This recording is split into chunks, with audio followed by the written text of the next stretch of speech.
state of Karnataka too, with over 5 lakh active voters each in of these assembly constituencies. Apart from which, now we also get to understand that Dasali is also one of the biggest assembly constituencies. Apart from which, we are also speaking about Govindraj Nagar, Mahalakshmi Layout, Rajaji Nagar too, and all these assembly constituencies, a stronghold, a bastion of the BJP party in the state of Karnataka. And we have also seen earlier this morning where Prime Minister Narendra Modi had addressed 3 mega rallies, one in Vijaypura, one in Kurchi, in Belagavi, where he's clearly hit out at the Congress for the sort of abuse politics, and he also clearly mentioned the sort of number over here, 91 to be very precise and exact. And this is the sort of reception, reception that Prime Minister Narendra Modi gets every time that he's here in Karnataka, especially in Bengaluru too. On this note, we will also quickly slip into a short break, but we will definitely go ahead and continue our live and rolling coverage on the other side of this break. Stay tuned. Congress की तरफ से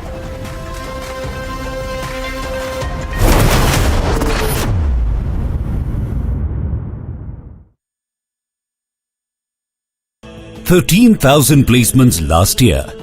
At Amity, we are committed to nurturing passionate, hardworking and proactive professionals. Mr. Vaishnav, how soon can we change all the trains in the country? Why do we need bullet trains? Why do we need fast trains at all? That's a transformation. So from tinkering to transformation, tell me what really has changed and what is changing. Today, Railways thought process, Railways mindset is only and only about performance, only and only about meeting people's expectations, only and only about transforming the economy. Our Prime Minister really thinks that India will become a superpower, and he believes that if we lay the foundation right, then the country will be in the right direction.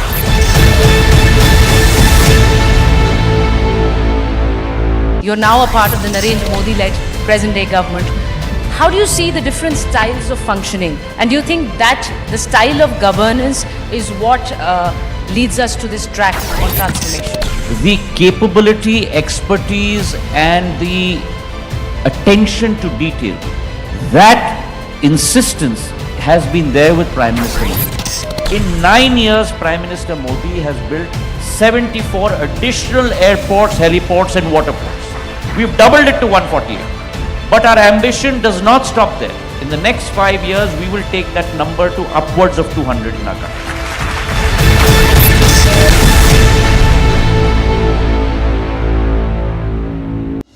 What are the thresholds of transformation? What must be continually transformed as an individual, as a society, as a country to stay relevant? We are talking about civilizational reawakening. What does transformation mean? Look, change is an order of the world. Everything has to change. If anything doesn't change and if it gets stagnant, then you have to see that something is not right there. But change towards the better, we call transformation. So the baseline for transformation is physical, mental, emotional and spiritual comfort. Mr. Vaishnav, how soon can we change all the trains in the country? Why do we need bullet trains? Why do we need fast trains at all? That's a transformation. So from tinkering to transformation, tell me what really has changed and what is changing. Today, Railways thought process, Railways mindset is only and only about performance, only and only about meeting people's expectations, only and only about transforming the economy. Our Prime Minister really thinks that India will become a superpower, and he believes that if we lay the foundation right, then the country will be in the right direction.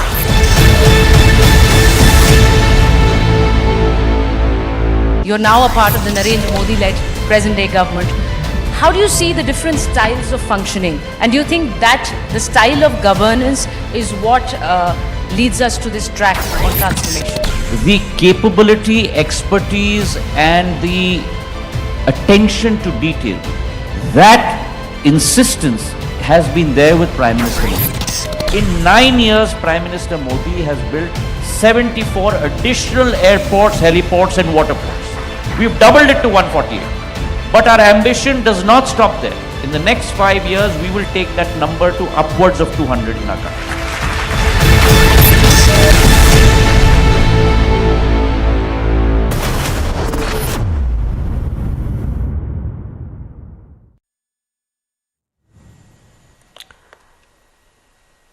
All right, we're cutting across live to visuals there from Bengaluru, where Prime Minister's mega roadshow is underway. Remember, Karnataka goes to polls on the 10th of May, and this is the huge turnout you can see on air.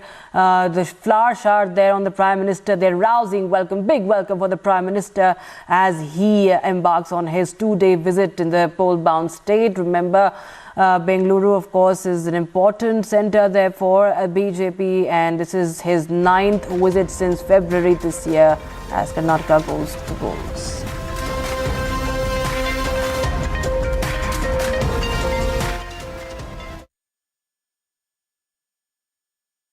You're now a part of the Narendra Modi-led present-day government. How do you see the different styles of functioning? And do you think that the style of governance is what leads us to this track on transformation? The capability, expertise, and the attention to detail, that insistence has been there with Prime Minister Modi. In 9 years, Prime Minister Modi has built 74 additional airports, heliports, and waterports. We've doubled it to 148. But our ambition does not stop there. In the next 5 years, we will take that number to upwards of 200 in our country.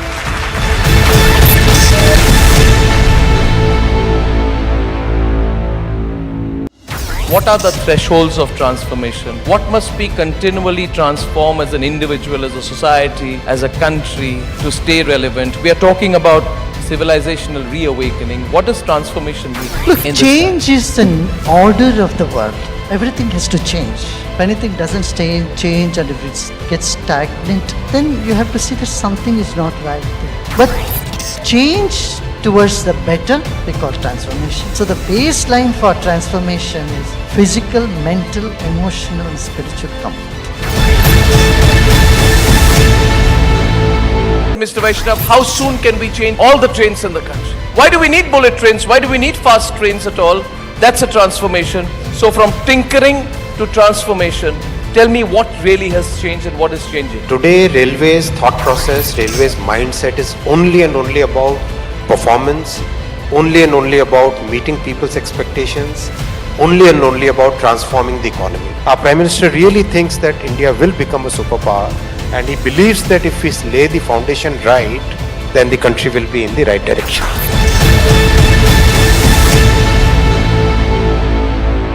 You're now a part of the Narendra Modi-led present-day government. How do you see the different styles of functioning? And do you think that the style of governance is what leads us to this track on transformation?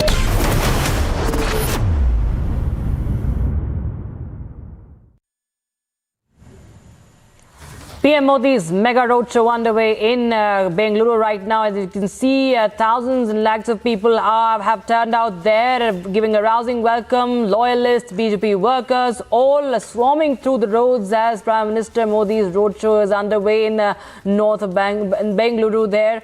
And remember, it is his 9th visit to Karnataka since February. It's an important of course, a very important election as far as BJP's fate is concerned in the run-up to the 2024 elections as well, remember. But right now, of course, the assembly elections will be taking place on the 10th of May, and BJP has sent its top guns, JP Nadda and Amit Shah, for campaigning. And today we see the Prime Minister himself has of course, held 3 public meetings and this big mega roadshow right now that is currently underway, and the top leaders also surrounding him right now. But don't go anywhere, viewers. We will continue our live coverage on Republic TV.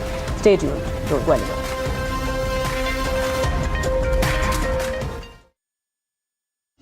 What are the thresholds of transformation? What must be continually transformed as an individual, as a society, as a country to stay relevant? We are talking about civilizational reawakening. What does transformation mean? Look, change is an order of the world.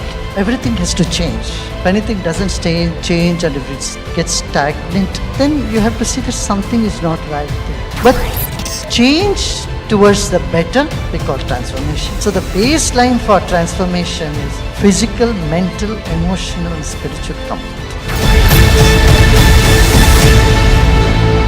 Mr. Vaishnav, how soon can we change all the trains in the country? Why do we need bullet trains? Why do we need fast trains at all?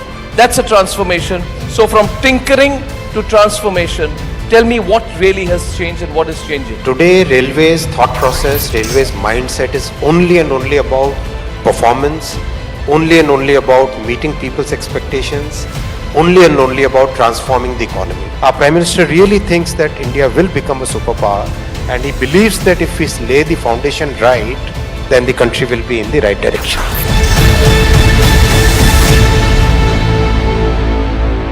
You're now a part of the Narendra Modi-led present-day government. How do you see the different styles of functioning? And do you think that the style of governance is what leads us to this track on transformation? The capability, expertise, and the attention to detail, that insistence has been there with Prime Minister Modi. In 9 years, Prime Minister Modi has built 74 additional airports, heliports, and waterports. We've doubled it to 148. But our ambition does not stop there. In the next 5 years, we will take that number to upwards of 200 in our country.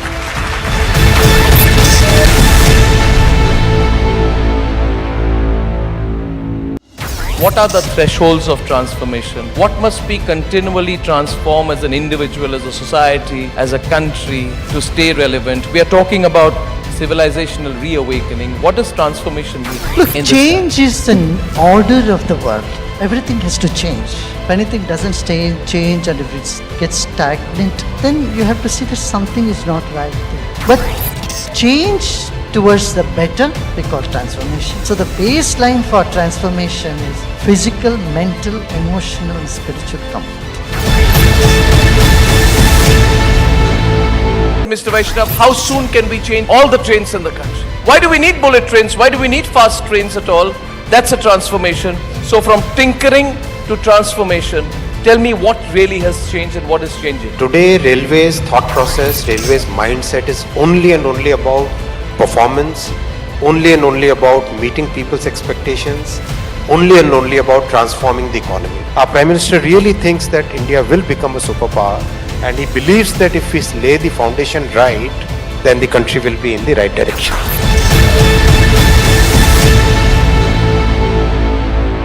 You're now a part of the Narendra Modi-led present-day government. How do you see the different styles of functioning? And do you think that the style of governance is what leads us to this track on transformation? The capability, expertise, and the attention to detail, that insistence has been there with Prime Minister Modi. In 9 years, Prime Minister Modi has built 74 additional airports, heliports, and waterports. We've doubled it to 148. But our ambition does not stop there. In the next 5 years, we will take that number to upwards of 200 in our country.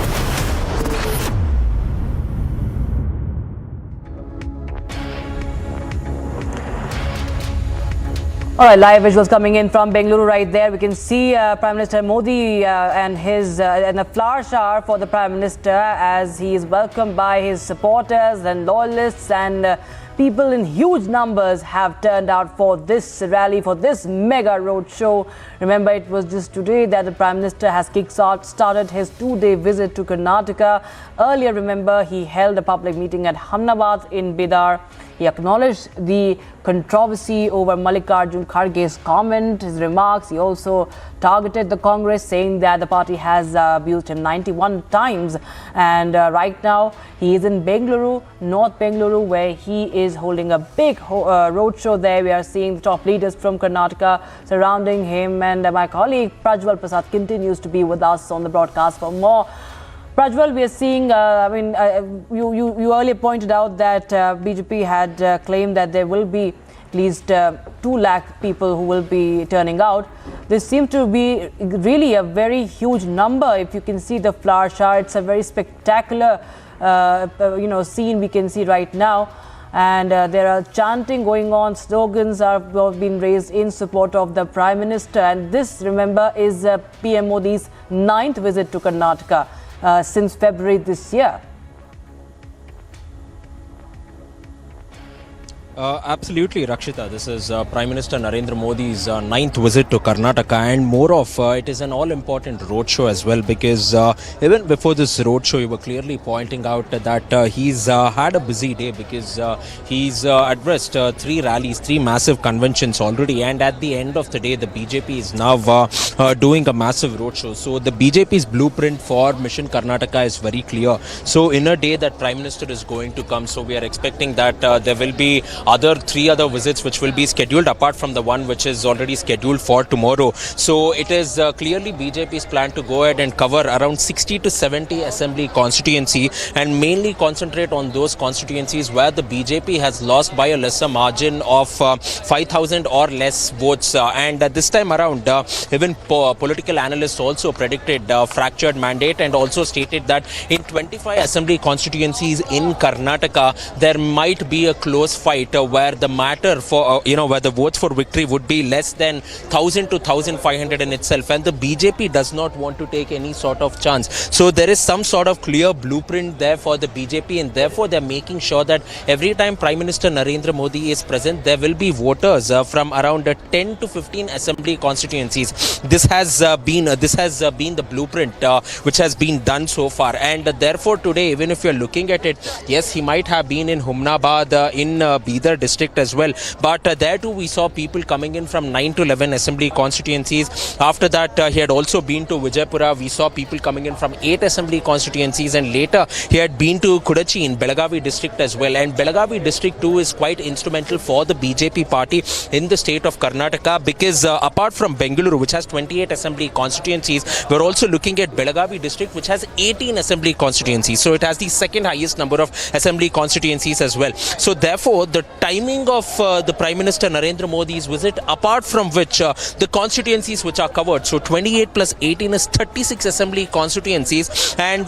this shows the sort of planning that the BJP has come up to win the assembly elections, because no matter what, stats also previously has clearly gone ahead and stated the fact that whenever Prime Minister Narendra Modi visits an assembly constituency, we have seen a voter swing anywhere between 8% to 13% as well. So that is something which the BJP has kept in mind too. Apart from which, we will also be seeing Prime Minister address high octane rallies tomorrow. 3 main rallies which will definitely be something very crucial, because they are mainly in those areas which are dominated by the JDS and the Congress largely, and this will be very important. And what is the sort of agendas, what is the sort of issues that Prime Minister Narendra Modi will be speaking about is something which will definitely be seen, and everybody will be watching it, including the opposition parties as well, because in the larger context, this would definitely go ahead and show what is the sort of strategy which the BJP will be bringing in.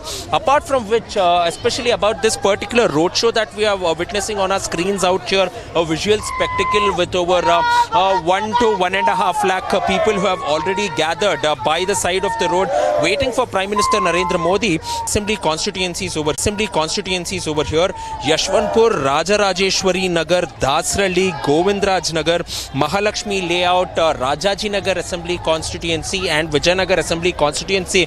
But let's also not rule out the fact that as a part of larger Bengaluru North, we will also have to take Byatrayanpura and Malleshwaram also into consideration. Therefore, we are seeing a prominent leader in the form of the Bengaluru North MP D.V. Sadananda Gowda also accompanying Prime Minister Narendra Modi, because this is not their only agenda to set the tone for the 2023 Assembly elections, which will be held in a matter of next 12 days, but also for 2024 as well. So this is some serious planning that has gone behind the BJP's strategy to go ahead and campaign in these constituencies too. But tomorrow, the all-important visit of Prime Minister Narendra Modi, 2 of them, one in Chenapatna, where around 3 lakh people from 12 assembly constituencies are expected to arrive, and the other the other in around Old Mysuru region, where he will be going for a roadshow of around 4 kilometers too. So all said and done, it's a massive roadshow here. We can expect a massive roadshow even in Mysore as well, and also these massive conventions in Belur in Hassan district, apart from which which we are speaking about Kolar and also Channapatna. And this clearly shows that it is here and it's a blitzkrieg out there, because at the same point of time when Prime Minister Narendra Modi is going about with a roadshow here, we are also seeing the Union Home Minister Amit Shah also conducting a roadshow in Bengaluru starting from the clock tower as well. So it has been simultaneously planned, and we also saw the BJP National President JP Nadda too going ahead with a roadshow. So all the parts of Karnataka is being covered, all the 6 regions of Karnataka is being covered, and this clearly goes on and shows that the BJP is making sure that they will take all the people together with all its prominent leaders campaigning in one region or the other region of Karnataka to make sure that the presence of the Saffron Party is there. Over to you in the studios, Rakshita. Absolutely, Prajwal. This is important, as you were telling us about the significance of this roadshow. This place, of course, Bengaluru has important seats there, and this roadshow, viewers, let us tell you that it is taking place in North Bengaluru, and it's a mega roadshow. There's a rousing welcome for Prime Minister there, and a flower shower all throughout this entire stretch that is taking place. And as our colleague Prajwal was telling us, taking us through all the important details there.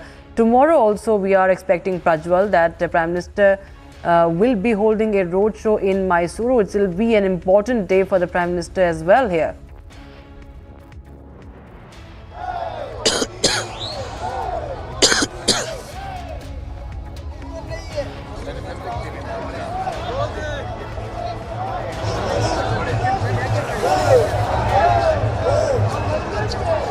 Prajwal, if you can hear me, Prajwal, there, we've, as you were telling us about the schedule, the important meetings we saw today also, there was a lot of course, targeting of the Congress party. He, of course, commented on what has happened, the Gali politics that we have seen yesterday panning out in the run-up to the polls there.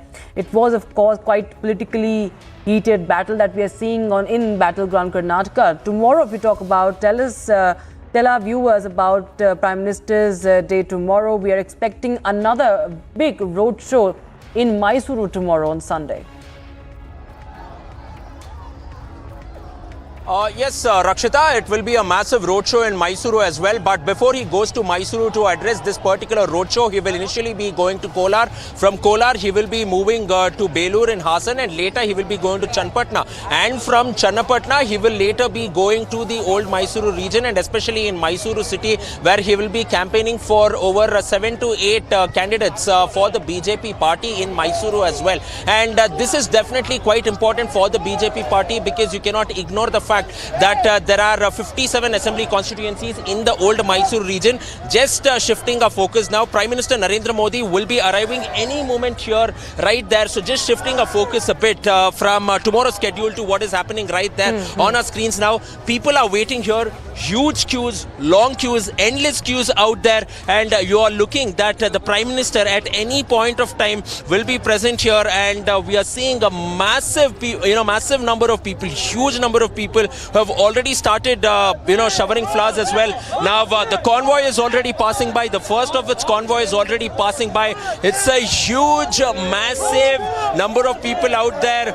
People showering flowers, even on the convoys as well. Some prominent leaders as well. And now we are looking at the CRPF who are moving in. The first line of Prime Minister Narendra Modi's security is passing by, and shortly from now, within the next 30 to 40 seconds, in the next 1 minute, we're expecting that Prime Minister Narendra Modi will be there live directly on our screens out there. And now we are hearing chants of Prime Minister Modi and Ghar Ghar Modi, Har Ghar Modi, and this is something which everybody had been eagerly anticipating for, because let's also understand that this is the last leg of this particular roadshow. From here he will be traveling for another 1.2 kilometers maximum, and later he will end the roadshow at the Sumanali Junction as well. And now you can see youngsters too who are excited, young and old alike, coming out in large numbers, chanting the name of Prime Minister Narendra Modi out there. And right now on our screens we are seeing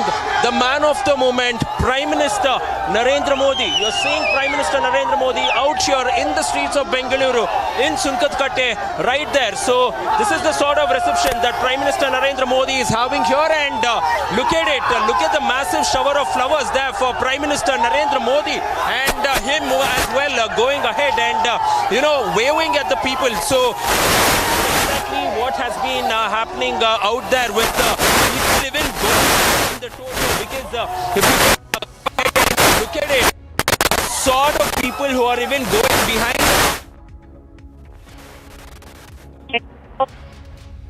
Right, exclusive visuals there, live from Republic TV. You can see live on Republic TV, Prime Minister Modi there, rousing welcome for him. Thousands and lakhs of people you can see chanting in support of Prime Minister Modi. Remember, it's the first day of his visit to Karnataka in the pole-bound state. And right now we are seeing this mega rally, this mega roadshow of the Prime Minister in North Bengaluru.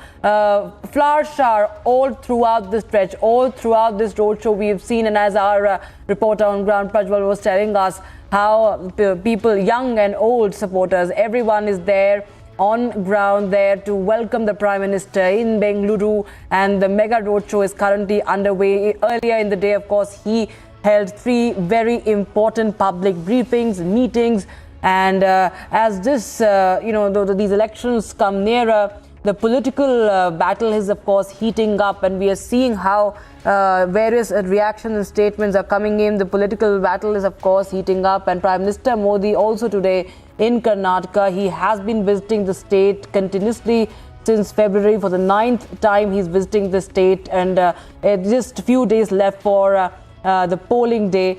And right now we can see he is surrounded by the top leaders in Karnataka from the BJP, and also massive support there by the loyalists and by the supporters, by the common man as well right now.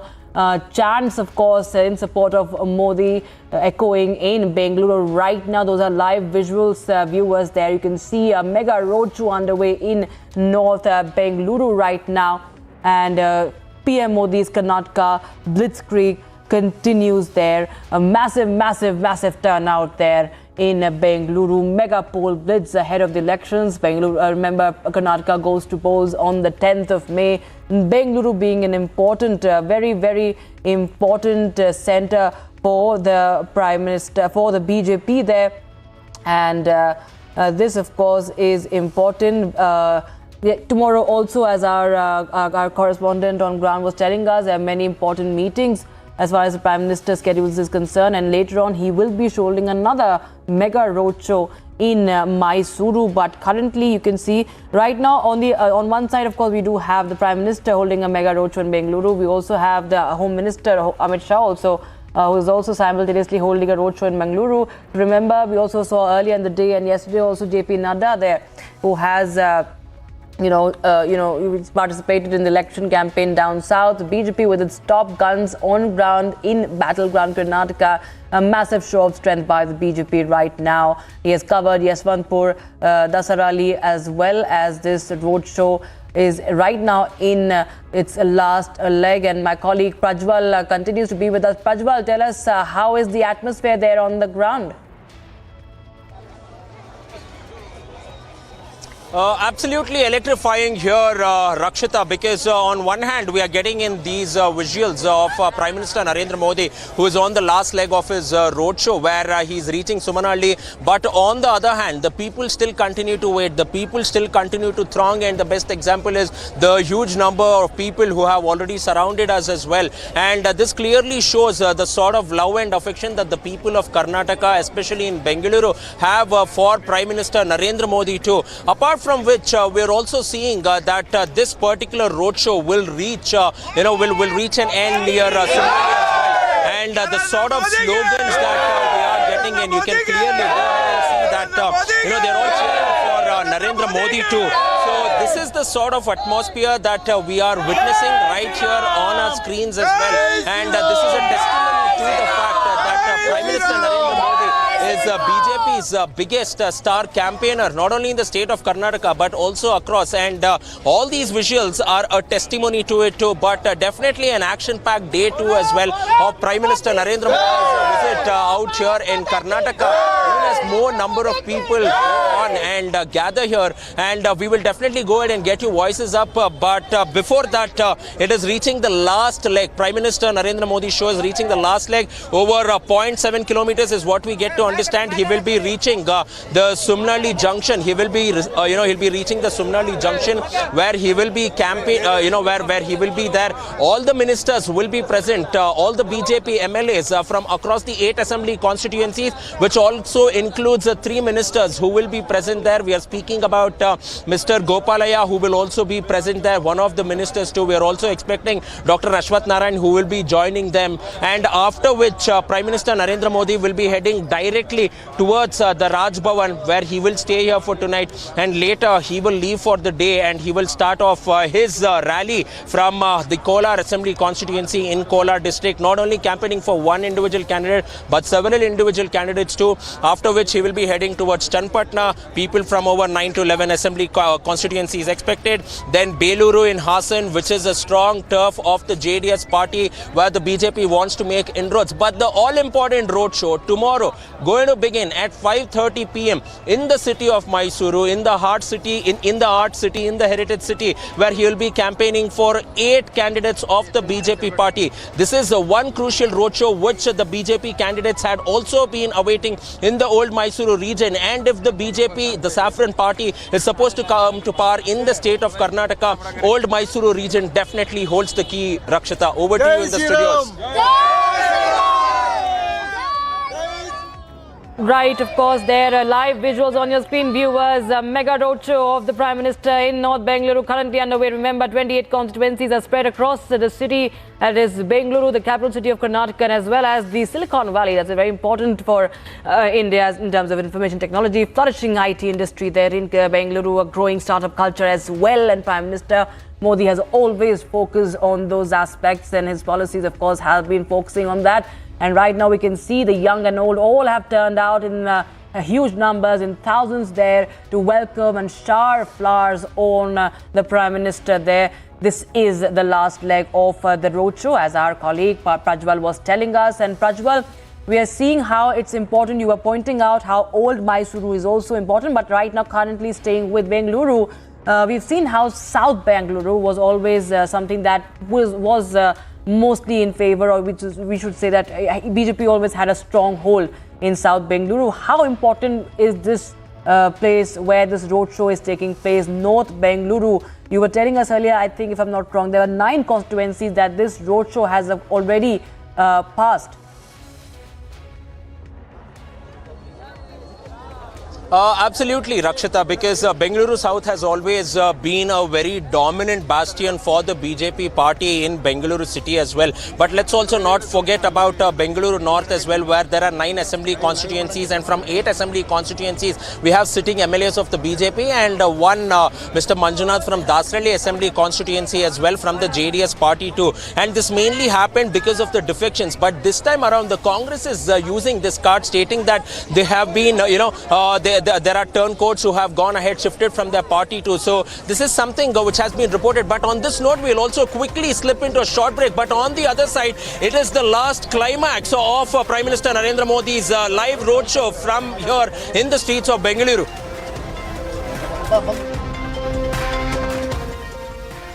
Mr. Vaishnav, how soon can we change all the trains in the country? Why do we need bullet trains? Why do we need fast trains at all?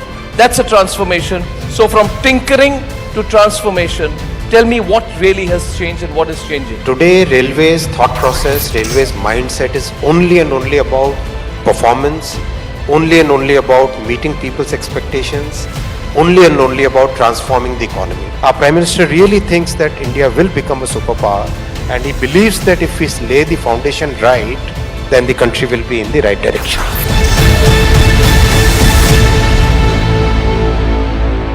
You're now a part of the Narendra Modi-led present-day government. How do you see the different styles of functioning? And do you think that the style of governance is what leads us to this track on transformation? The capability, expertise, and the attention to detail, that insistence has been there with Prime Minister Modi. In 9 years, Prime Minister Modi has built 74 additional airports, heliports, and waterports. We've doubled it to 148. But our ambition does not stop there. In the next 5 years, we will take that number to upwards of 200 in our country.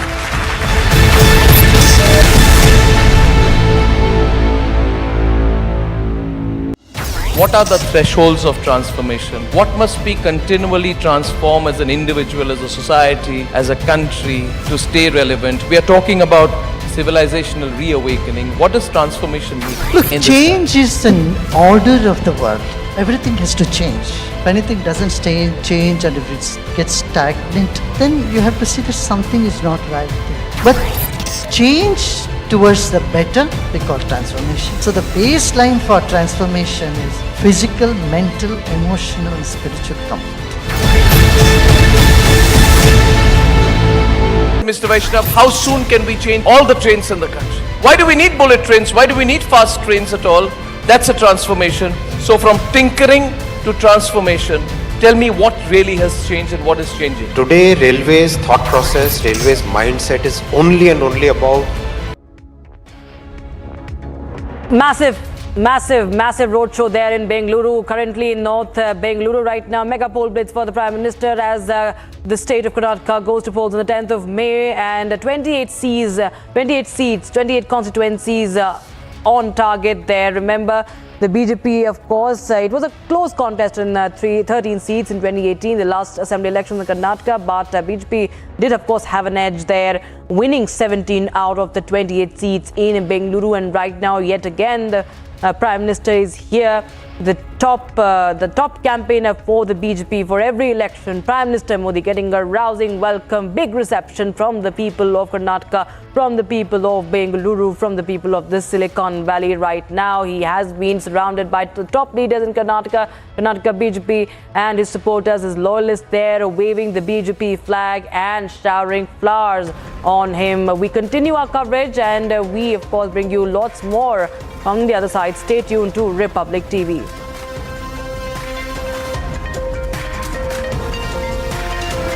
$13,000 placements last year. At Amity, we are committed to nurturing passionate, hardworking and proactive professionals. You're now a part of the Narendra Modi-led present-day government. How do you see the different styles of functioning? And do you think that the style of governance is what leads us to this track on transformation?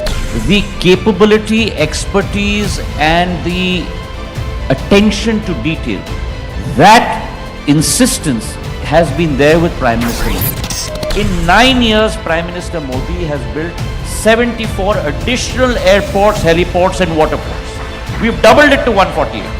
But our ambition does not stop there. In the next 5 years, we will take that number to upwards of 200 in our country.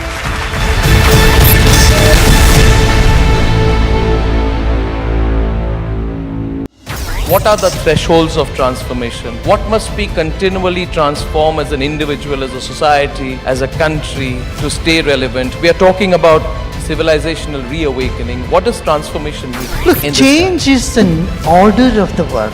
Everything has to change. If anything doesn't change and if it gets stagnant, then you have to see that something is not right there. But change towards the better, we call transformation. So the baseline for transformation is physical, mental, emotional and spiritual comfort. Mr. Vaishnav, how soon can we change all the trains in the country? Why do we need bullet trains? Why do we need fast trains at all? That's a transformation. So from tinkering to transformation, tell me what really has changed and what is changing. today, railways thought process, railways mindset is only and only about performance, only and only about meeting people's expectations, only and only about transforming the economy. Our Prime Minister really thinks that India will become a superpower, and he believes that if we lay the foundation right, then the country will be in the right direction.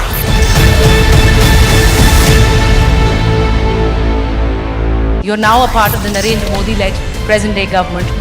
How do you see the different styles of functioning? And do you think that the style of governance is what leads us to this track on transformation? All right, live visuals coming in from Bengaluru, where Prime Minister Modi is, of course, holding a mega roadshow there as the assembly elections in Karnataka near. Remember, Karnataka goes to polls on the 10th of May, and right now in North Bengaluru, we are seeing the live scenes where this big mega roadshow is there, and thousands have turned out to welcome the Prime Minister, the top campaigner for the Bharatiya Janata Party. Remember, it's the incumbent government. in Karnataka, looking for a return in the state of Karnataka. Prime Minister there, and he is being, of course, welcomed by thousands of supporters.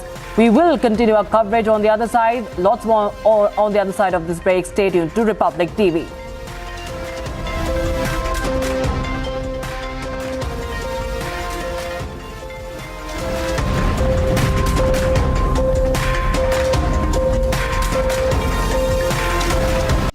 What are the thresholds of transformation? What must be continually transformed as an individual, as a society, as a country to stay relevant? We are talking about civilizational reawakening. What does transformation mean? Look, change is an order of the world.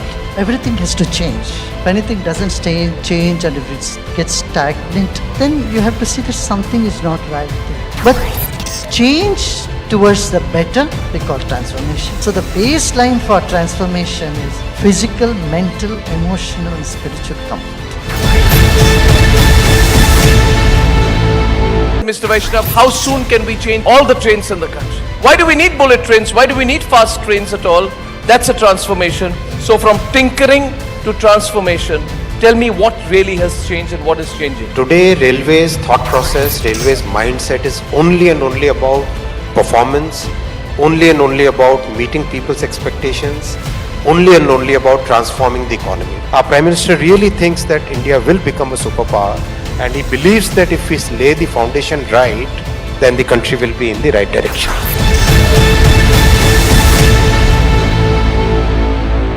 You're now a part of the Narendra Modi-led present-day government. How do you see the different styles of functioning? And do you think that the style of governance is what leads us to this track on transformation? The capability, expertise, and the attention to detail, that insistence has been there with Prime Minister Modi. In 9 years, Prime Minister Modi has built 74 additional airports, heliports, and waterports. We've doubled it to 148. But our ambition does not stop there. In the next 5 years, we will take that number to upwards of 200 in our country.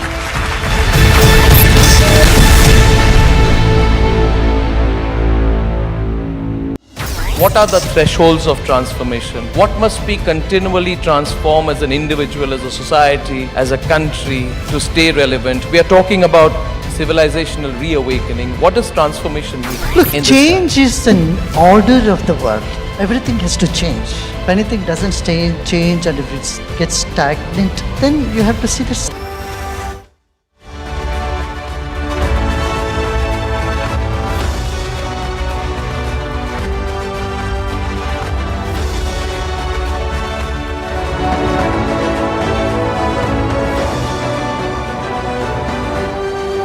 Let me first start with a little bit of a story of my relationship with Arnab Goswami. Arnab is not in the room, and therefore I can venture to be even bolder.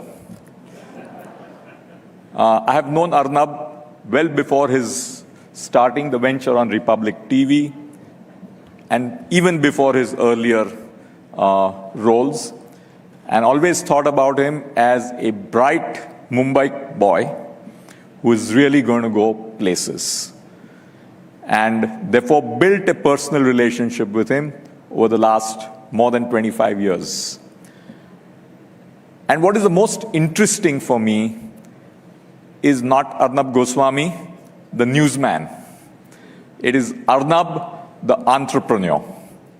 And that's a very difficult transition to make from being a newsman or an anchor or working on interviews and stories to continue doing that, but build a business around news, media, television, and digital. So I would really like to personally congratulate my young Mumbai boy for really making it big. So friends, when we talk about transformation of India, I think it's right across the length and breadth of the country. And if we look at where we are today and just do a little bit of math, say we are at about 3.4 trillion economy. And if we multiply ourselves to grow somewhere between 7 and 8%, I think By 2047, when we reach the 100 years, we should target to be an economy larger than $25 trillion. And I hope that in this period, the rupee is one of the most stable currencies in the world and not something which keeps on depreciating every time something happens in the developed world and all emerging market currencies get depreciated. And therefore, one of the most important things I think we must focus on through our productivity, the quality of our business, the quality of our current account, the quality of our fiscal deficit, is on the strength of our economy. The Indian rupee should be one of the more stable anchor currencies. In this transformation, I would really like to see the rupee currency in this next 25 years as being one of the foremost currencies people around the world trust and use as an international convertible currency. The unbelievable privilege which the United States of America gets because it is the world's reserve currency gives it the ability to grow and do things which probably no other country in the world can do. But with the current developments in the world, including the geopolitics, and the way India has navigated those geopolitics, it gives India an opportunity to become a truly world-class, acceptable currency people around the world trust. And let me expand on that. Let us think about each of us. We all, of course, trust the Indian rupee, but if we have to put our money outside, in an outside currency, most of us would be comfortable with the US dollar, probably the euro, maybe the pound, yen, but certainly not the Chinese yuan. The country which is taking on the US worldwide in terms of global scale and size, friends, are the Chinese. And they're working relentlessly to move to the position of a reserve currency, which will give them unbelievable privilege away from any other country. And the battle of the giants today in terms of the global economic size is US versus China. It's time for us at this point of time that over the next 20 to 25 years, that we certainly should be amongst the top 1 or 2 countries in the world, but become the favored nation the world can trust. And it is in this context, friends, the steps taken by India today in repositioning India in the new world era are extremely important. And I am saying this truly as an Indian. Last year, when Russia first attacked Ukraine, I was a very worried man because I saw immediate spike in price of oil and India being vulnerable to oil, which affects our current account deficit, which affects our fiscal deficit. So this worried me a lot. But the way India has navigated the geopolitics and the economic outcomes which have come out of that, including taking a position not necessarily following what the West wanted us to do, but taking an India position that this is what is right for India's interest. And we will abstain without taking sides. We will continue to do what is in our self-interest. If it means lower price of oil, we are ready to import even from Russia. Because if Russia can supply energy to Europe despite the war, why can't India get it?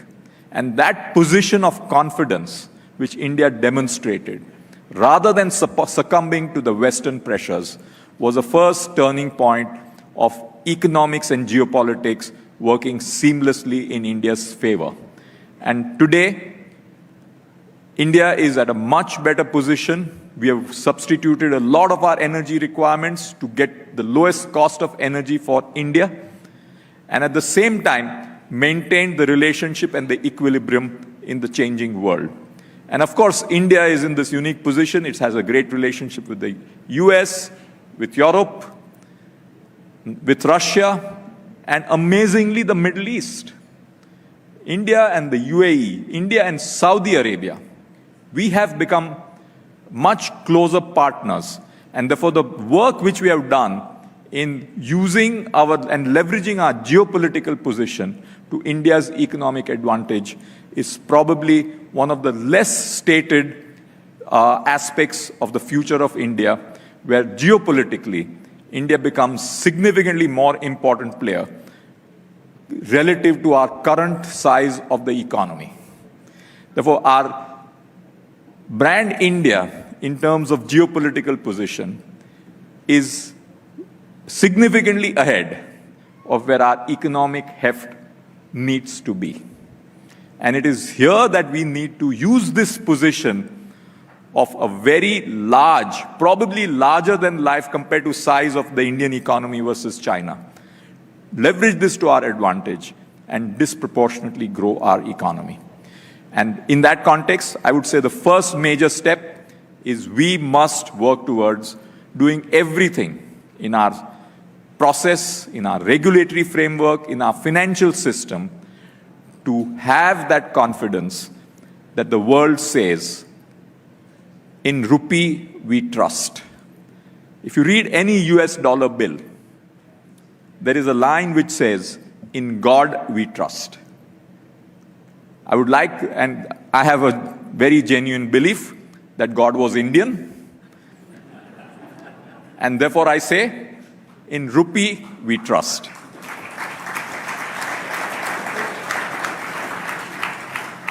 Now, it's good to say this, but how do we achieve this?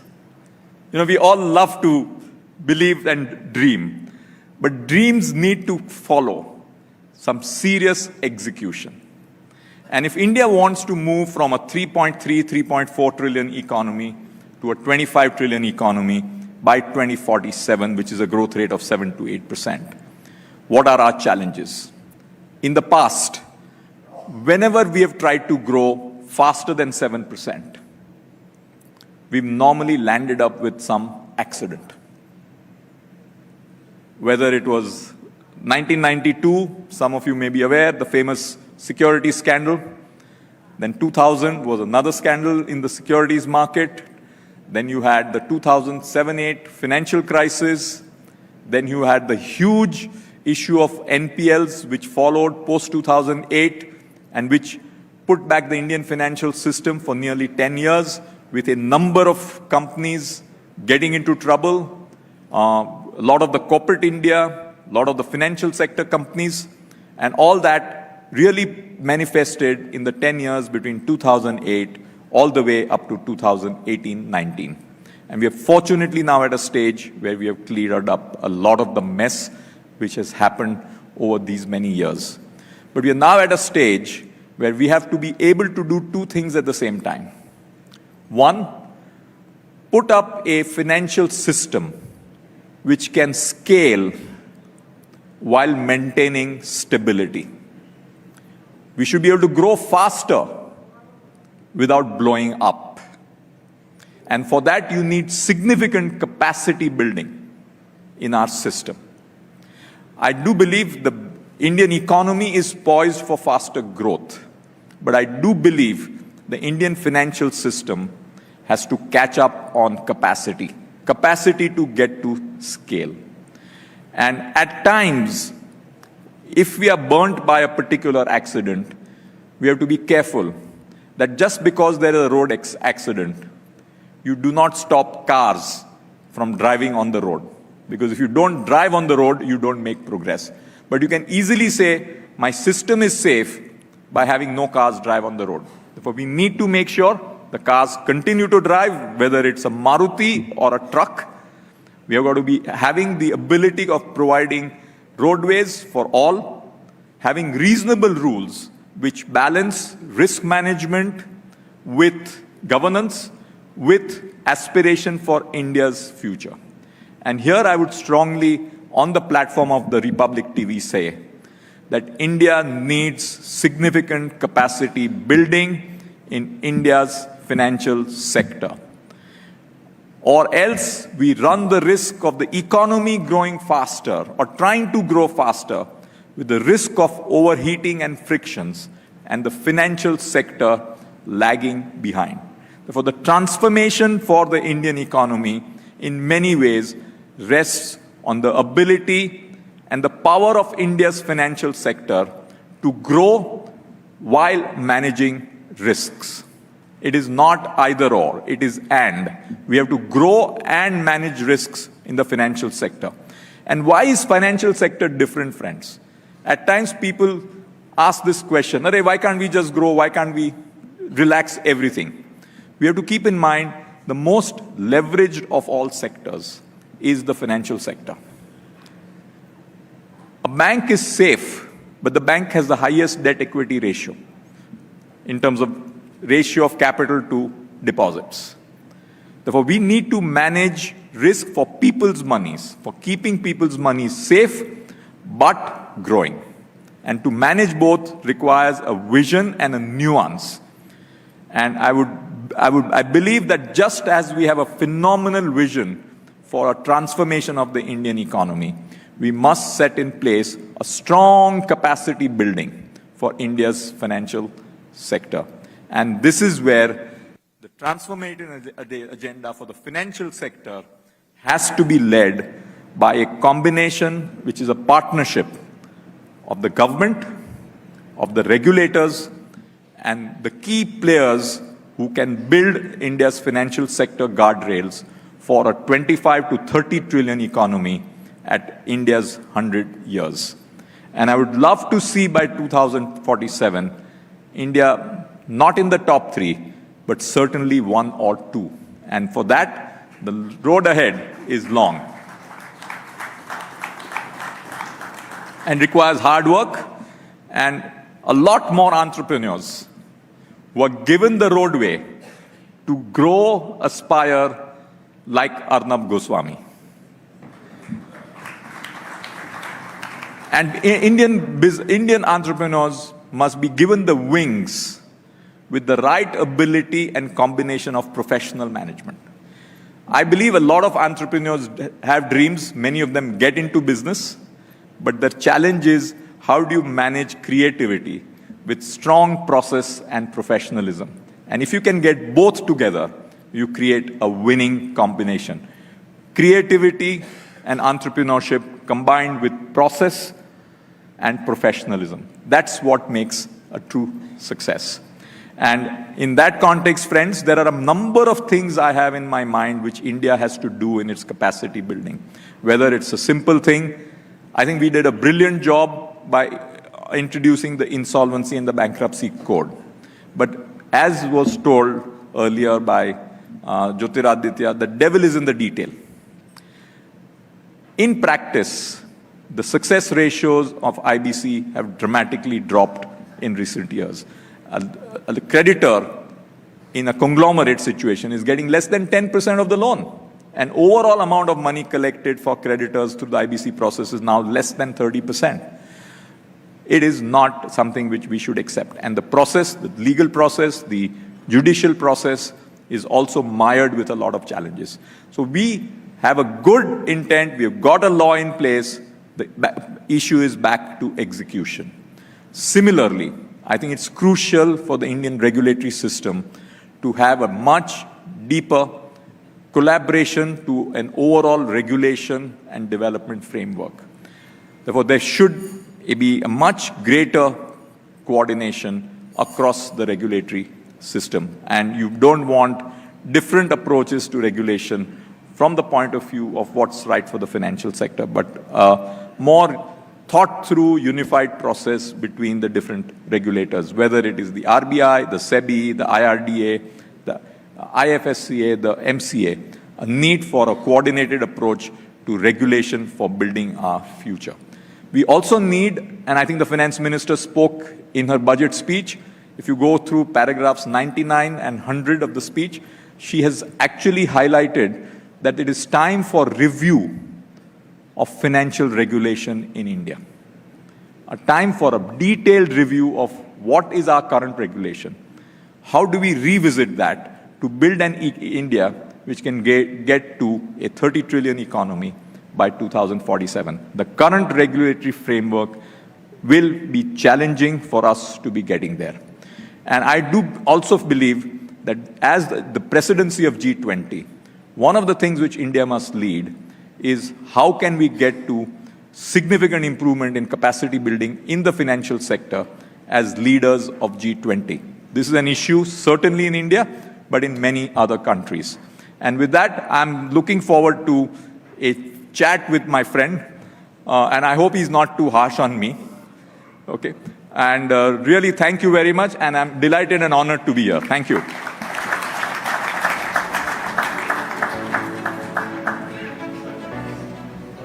Mr. Kotak, I must say that I'm truly overwhelmed for two reasons today. The first, of course, is all the kindness you've bestowed on me, and every word that you've said here is deeply inspiring to me. It comes from a person of your experience and stature.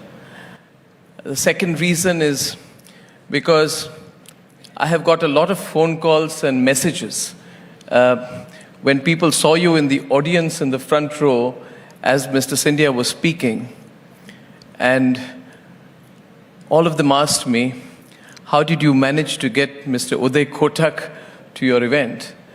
And I know this is very rare for you. And I know that you've flown down all the way from Mumbai. This gesture means a lot to me, and I'm sure to all of us in the audience. So a round of applause.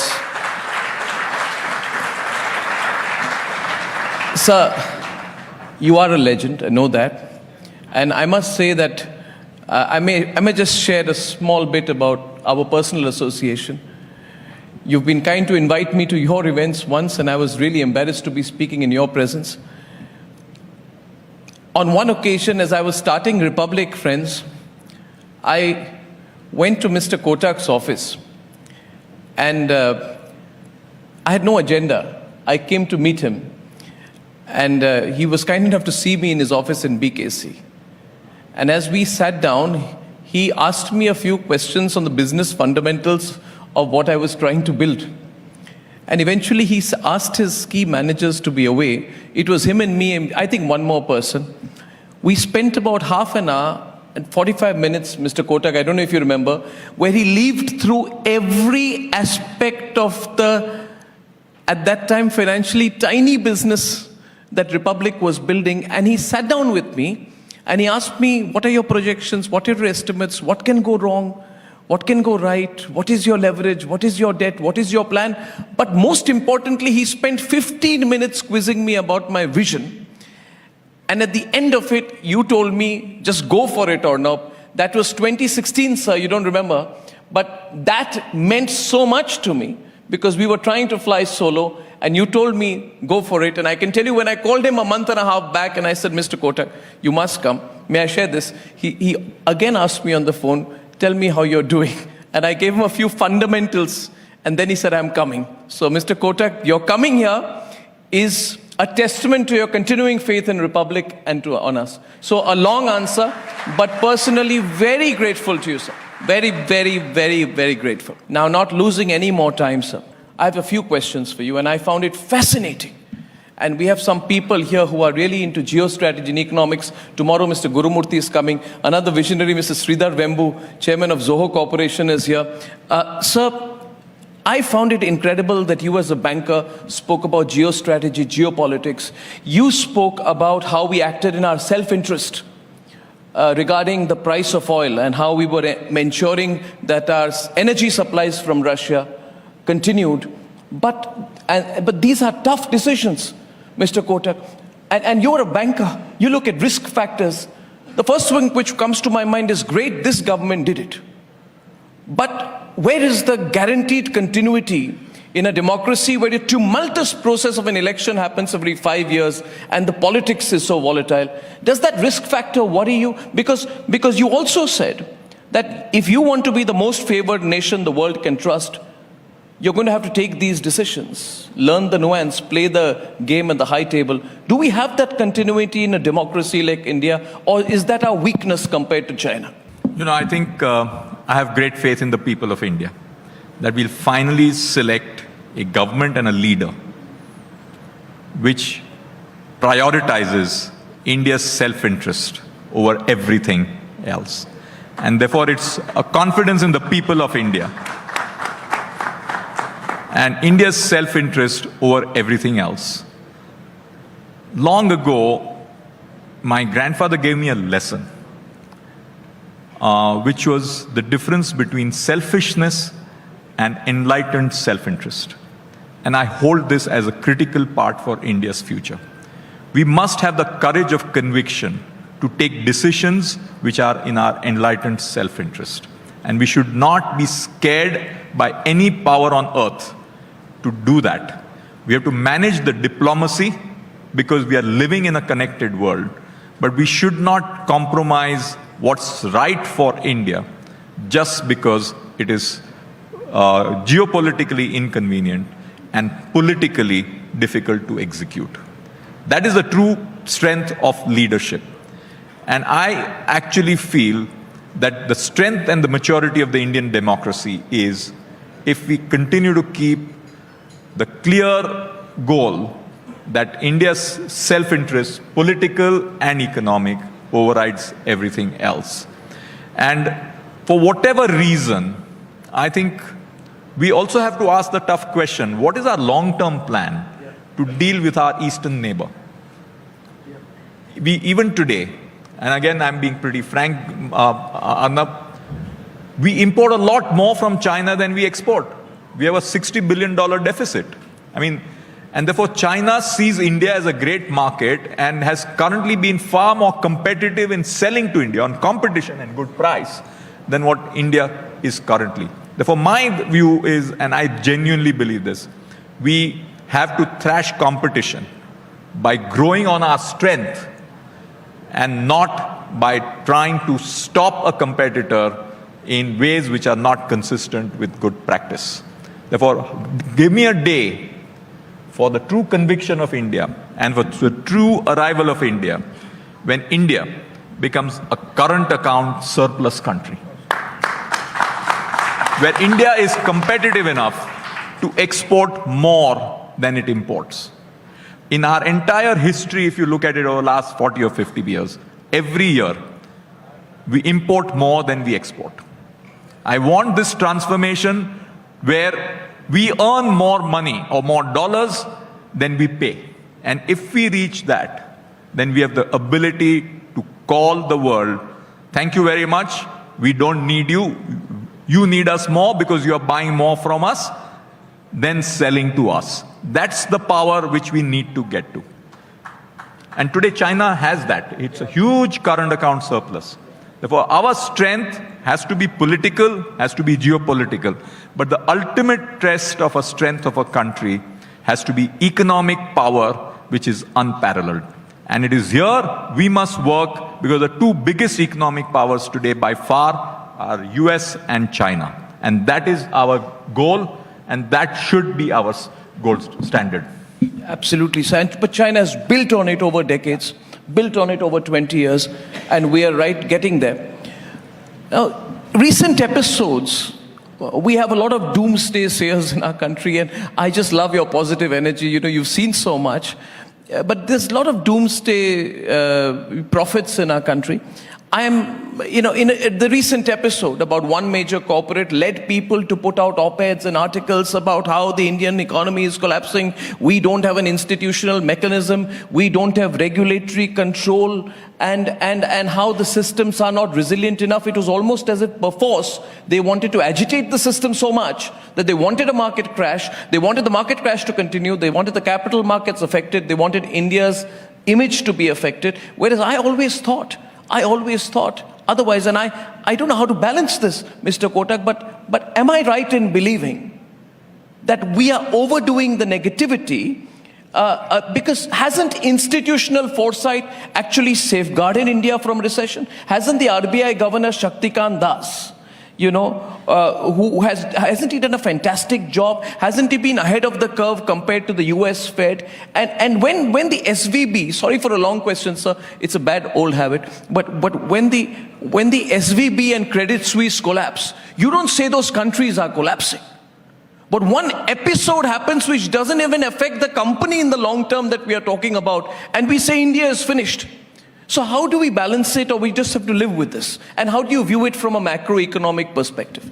I think economics and business have a momentum of their own. And I compare listed companies subject to being in a jungle, okay?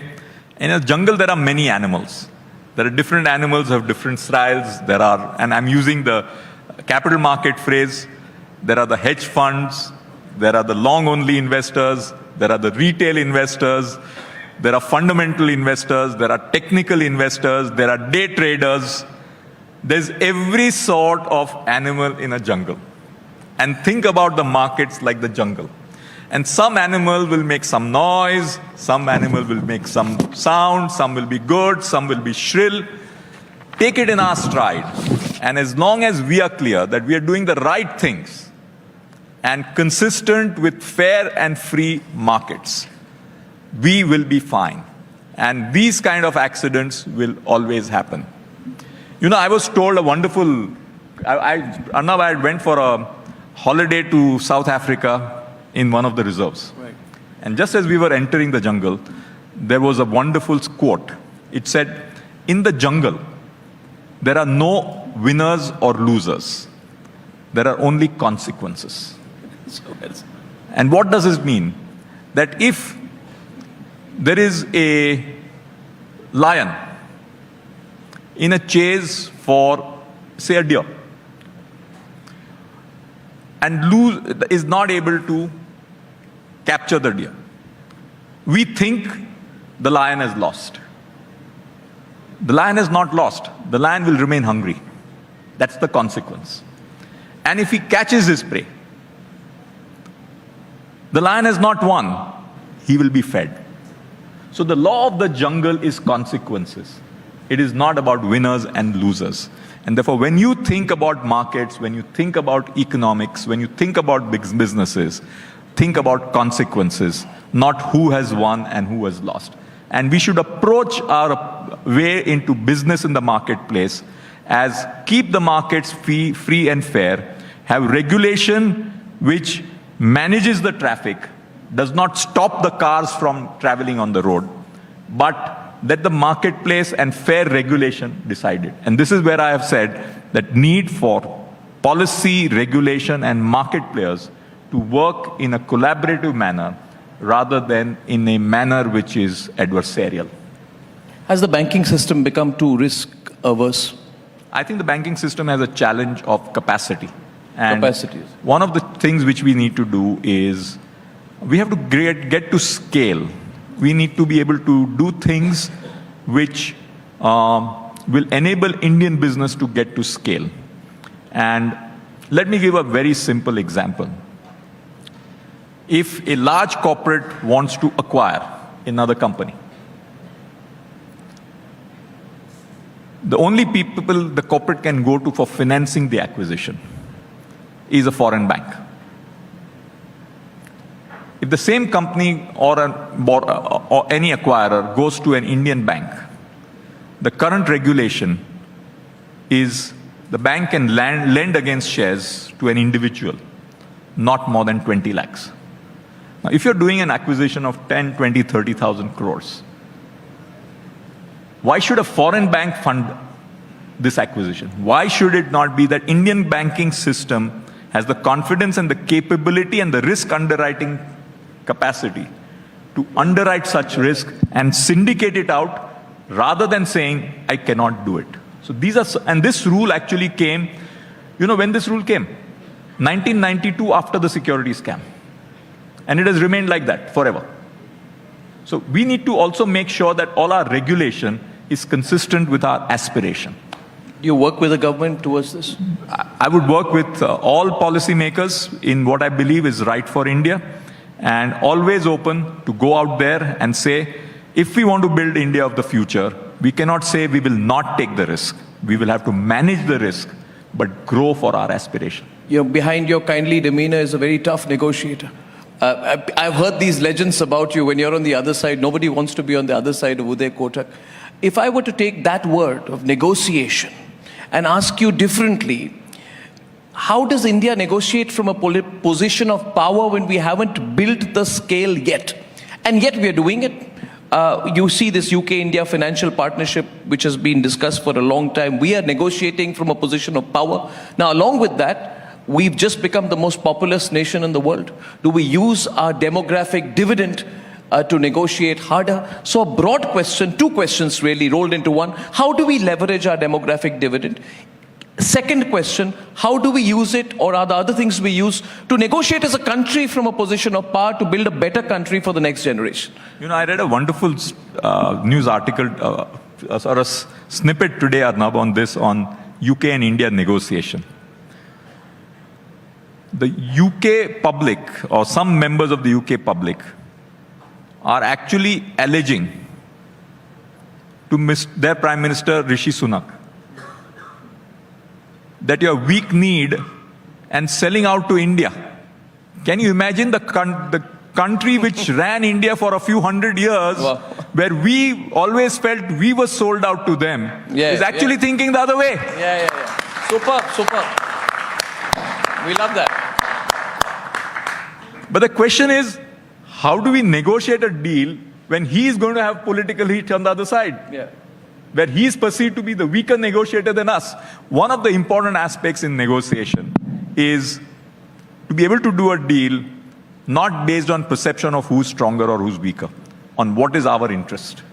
And we negotiate from our interest and not from the point of view of winning. And as long as we do that, if it serves our interest, we should do it. And we should be able to convince the UK government, even if it's a Prime Minister of Indian origin, that this is in India's interest and UK's interest. And don't bother about all this noise around you. And that is the message which I would give to Rishi Sunak. Negotiate and do a deal with India on fair terms for both. And don't be scared about populism and noise in your country, just as India is not scared of populism and noise in its country. Wow, that's the language we want to. And we are actually hearing India speak on the global stage. Lastly to you, sir. The theme is time of transformation. Mr. Kotak, everyone talks about 2047, but if I were to look at a 10-year horizon from now, what is the transformation that you see? If you can both capture it in numbers as well as visualize it for us, because the pace is so quick these days. Yeah, in 10 years, I would like to see India grow at an average of about 8%, which would take to Indian economy GDP size of around $8 to $9 trillion. A dream would be $10 trillion. I think that will be tough, but $8 to $9 trillion is achievable. And therefore, if I said by 2035, India should cross the double digit on GDP. The point which I would like to highlight is this transformation is going to come with significant change. I think the technology in the digital world is transforming us beyond recognition. I think we, as a nation, as a people, will have to face the challenges of the new language of technology and digital. And I'd say for that, the future is going to be younger generation. I always love it when my two boys tell me, "Father, you don't get it." And it is a fact. I don't get it compared to them. Therefore, it is our egos, and many of us in this room, to have the humility and acceptability to say the younger generation is smarter than us. And that is what will make our future. Sir, I can't express my thanks in words. You're a colossus, but for coming here, for inspiring us. And I hope that your strategic leadership continues to guide the country as well in as many global forums as possible. Thank you very, very much, Mr. Kotak. Thank you very much, Arnab, and great to be here with you. Thank you, sir. Thank you.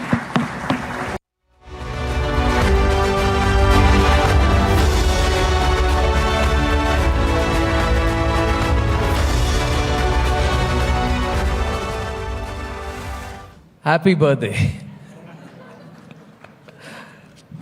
It's just amazing. It's a coincidence. And I feel too blessed at this moment that you are here with us physically, where you were supposed to be from America earlier. And I want to share with everyone.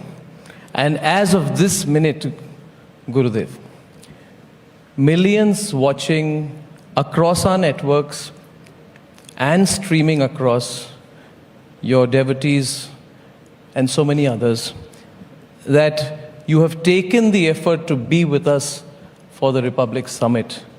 So we must have done something right. It's my joy, Arnab. You are bringing the much needed inspiration and information to people. And in such short time, Republic TV has done wonderfully well. And reaching out in Hindi and English and Bangla. I was just asking your better half, Shamo, when are you going to start in Kannada and Telugu and Tamil?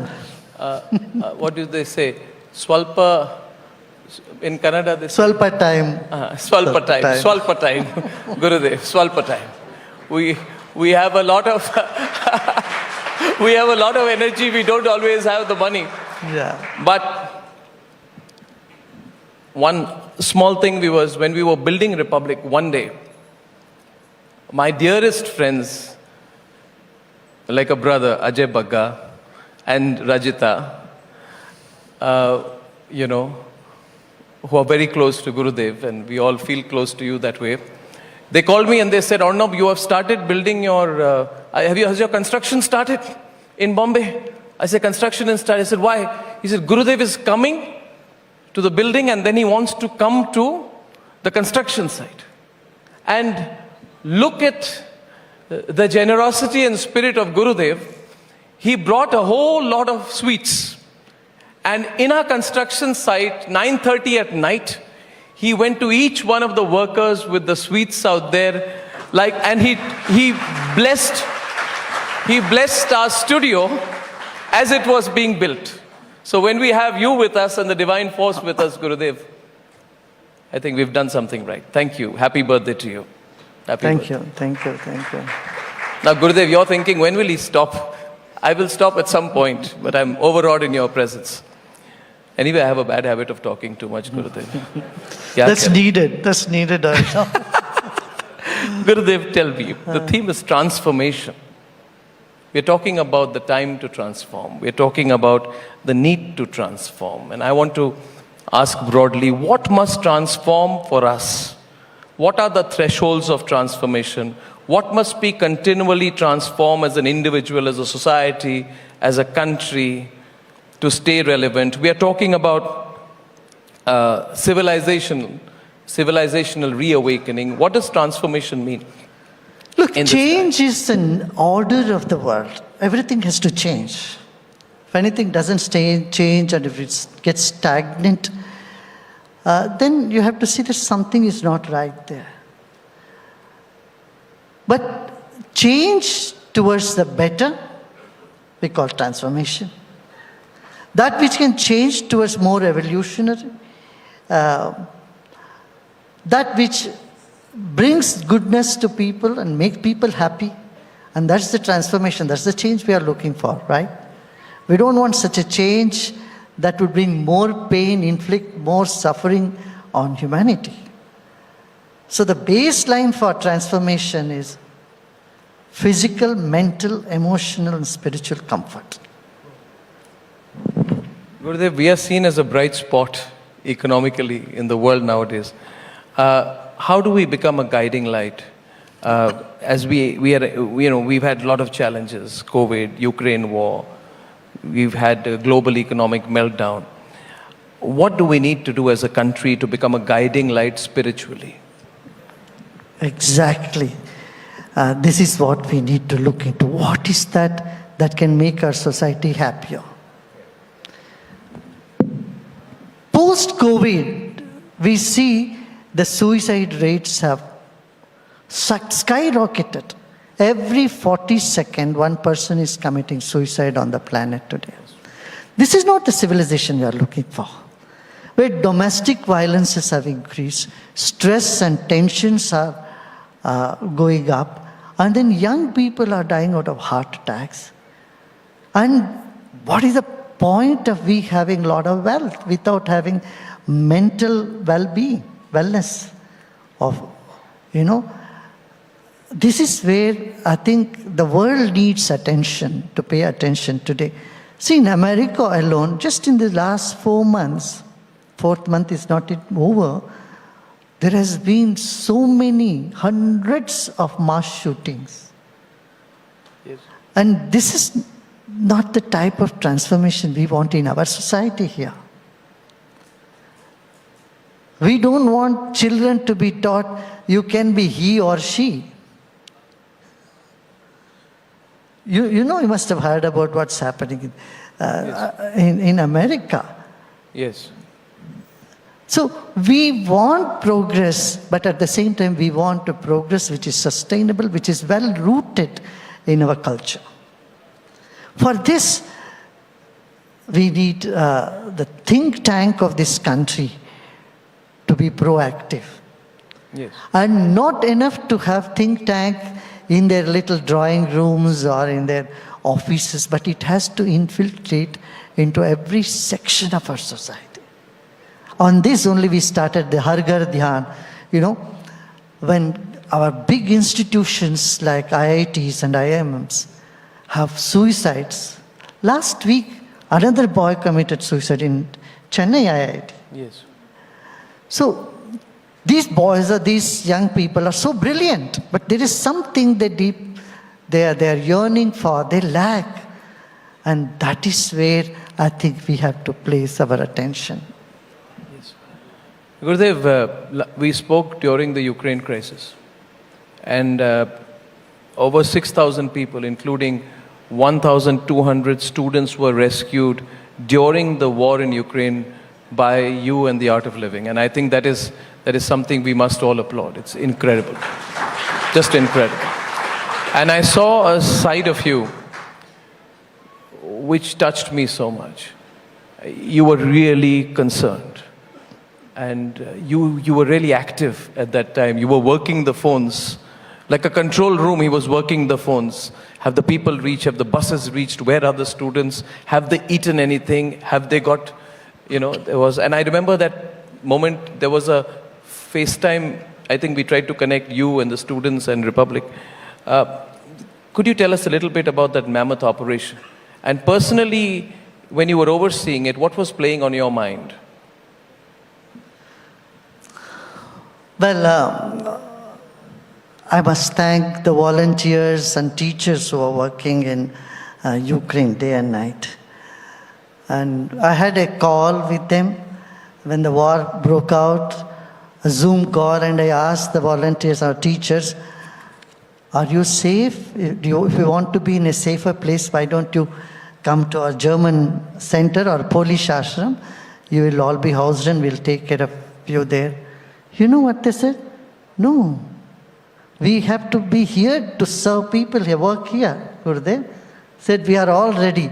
And they had such sense of humor even in the darkest hour.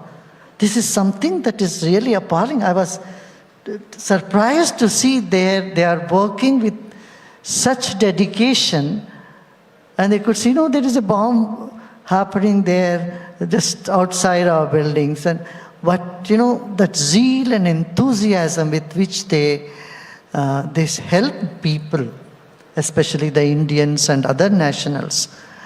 I would like to mention here one lady, she had a sick mother at home, and she in her car had to leave the mother and give her whatever medication and take the car, drove our people to the next spot, nearest spot for 3 hours, up and down.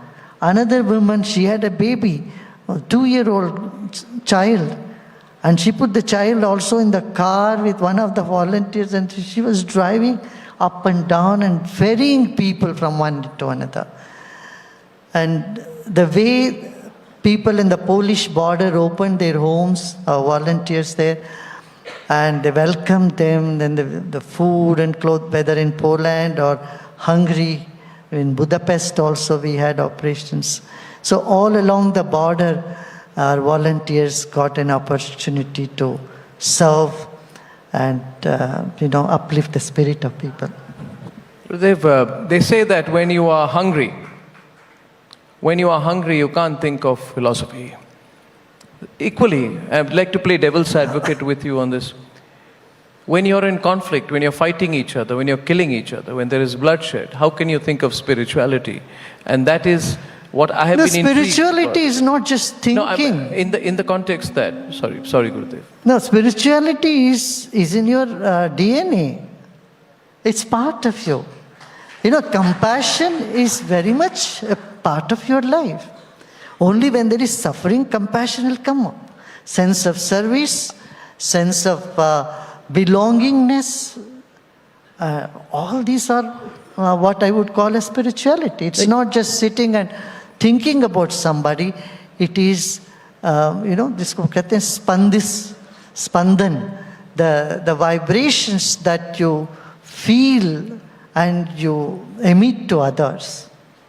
Your work in conflict zones, conflict-struck zones, Gurudev, has been phenomenal. It's phenomenal. And it includes the ending of as I'm sure everyone knows here, the decades-long conflict between the revolutionary group FARC and the government of Colombia, for which you've been acclaimed globally. Why do you keep going back to conflict zones? Why does Gurudev Sri Sri Ravi Shankar keep going back to zones of conflict? Is it necessary? Is it necessary? Arnab? Yes, sir. Gita was born in a conflict zone only. Sir. And the use of Gita or the philosophy, the knowledge, is more in the conflict zone when everything is comfortable and you are at peace, you are in joyful mood. You don't need any philosophy there. Correct? Well, Gurudev, this smile of yours is sometimes very worrying for me. You appear so quote-unquote chilled out all the time, Gurudev. You know what happened last time? Is that, this Rajita? He was flying a chopper, he was going to one place, and suddenly there's breaking news on Republic TV. The first news comes. Sri Sri Ravi Shankar's helicopter going through a cloudy area has had an emergency landing. And I called Ajay and Rajita in panic. I said, find out. And the next thing I see is this happy man next to a chopper, which has landed, God knows, in the middle of walking around happily as if nothing happened. So Gurudev, you have to appear to be less calm all the time, You're going to have an impact on me, which I might transmit at 9 p.m. So when Shazia comes on my show, Arnab, I need a contrast, and you need a contrast, so... Oh, this is incredible. Okay. Now, look, you have showing this picture right in front of you. You know what is this? This is our center in Ukraine. 1 minute, let me project it if we can, please, on the big screen. Yes, Gurudev, you can. This is the center in Ukraine, which is almost 3/4 complete. You see, the roof is not yet completed. Yeah. And I was going to go inaugurate, but before that war broke out. And this is the center which was housing many refugees. Okay. It's in heart of Ukraine. Wow. So people were, teachers and volunteers were there helping people to stay there. And, that was like a railway station. People are everywhere with their, they showed me pictures. And so this is the center that the people built themselves.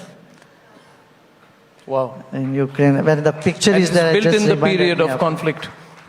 It's still it is built in the period of conflict. Before the conflict, but during the conflict time, it has helped people to, house people, so many people there. Earlier today when we were talking, every theme, every meeting and conversation today has been about transformation. And I have found this quiet confidence in our leaders, decision makers, business leaders who have come on the platform. We had all the 3 service chiefs also earlier this morning. And in the context of spirituality and humanitarianism, Gurudev, we are today globally surrounded by conflict. What sets India apart? We have Taliban and Pakistan in the West. We have an unfriendly China in the east. We've had problems on the Myanmar border. We've had internal conflict in Sri Lanka, all reeling through internal conflict. We have never been an aggressor. We have never been an aggressor. The art of living has taken the Indian philosophy, our Vedic tradition, globally at scale. At scale. Is there a role for India? I want to just expand on this, where we can actually be the beacon light globally. Yes, India has been an oasis. Even while financial crisis, our country has sustained itself and has been in a very progressive path. Thanks to our administration, our leadership in this country, they have done well in upholding India in the times of crisis. Yes, India has always been a source of inspiration. Whether in philosophy or in humanitarian work, we have excelled. You know, the very slogan, Vasudhaiva Kutumbakam, the world is one family, which has been here in this country for so long time. And today, the world is recognizing the impact of that humanitarian work and the spiritual need.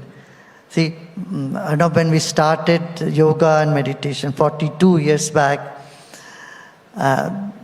people thought this is only for some recluse or some monks who would stand on a Ganges bank with all ashes. Yoga and meditation is not for common people. But I tell you today, 2.5 billion people, more than, 1/4 of world's population are practicing yoga and meditation. Vegetarianism was a taboo. Today, it's so common around the world. So, India has so much to offer, whether it's philosophy or its culture, or our diverse language, and the way we sail through all tough challenges. We take challenges and how we move through it. This is all something that the world is appreciating. But the world is very polarized.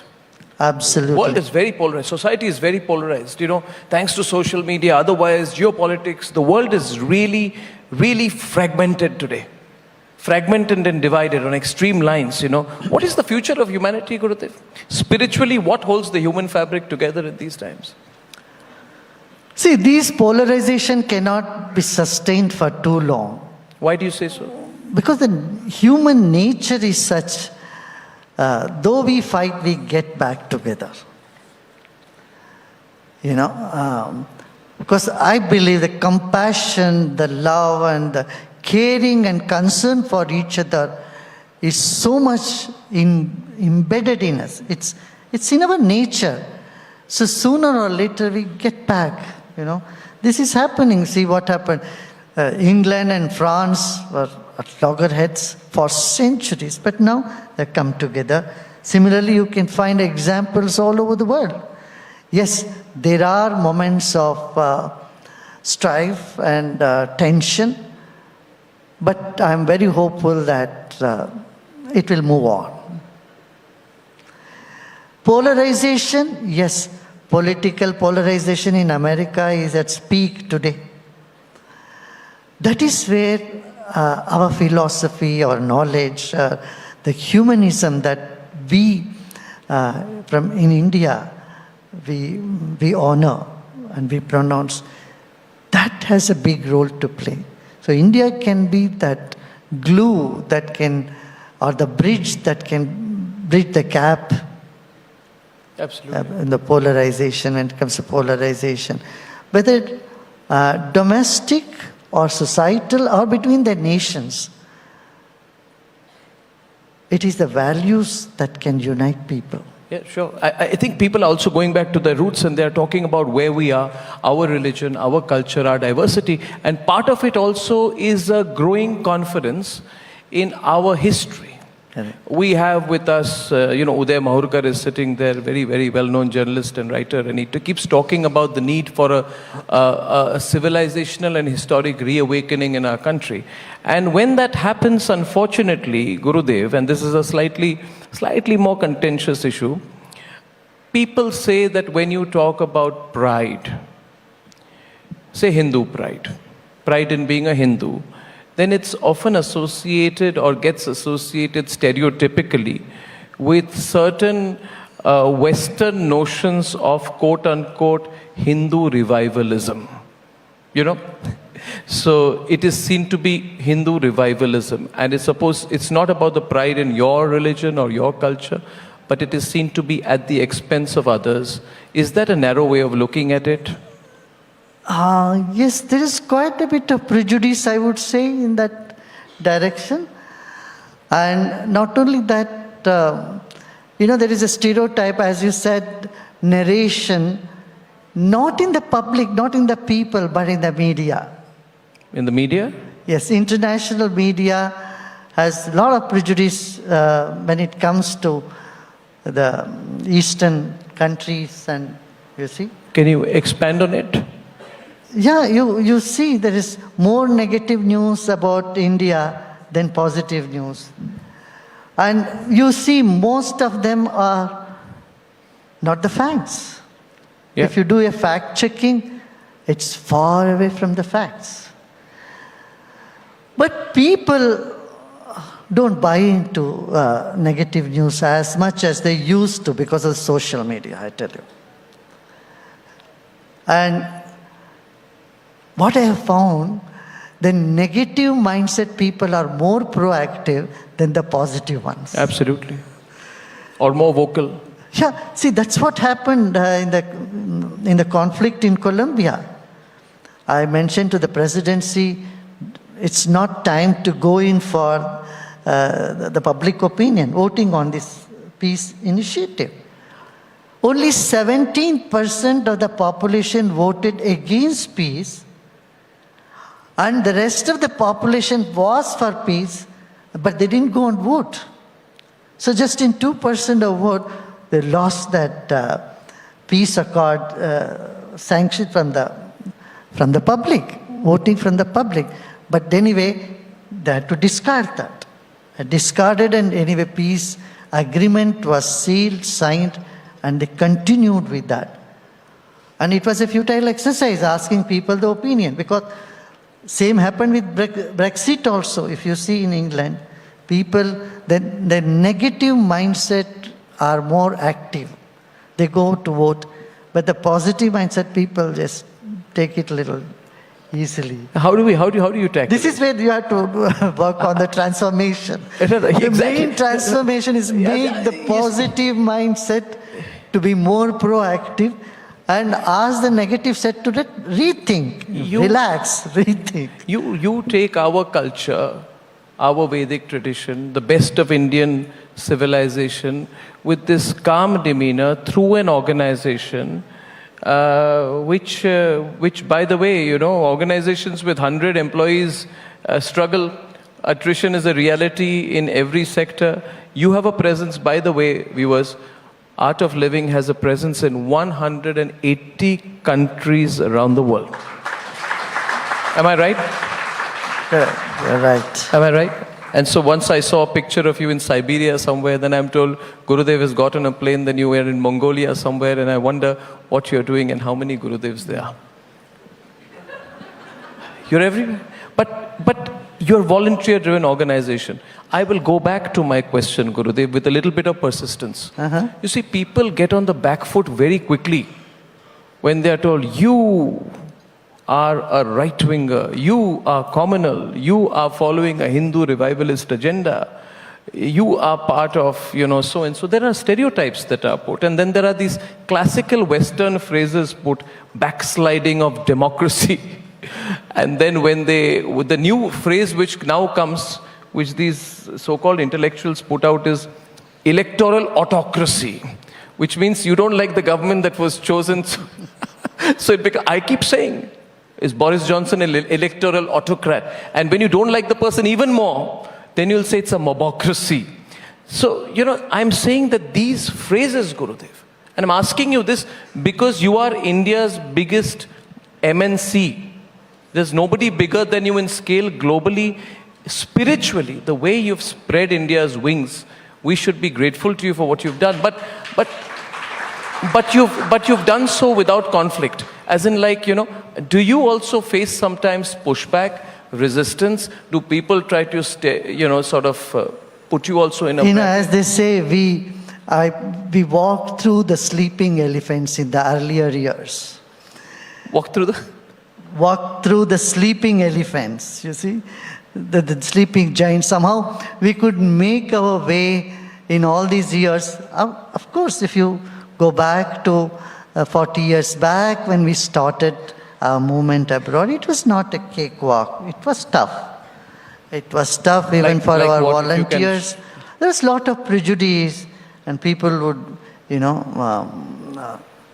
there's a lot of sort of blockades. Anything that comes from India, Eastern, meditation, yoga, these things are considered to be not the in thing, not for common people.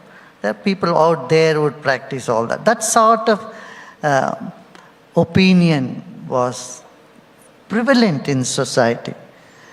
Even to have a program done in a prison, it was such a Herculean task for us to do that. In a prison? Can you share Just any experience? See, when we wanted to do this program in prison, because one ex-prison inmate did the program and his life was so transformed, we wanted to take it to prisons in America.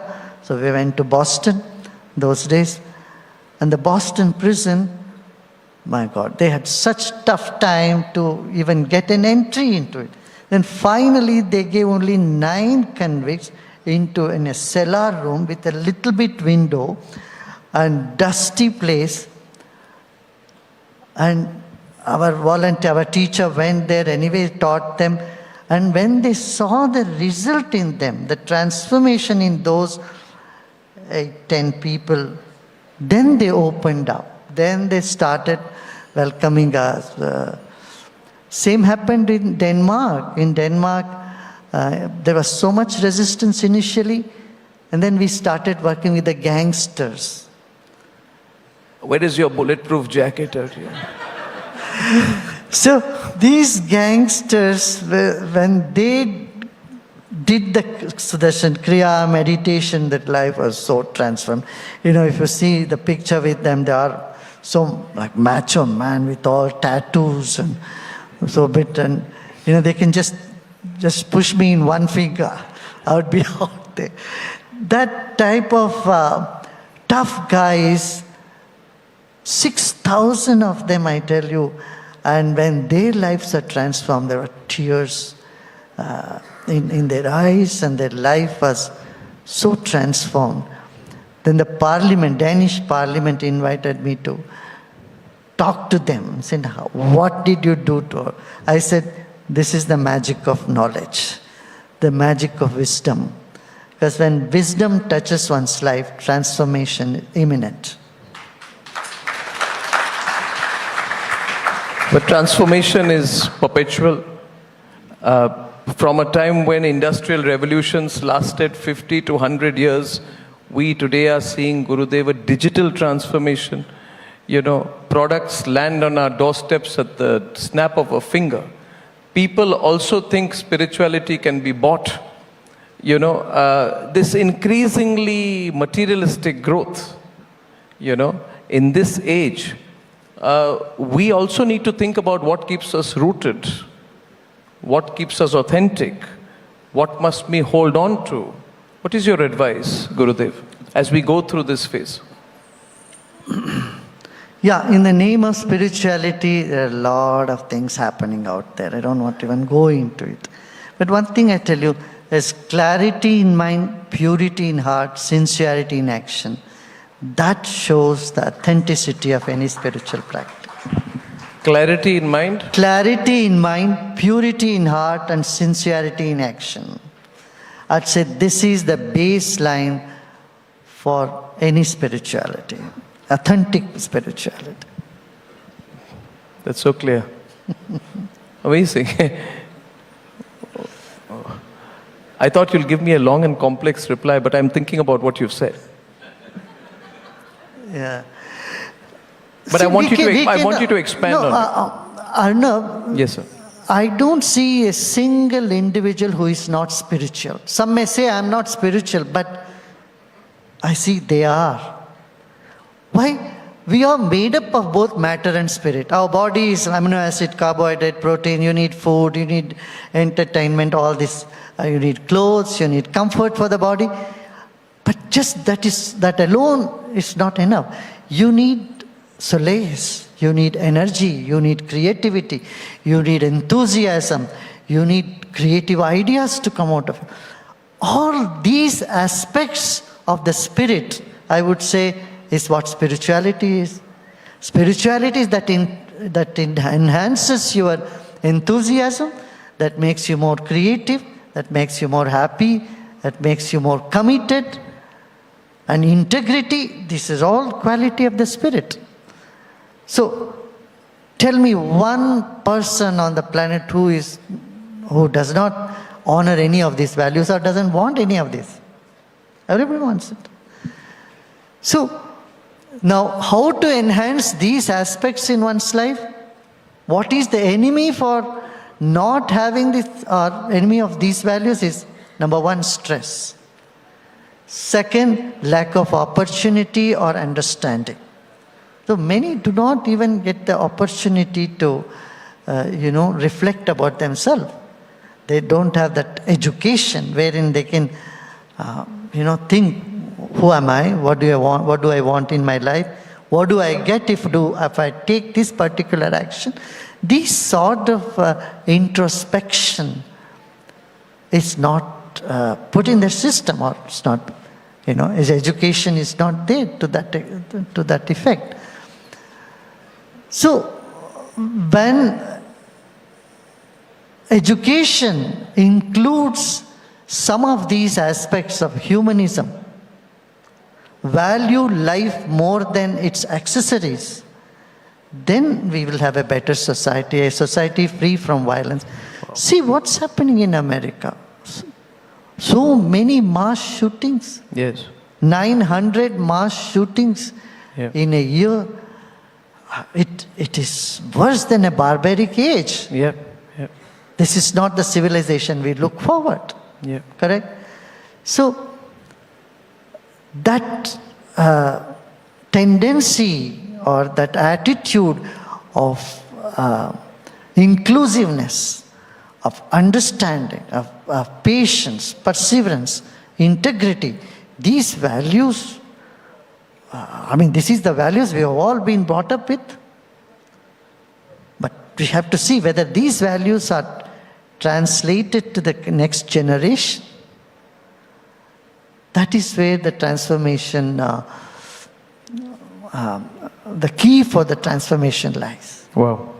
Value life instead of its accessories. So brilliantly put. What is the most needless stress? You talked about stress. You must meet a lot of stressed people. I'm not stressed. I'm okay. Don't look at me like that. I'm totally chilled out, Gurudev. I'm feeling very conscious right now. Were you referring to that stressed fellow who comes at 9 o'clock every night and takes out this stress on other people? But you know how to get out of the stress also. See, that's what, there is nothing wrong to be stressed. You can get stressed, but you shouldn't stay there. You should know how to get out of it. Right? Too much to do, too little time, no energy. That's the formula for stress. But what is the most needless stress? Most de-stressing is relaxing. Needless. What is the most needless stress? Not required at all. Which people waste time on. Needless. That depends on individual. They have to, you cannot decide for everybody what is they need and what they don't need. It's a very individual thing. But one thing I would say is one should know how to manage one's stress. If you are stressed, you should know how to get out of it. It's as simple as that. When you are if you get muddy, you should know how to wash that off. Wow. Right. Gurudev is doing something magnificent this year.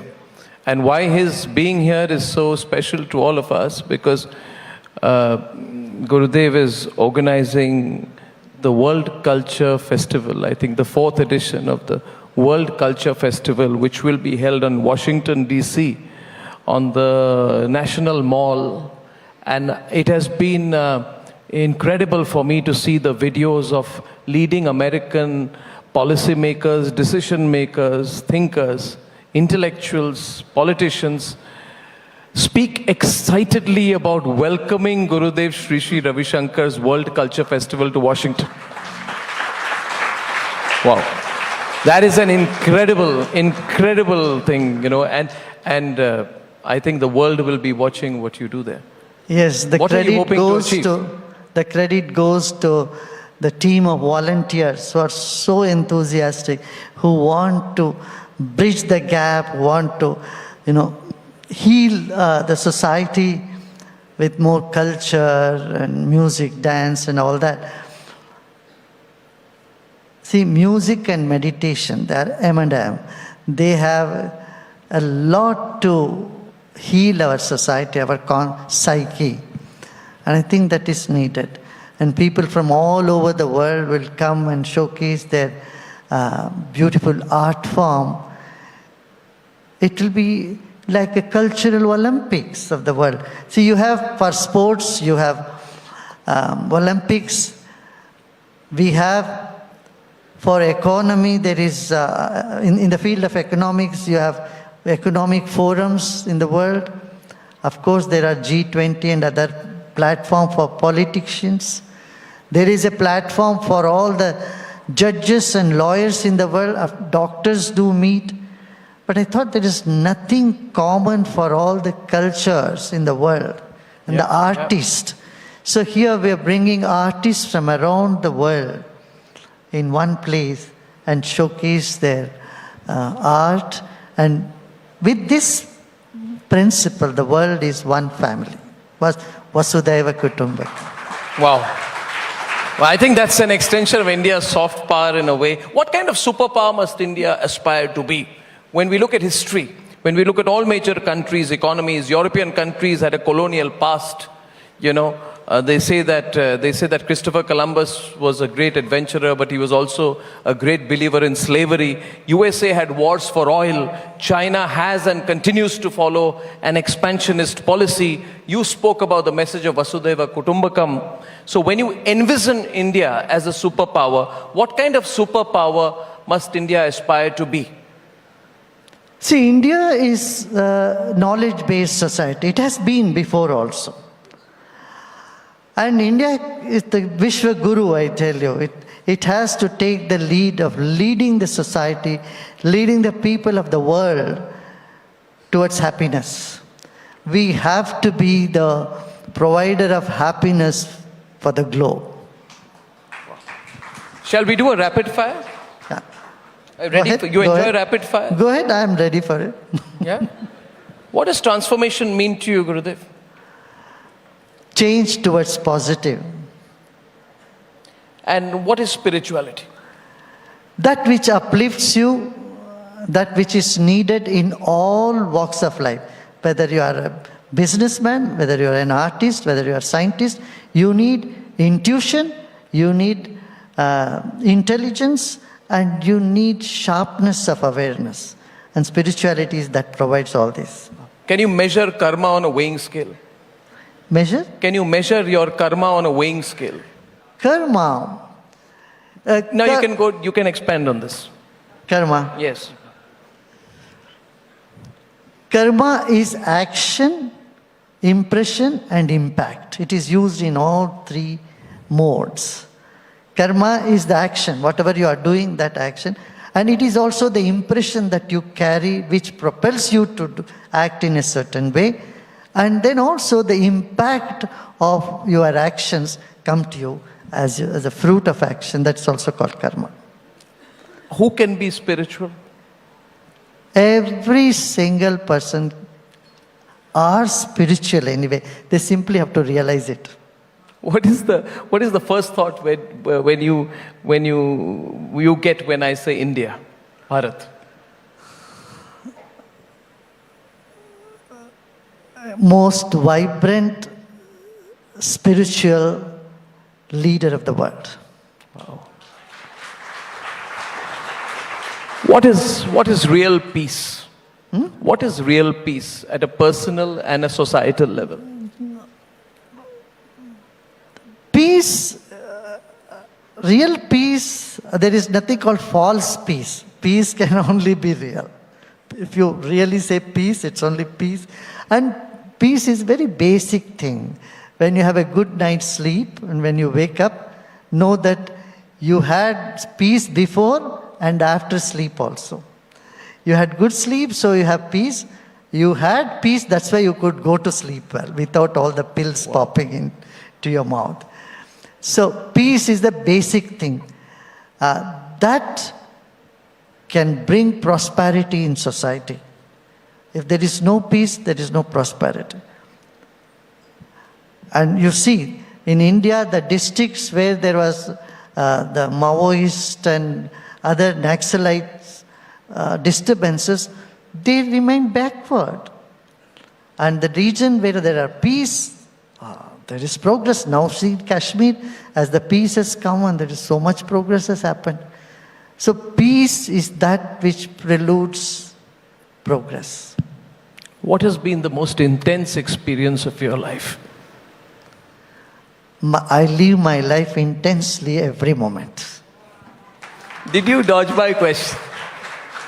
Huh? Did you dodge my question? Did you dodge my question? Dodging your question? No, that's the real answer for your question. I do anything intensely, yeah. Gurudev, hope you got that.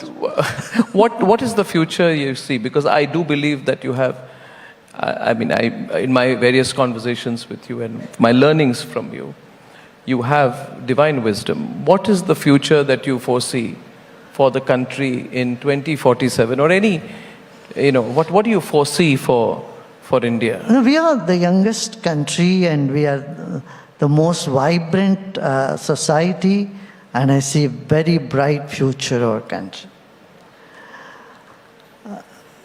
At times we may see that, we are not so skilled as we ought to be. In our villages, our youths are unemployed. They're all looking for some employment. But with the skilling, you see they are so talented. Just an opportunity for them. And it is happening now, like never ever before. We are seeing now the education has improved. The literacy rates are going up. Youths are coming forward for creative, entrepreneurial, with entrepreneurial spirit. So I see India has a very bright future. What is your advice for India's politicians? I'm sure they ask you for advice. Advice is very personal. No, that is... Now you dodge the question. So I don't want to give advices which hang like orphans in the space, nobody to own them. So when they ask for it, I give them. And I don't prepare my advices in advance. I keep an empty space, and when people ask advice, that comes up and I give them that time. But broadly for India's political class?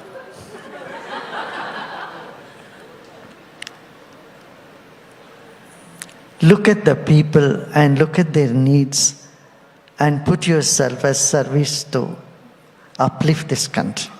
Wow. Well, Gurudev, I would say this, that we are so blessed to be in your presence. And we are so blessed to be in your time.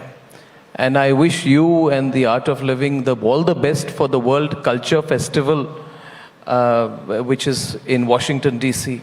And I believe, and I think I speak for everyone in the audience when I say that you are the true ambassador of India's soft power today. Thank you so much for being the transformation for this country. Thank you, Gurudev. Thank you. Thank you.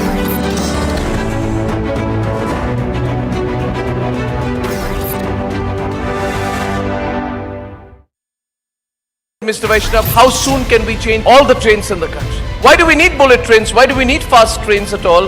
That's a transformation. So from tinkering to transformation, tell me what really has changed and what is changing. Today, railways thought process, railways mindset is only and only about performance, only and only about meeting people's expectations, only and only about transforming the economy. Our Prime Minister really thinks that India will become a superpower, and he believes that if we lay the foundation right, then the country will be in the right direction.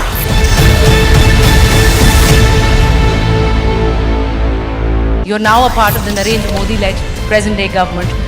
How do you see the different styles of functioning? And do you think that the style of governance is what leads us to this track on transformation? The capability, expertise, and the attention to detail, that insistence has been there with Prime Minister Modi. In 9 years, Prime Minister Modi has built 74 additional airports, heliports, and waterports. We've doubled it to 148. But our ambition does not stop there. In the next 5 years, we will take that number to upwards of 200 in our country.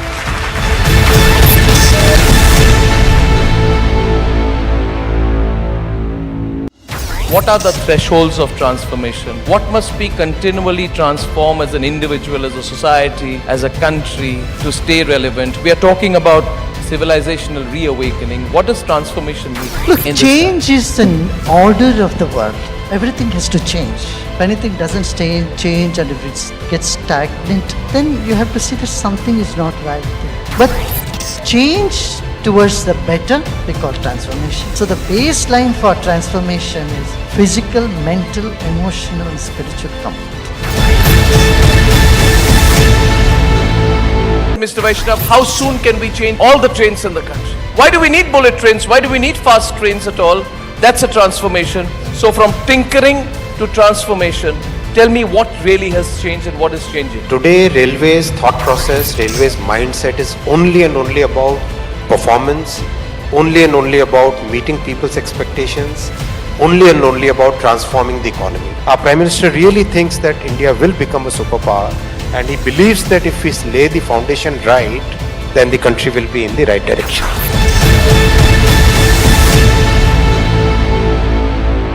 You're now a part of the Narendra Modi-led present-day government.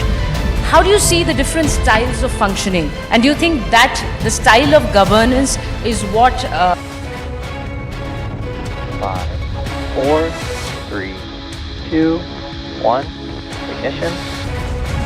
In yet another milestone, SpaceX launched its first O3B mPOWER satellite. Despite a severe thunderstorm warning and pushbacks, the Falcon 9 rocket sent up 2 O3B mPOWER satellites to medium Earth orbit. Officials say there will be 2 more O3B mPOWER satellites eventually.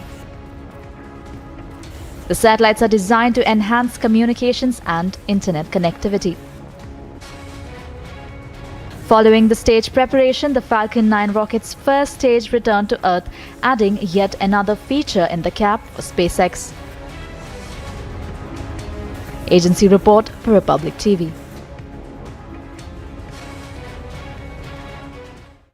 "13,000 placements last year.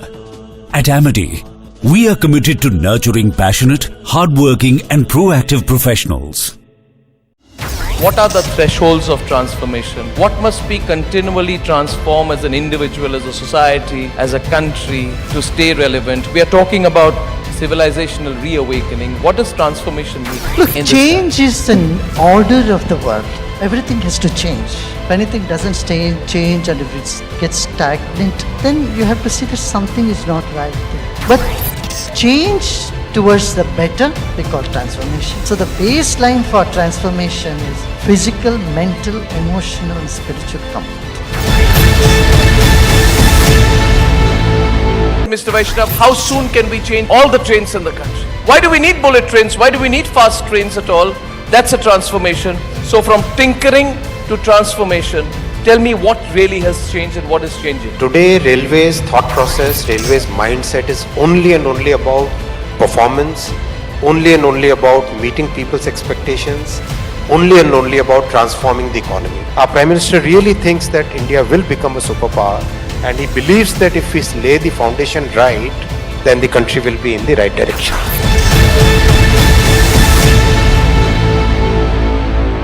You're now a part of the Narendra Modi-led present-day government.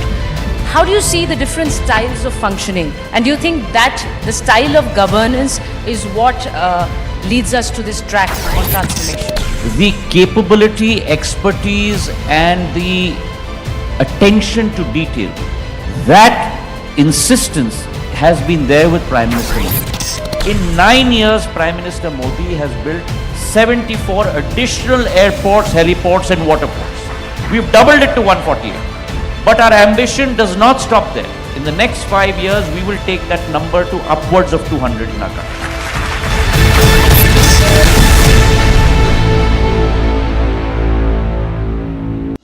What are the thresholds of transformation? What must be continually transformed as an individual, as a society, as a country to stay relevant? We are talking about civilizational reawakening. What does transformation mean? Look, change is an order of the world. Everything has to change. If anything doesn't change and if it gets stagnant, then you have to see that something is not right there. But change towards the better, we call transformation. So the baseline for transformation is physical, mental, emotional, and spiritual comfort.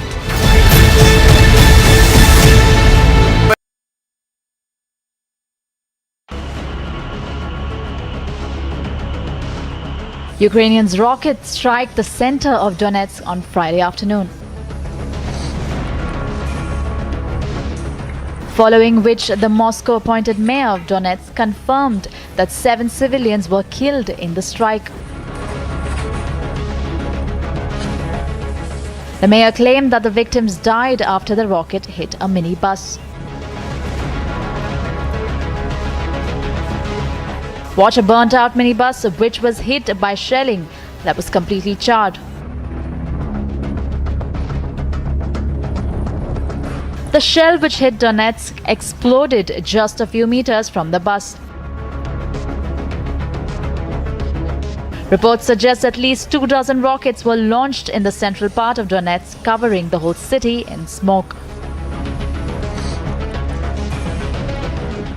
Agency report for Republic TV. Mr. Vaishnav, how soon can we change all the trains in the country? Why do we need bullet trains? Why do we need fast trains at all? That's a transformation. So from tinkering to transformation, tell me what really has changed and what is changing. Today, railways thought process, railways mindset is only and only about performance, only and only about meeting people's expectations, only and only about transforming the economy. Our Prime Minister really thinks that India will become a superpower, and he believes that if we lay the foundation right, then the country will be in the right direction.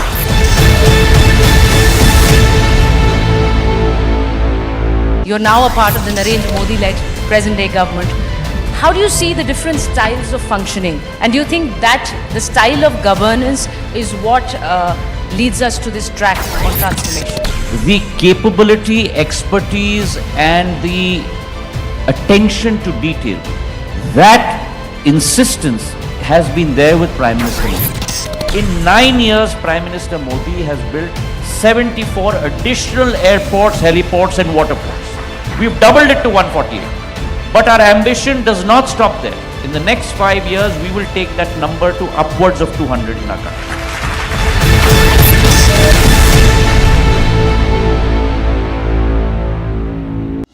What are the thresholds of transformation? What must be continually transformed as an individual, as a society, as a country to stay relevant? We are talking about civilizational reawakening. What does transformation mean? Look, change is an order of the world. Everything has to change. If anything doesn't change and if it gets stagnant, then you have to see that something is not right there. But change towards the better, we call transformation. So the baseline for transformation is physical, mental, emotional, and spiritual comfort. Mr. Vaishnav, how soon can we change all the trains in the country? Why do we need bullet trains? Why do we need fast trains at all? That's a transformation. So from tinkering to transformation, tell me what really has changed and what is changing. Today, railways thought process, railways mindset is only and only about performance, only and only about meeting people's expectations, only and only about transforming the economy. Our Prime Minister really thinks that India will become a superpower, and he believes that if we lay the foundation right, then the country will be in the right direction.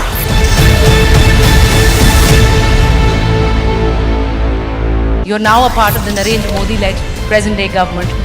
How do you see the different styles of functioning? And do you think that the style of governance is what...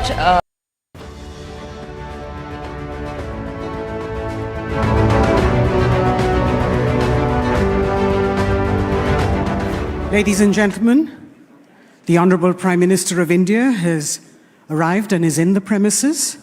Very soon he will join us inside the hall.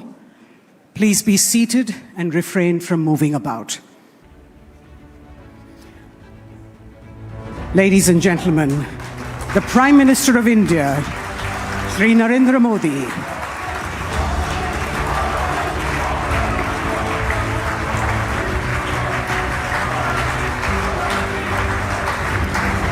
we're tremendously honored and grateful today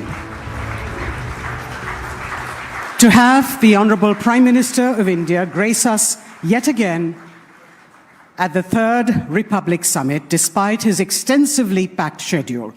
We're grateful to him to have blessed us at every Republic Summit to date. I'd like to now call upon the Editor-in-Chief, Republic Media, Arnab Goswami, to please welcome the Honorable Prime Minister and invite him to address the august gathering. माननीय प्रधानमंत्री जी Narendra Modi ji, Republic summit में आपका हार्दिक स्वागत है।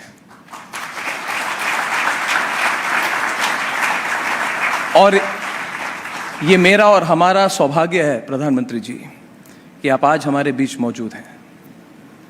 ये तीसरा Republic summit है और तीसरी बार आप हमारे बीच आए हैं। मेरे लिए इससे बड़ी खुशी क्या हो सकती है प्रधानमंत्री जी? पहली बार आप 2018 में मुंबई आए और आपने मेरा हौसला बढ़ाया। फिर 2019 में आप दिल्ली के रिपब्लिक समिट में आए और आपने नेशन फर्स्ट का विजन रखा था। नेशन फर्स्ट का विजन इसी स्टेज से, इसी मंच से, इसलिए मैं और मेरी पूरी टीम आपकी आभारी है। प्रधानमंत्री जी, 15 अगस्त 2015 को आपने लाल किले से स्टार्टअप इंडिया की घोषणा की थी। प्रधानमंत्री जी, रिपब्लिक मीडिया नेटवर्क एक स्टार्टअप है।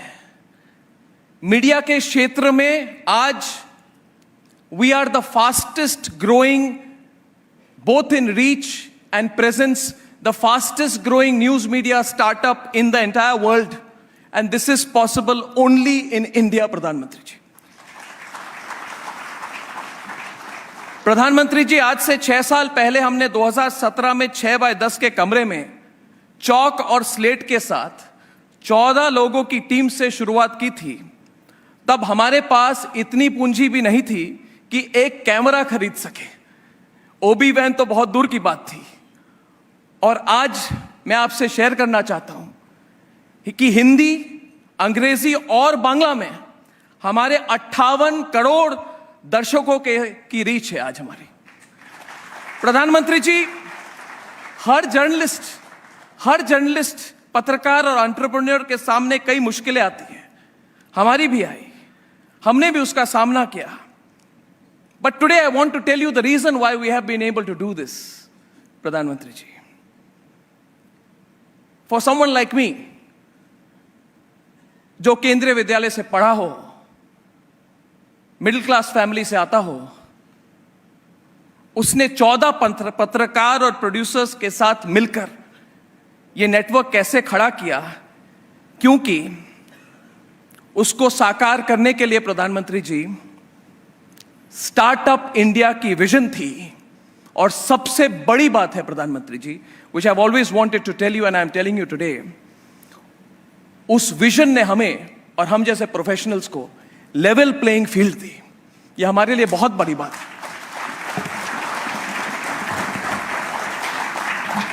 इस विजन ने ऐसा माहौल दिया जिसमें परिश्रम, टैलेंट और इनोवेशन के साथ और टेक्नोलॉजी के साथ कोई भी अपना सपना साकार कर सकता है। प्रधानमंत्री जी, हर भारतीय का सपना पूरा करने के लिए आपने देश में ऐसा एक वातावरण बनाया, आपने ऐसा एक वातावरण बनाया इस देश में, लेवल प्लेइंग फील्ड बनाई हम जैसे लोगों के लिए। जैसे स्वामी विवेकानंद ने कहा था कि संभव की सीमा जानने का एक ही तरीका है कि असंभव के आगे निकल जाना। प्रधानमंत्री जी, I want to say from this stage today to you personally, we believe in you, we believe in your vision, and we believe in your leadership. प्रधानमंत्री जी, जब मैं हिंदू कॉलेज में छात्र था, दिल्ली यूनिवर्सिटी के हिंदू कॉलेज में छात्र था, हॉस्टल में रहता था, तब ब्रेन ड्रेन का दौर था और हमारे जनरेशन के कई लोग चले गए, अब वापस भी नहीं आए। मगर आपके गाइडेंस में today the best talent is in India and the best talent is coming back to India. That is the transformation, प्रधानमंत्री ji, that you have brought, you alone have brought in this country. प्रधानमंत्री जी, जिन लोगों के ने घर, बिजली, सड़क, पानी और राशन को पॉलिटिकल स्लोगन बना दिया था, पहले जो सड़क 3 किलोमीटर हर दिन बनते थे, आज करीब 20-25 किलोमीटर के हाईवे का निर्माण आज किया जाता है। You are today leading the world on global issues on the one side, climate change. You are the global leader on issues of climate change. You are showing the way to peace in Ukraine with your straight talk and your astute and unbelievable diplomacy. Unbelievable diplomacy. And at the same time, Pradhan Mantri ji, it is only and only under your leadership, only under your leadership, कि हर किसी को घर में नल का जल, मुफ्त ration मिल रहा है। 70 साल में जो सिर्फ सपनों में दिखाए गए, आज वो साकार हो रहे हैं। And that is why I want to tell you, on the theme of time of transformation, Pradhan Mantri ji, we believe in you. We believe in your vision. And we have absolute belief and trust and faith in your leadership. जैसा कि आपने कहा है और जैसा आपने कहा प्रधानमंत्री जी, और मैं आपको कोट कर रहा हूं, कि हम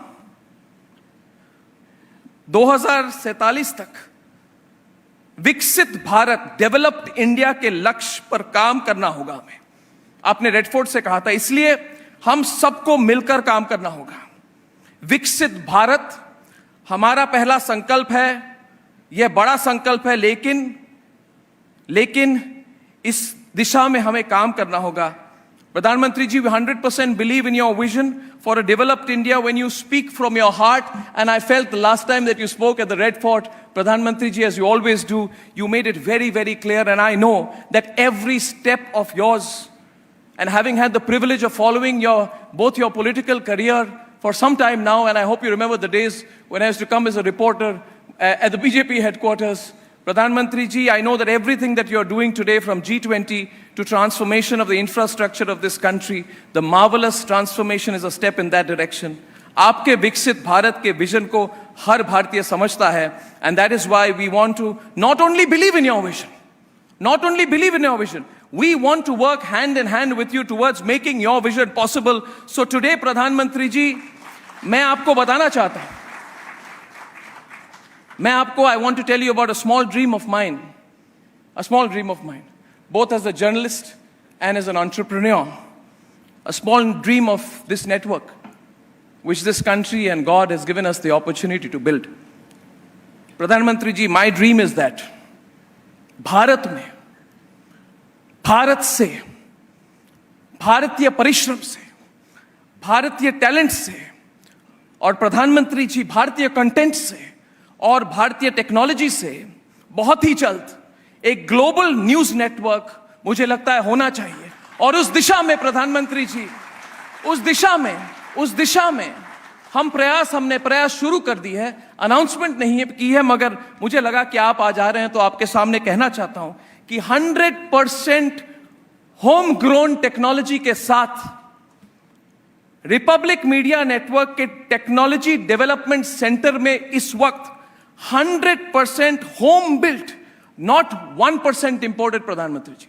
100% home built, machine learning, artificial intelligence के साथ, homegrown analytics और digital technology के साथ हम तैयार कर रहे हैं और इस पर हमारा काम चल रहा है. जैसे प्रधानमंत्री जी आपने दिशा दिखाई है, हम भी इसी दिशा में हमारा प्रयास कर रहे हैं और मुझे लगता है कि मीडिया और टेक्नोलॉजी के मिश्रण से, through a mix of media and technology and content, Bharat की आवाज को दुनिया के हर कोने में हम ले जाना चाहते हैं.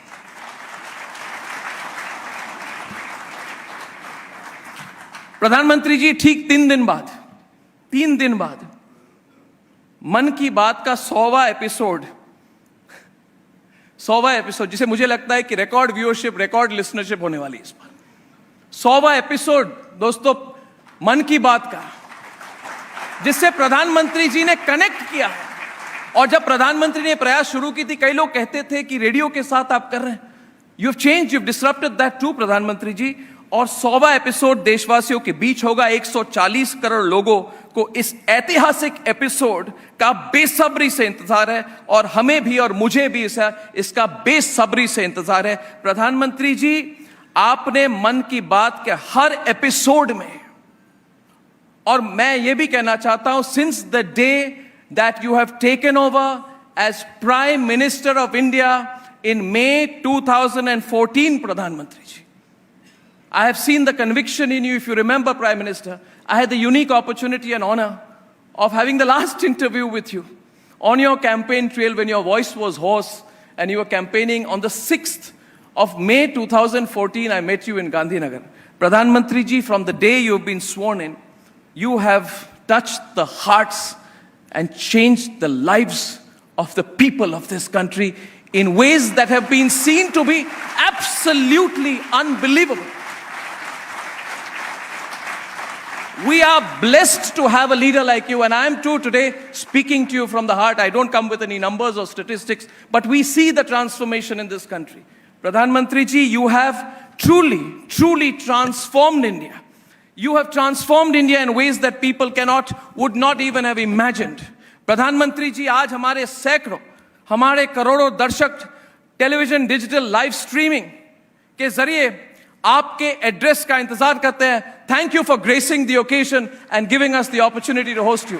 प्रधानमंत्री, thank you.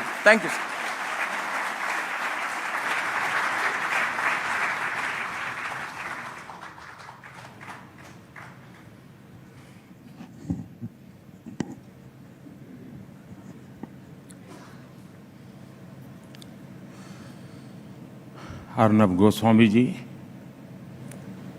Republic media network के सभी साथी, देश विदेश में रिपब्लिक टीवी के सभी दर्शक, देवी और सज्जनों, अपनी बात बताने से पहले बचपन में एक चुटकुला हम सुनते थे, वो जरा बताना चाहता हूँ.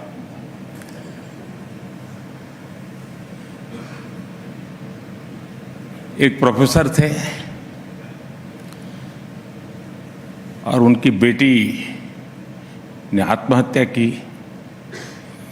तो एक चीट छोड़ करके गई कि मैं जिंदगी में थक गई हूँ, मैं जीना नहीं चाहती हूँ, तो मैं काकरिया तालाब में कूद करके मर जाऊंगी. अब सुबह देखा बेटी घर में नहीं है, तो बिस्तर में चिट्ठी मिली. तो पिताजी को बड़ा गुस्सा आया. बोले, मैं प्रोफेसर, इतने साल मैंने मेहनत की, अभी भी बोले कांकरिया स्पेलिंग गलत लिख के जाती है.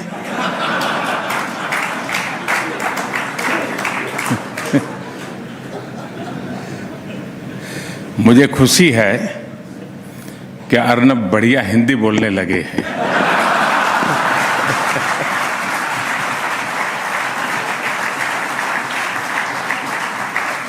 उन्होंने क्या बोला वो तो मैंने सुना नहीं, लेकिन हिंदी ठीक है कि नहीं वो बराबर ध्यान से सुन रहा था. और शायद मुंबई में रहने के कारण आप हिंदी बराबर सीख लिए. साथियों, आप सबके बीच आना स्वाभाविक है कि आनंद होता है। अगले महीने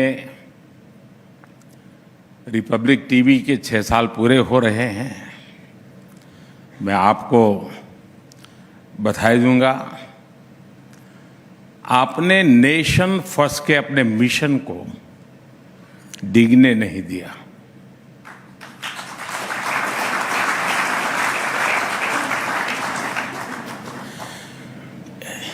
हर प्रकार के रोड़े रुकावटों के बावजूद आप डटे रहे। कभी अर्नब का गला खराब हुआ, कभी कुछ लोग अर्नब के गले पड़ गए, लेकिन चैनल न रुका न थका और न ही थमा।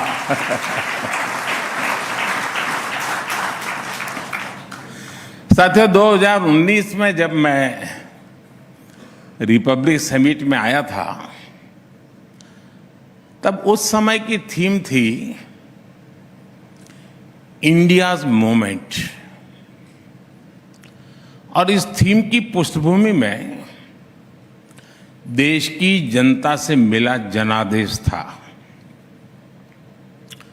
अनेकों दशकों बाद भारत की जनता ने लगातार दूसरी बार प्रचंड बहुमत वाली स्थिर सरकार बनाई थी। देश को ये विश्वास हो गया था कि इंडियाज मूवमेंट आ गया है। आज 4 वर्ष बाद आपकी समिट की थीम है टाइम ऑफ ट्रांसफॉर्मेशन, यानी जिस ट्रांसफॉर्मेशन का विश्वास था वो अब जमीन पे दिख रहा है। साथियों, आज देश में जो बदलाव आ रहा है उसकी दिशा क्या है, इसको मापने का एक तरीका है अर्थव्यवस्था के विकास और विस्तार की गति। भारत को $1 ट्रिलियन की अर्थव्यवस्था बनने में लगभग 60 साल लगे, 60 इयर्स। 2014 तक हम लोग किसी तरह $2 ट्रिलियन के मार्क तक पहुंच पाए थे, यानी 7 दशक में $2 ट्रिलियन की अर्थव्यवस्था। लेकिन आज हमारी सरकार के 9 वर्ष बाद भारत आज लगभग $3.5 ट्रिलियन इकोनॉमी वाला देश है।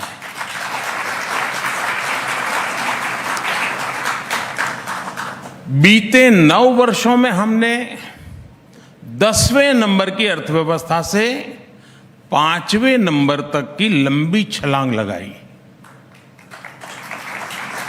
और ये सब 100 साल के सबसे बड़े संकट के बीच हुआ है। जिस दौर में दुनिया की बड़ी बड़ी अर्थव्यवस्थाएं फंसी हुई थी, उस दौर में भारत संकट से बाहर भी निकला और तेज गति से आगे भी बढ़ रहा है। साथियों, पॉलिसी मेकर्स से आपने एक बात अक्सर सुनी होगी, फर्स्ट ऑर्डर इंपैक्ट, यानी किसी भी नीति का पहला और स्वाभाविक परिणाम। फर्स्ट ऑर्डर इंपैक्ट ही पॉलिसी का पहला लक्ष्य होता है और ये कम समय में दिखने लगता है। लेकिन हर पॉलिसी का सेकंड और थर्ड ऑर्डर इंपैक्ट भी होता है। इनका प्रभाव गहरा होता है, दूरगामी होता है, लेकिन ये सामने आने में समय लगता है। इसकी कंपैरेटिव स्टडी करने के लिए, विस्तार से समझने के लिए हमें कई दशक पीछे जाना पड़ेगा। आप लोग टीवी की दुनिया वाले टू विंडो चलाते हैं ना, पहले और अब वाली, बिफोर एंड आफ्टर वाली, तो मैं भी कुछ वैसा ही आज करने वाला हूं। तो पहले जरा बिफोर की बात कर लेते हैं। साथियों, आजादी मिलने के बाद लाइसेंस राज वाली जो इकोनॉमी पॉलिसी अपनाई गई थी, उसमें सरकार ही कंट्रोलर बन गई। कंपटीशन खत्म कर दिया गया। प्राइवेट इंडस्ट्री को, एमएसएमईज को आगे नहीं बढ़ने दिया गया। इसका पहला नकारात्मक प्रभाव तो यही हुआ कि दूसरे देशों के मुकाबले हम पिछड़ते चले गए, हम और गरीब होते गए। उन नीतियों का सेकंड ऑर्डर इंपैक्ट और भी बुरा हुआ। भारत की कंजम्पशन ग्रोथ दुनिया के मुकाबले बहुत कम रह गई। इसकी वजह से मैन्युफैक्चरिंग सेक्टर कमजोर हुआ और हमने इन्वेस्टमेंट के मौके गंवा दिए। इसका तीसरा प्रभाव यह हुआ कि भारत में इनोवेशन का माहौल ही नहीं बन सका।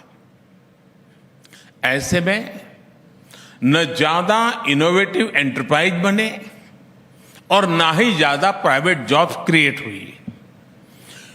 युवा सिर्फ और सिर्फ सरकारी नौकरी के भरोसे रहने लगे। देश की कई प्रतिभाओं ने तब काम का माहौल ना देखकर देश छोड़ने तक का फैसला कर लिया।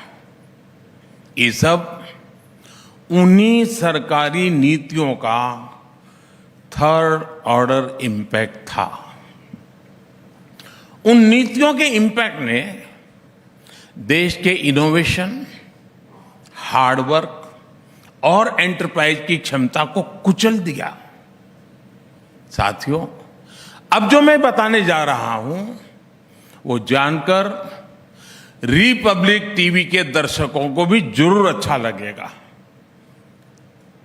2014 के बाद हमारी सरकार ने जो भी पॉलिसी बनाई है उसमें ना केवल इनिशियल बेनिफिट्स का ध्यान रखा गया, बल्कि सेकंड और थर्ड ऑर्डर इफेक्ट को भी प्राथमिकता दी गई।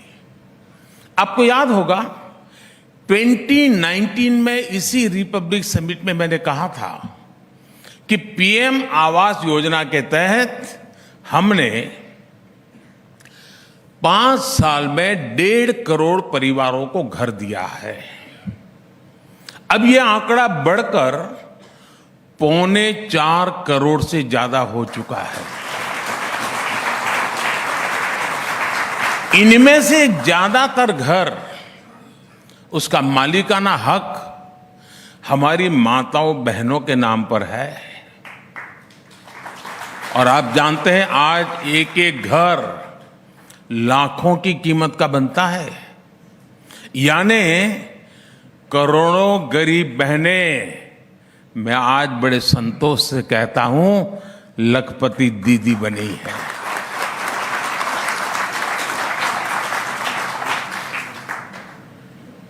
शायद इससे बड़ा कोई रक्षाबंधन नहीं हो सकता है। ये हुआ पहला इंपैक्ट।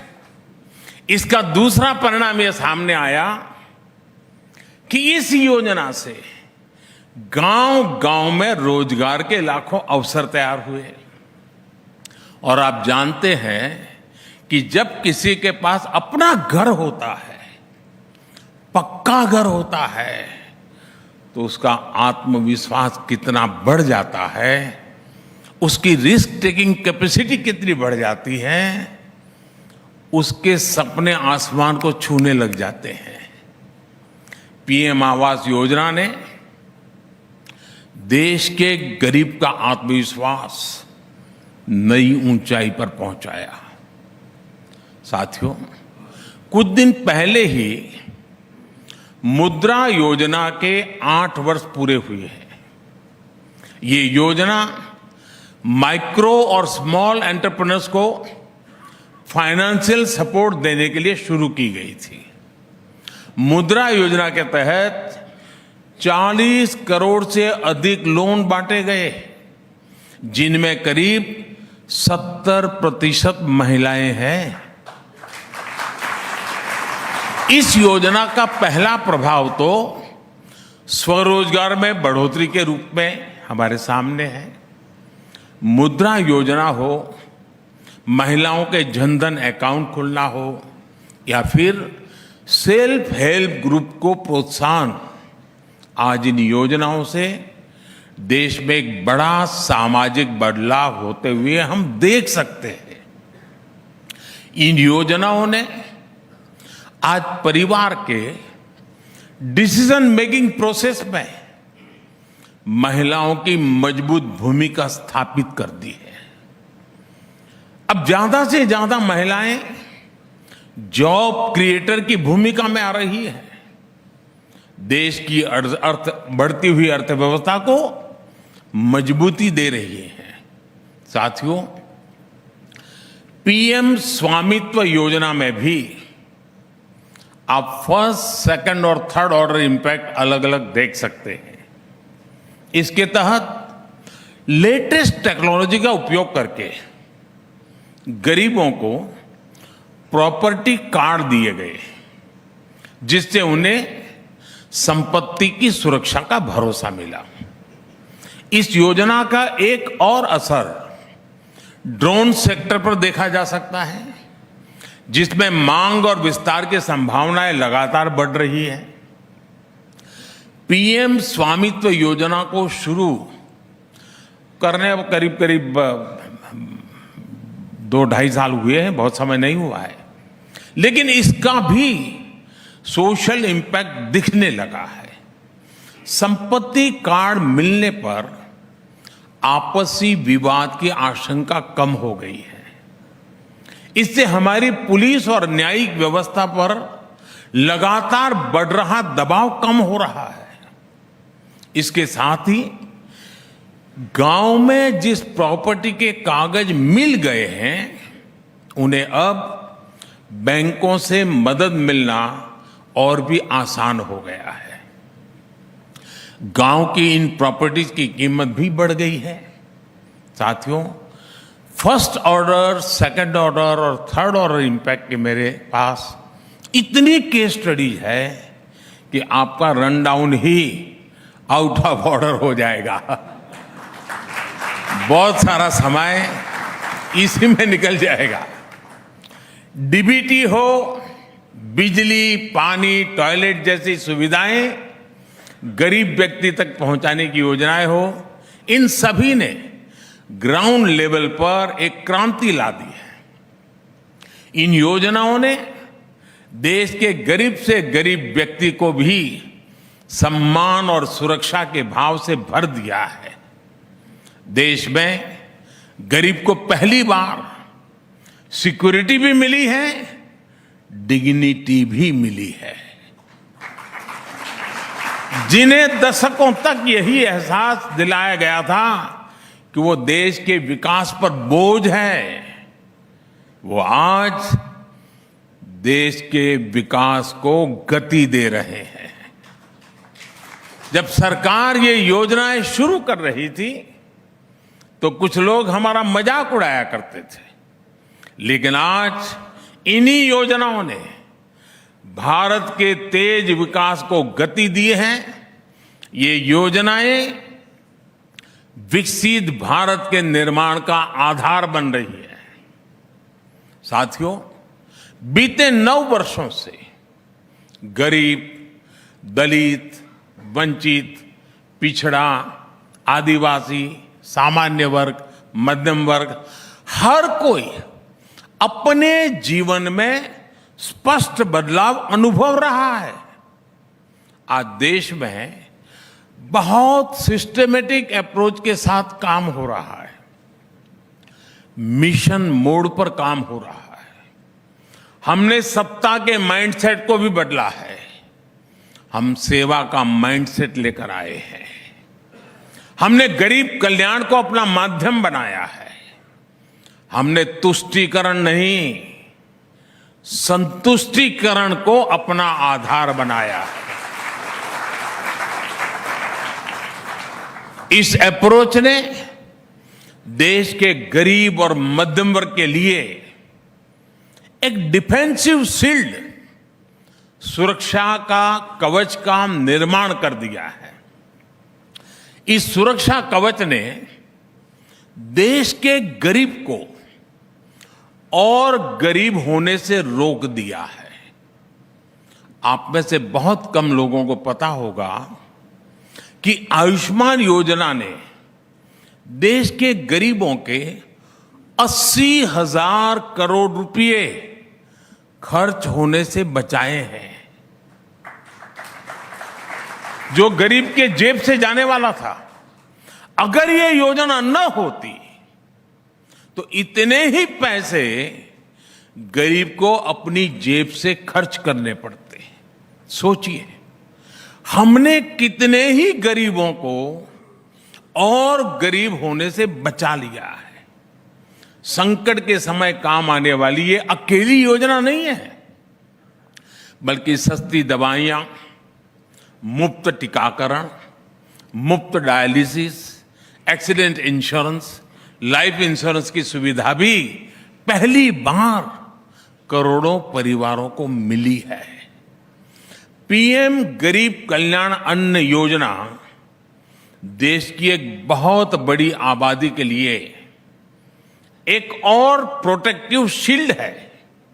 इस योजना ने कोरोना के संकट काल में किसी गरीब को भूखे नहीं सोने दिया। आज सरकार 4 लाख करोड़ रुपए सरकार इसी अन्न योजना पर खर्च कर रही है। चाहे वो one nation one ration card हो या फिर जेम ट्रिनिटी, ये सभी प्रोटेक्टिव शील्ड का ही हिस्सा है। आज गरीब से गरीब को भरोसा मिला है कि जो उसके हक का है वो उसे जरूर मिलेगा। और मैं मानता हूं यही सच्चे अर्थ में सामाजिक न्याय है। ऐसी कितनी ही योजना है, इनका बहुत बड़ा असर भारत से गरीबी को कम करने में हुआ है। आपने कुछ समय पहले आईएमएफ का एक रिपोर्ट आया जो है, एक वर्किंग पेपर, शायद आपने जरूर देखा होगा। ये रिपोर्ट बताती है कि ऐसी योजनाओं के कारण महामारी के बावजूद भारत में एक्सट्रीम पॉवर्टी खत्म होने की कगार पर है। और यही तो ट्रांसफॉर्मेशन और क्या होता है साथियों? आप याद होगा, मैंने संसद में मनरेगा को कांग्रेस सरकार की विफलताओं के स्मारक के रूप में पहचान दी थी उसकी।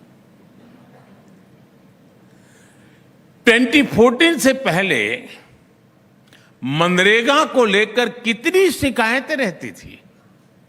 तब सरकार ने एक स्टडी कराई थी।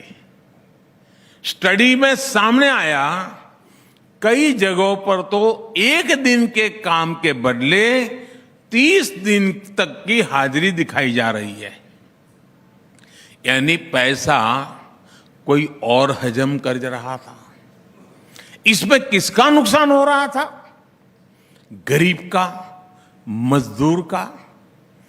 आज भी अगर आप गांवों में जाएंगे और पूछेंगे कि 2014 से पहले मनरेगा में कौन सा प्रोजेक्ट बना है जो आज काम आ रहा है, तो आपको ज्यादा कुछ हाथ नहीं लगेगा। पहले मनरेगा पर जो धनराशि खर्च भी हो भी रही थी, उसमें परमानेंट एसेट डेवलपमेंट का काम बहुत ही कम होता था। हमने स्थिति को भी बदला, हमने मनरेगा का बजट बढ़ाया, ट्रांसपेरेंसी भी बढ़ाई, हमने पैसा सीधे बैंक अकाउंट में भेजना शुरू किया और गांव के लिए रिसोर्स भी बनाए। 2014 के बाद मनरेगा के तहत गरीबों के पक्के घर भी बने, कुएं, बावड़ियां, नहरें, पशुओं के शेड, ऐसे लाखों काम हुए हैं। आज अधिकतर मनरेगा पेमेंट्स 15 दिन में ही क्लियर हो जाती है। अब करीब 90% से अधिक मनरेगा मजदूरों के आधार कार्ड लिंक हो चुके हैं। इससे जॉब कार्ड में फर्जीवाड़ा कम हुआ है। और मैं आपको एक और आंकड़ा दूंगा, मनरेगा में फर्जीवाड़ा रुकने की वजह से 40,000 करोड़ रुपए गलत हाथों में जाने से बचे हैं। अब मनरेगा का पैसा उस गरीब मजदूर के पास जा रहा है जो मेहनत करता है, जो अपना पसीना बहाता है। गरीब के साथ हो रहे उस अन्याय को भी हमारी सरकार ने समाप्त कर दिया है। साथियों, ट्रांसफॉर्मेशन की ये यात्रा जितनी समकालीन है उतनी ही फ्यूचरिस्टिक भी है। हम आने वाले अनेक दशकों की तैयारी आज कर रहे हैं। अतीत में जो भी टेक्नोलॉजी आई वो कई दशकों या सालों के बाद भारत पहुंची। पिछले 9 वर्षों में भारत ने इस ट्रेंड को भी बदला है। भारत ने 3 काम एक साथ शुरू किए। एक तो हमने टेक्नोलॉजी से जुड़े सेक्टर्स को सरकार के कंट्रोल से मुक्त कर दिया। दूसरा, हमने भारत की जरूरत के मुताबिक भारत में ही टेक्नोलॉजी विकसित करने पर जोर दिया। तीसरा, हमने फ्यूचर की टेक्नोलॉजी के लिए रिसर्च एंड डेवलपमेंट पर मिशन मोड अप्रोच अपनाई। आज आप देख रहे हैं कि देश में किस तरह और कितनी तेजी से 5G का रोल आउट हुआ है। हम दुनिया में सबसे तेज गति से आगे बढ़े हैं। 5G को लेकर भारत ने जो तेजी दिखाई है, जिस तरह अपनी खुद की टेक्नोलॉजी विकसित की है, उसकी पूरी दुनिया में चर्चा हो रही है। साथियों, कोरोना काल में वैक्सीन का विषय भी कोई भूल नहीं सकता।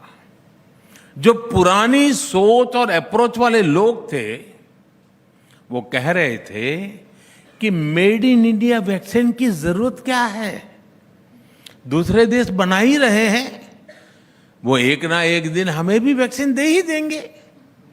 लेकिन संकट की घड़ी में भारत ने आत्मनिर्भरता का रास्ता चुना और परिणाम हमारे सामने हैं।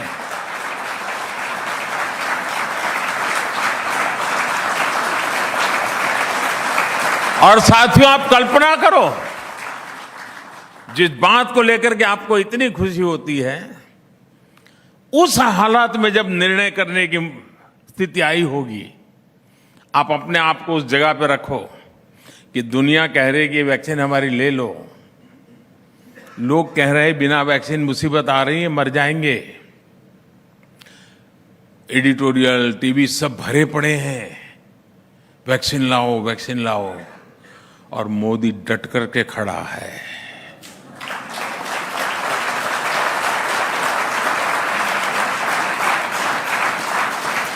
बहुत बड़ा पॉलिटिकल कैपिटल मैंने रिस्क पे लगाया था दोस्तों,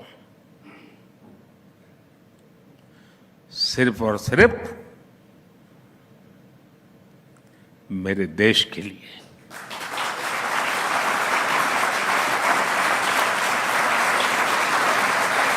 वरना मैं भी, अरे खजाना है, खाली करो भाई, ले आओ, एक बार लगा दो, अखबार में एडवर्टाइजमेंट दे दो, काम चल जाएगा। लेकिन हमने वो रास्ता नहीं चुना दोस्तों। हमने बहुत ही कम समय में दुनिया की श्रेष्ठ और प्रभावी वैक्सीन तैयार की। हमने तेज गति से दुनिया का सबसे बड़ा, सबसे सफल वैक्सीन अभियान चलाया। और आपको याद होगा, अभी तो जनवरी फरवरी में कोविड की शुरुआत भारत में शुरू अभी तो हुई थी, और भारत ने मई महीने में वैक्सीन के लिए टास्क फोर्स बना दिया था। इतना एडवांस में सोच करके काम किया है। और यही वो भी समय था जब कुछ लोग मेड इन इंडिया वैक्सीन को नकारने में जुटे थे। न जाने कैसे कैसे शब्द प्रयोग किए थे, पता नहीं किसका दबाव था, जाने क्या स्वार्थ था कि ये लोग विदेशी वैक्सीन के इंपोर्ट की पैरवी कर रहे थे। साथियों, हमारा डिजिटल इंडिया अभियान की भी आज विश्व भर में चर्चा है। मैं पिछले दिनों G20 समिट में बाली गया था। शायद ही कोई देश ऐसा होगा जिसने मुझे डिजिटल इंडिया की डिटेल जानने की कोशिश न की हो। इतनी बड़ी चर्चा है। डिजिटल इंडिया को भी एक समय में ड्रिल करने की कोशिश हुई थी। पहले देश को डाटा बनाम आटा की डिबेट में उलझाया गया, और ये टीवी वालों को तो बजा मर जाता है, दो शब्द डाल देते हैं, डाटा चाहिए, आटा चाहिए।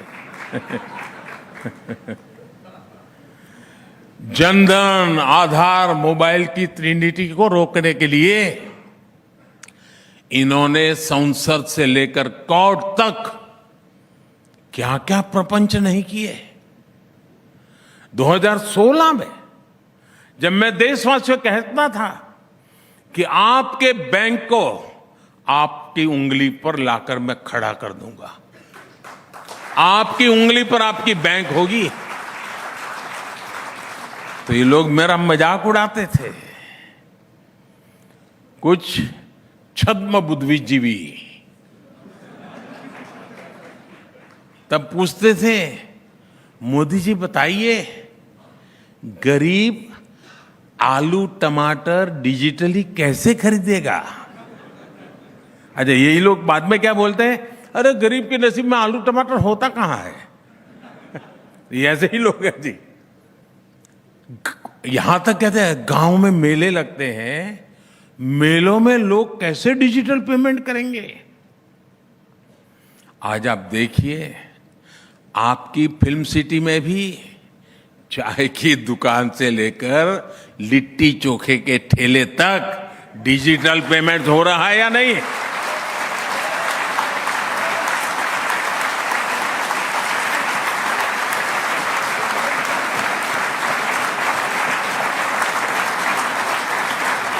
आज भारत उन देशों में है जहां डिजिटल पेमेंट्स सबसे ज्यादा हो रहा है दुनिया की तुलना में।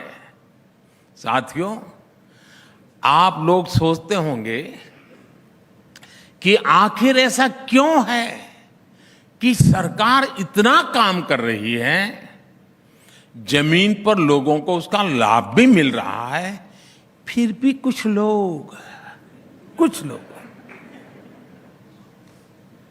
लोगों को मोदी से इतनी परेशानी क्यों है?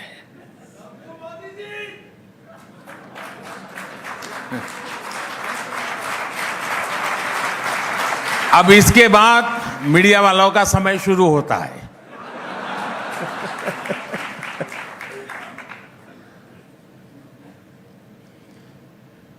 और आज इसकी वजह मैं भी रिपब्लिक टीवी के दर्शकों को बताना चाहता हूं।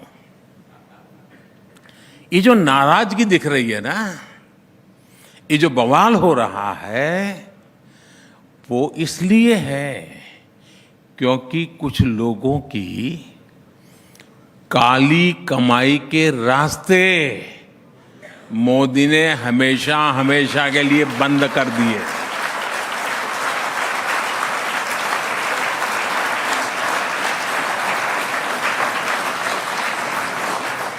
अब भ्रष्टाचार के खिलाफ लड़ाई में आधी अधूरी आइसोलेटेड अप्रोच नहीं है, अब एक इंटीग्रेटेड इंस्टीट्यूशनलाइज अप्रोच है। ये हमारा कमिटमेंट है। अब आप बताइए, जिसकी काली कमाई रुकेगी वो मुझे पानी पी पी कर गाली देगा कि नहीं देगा?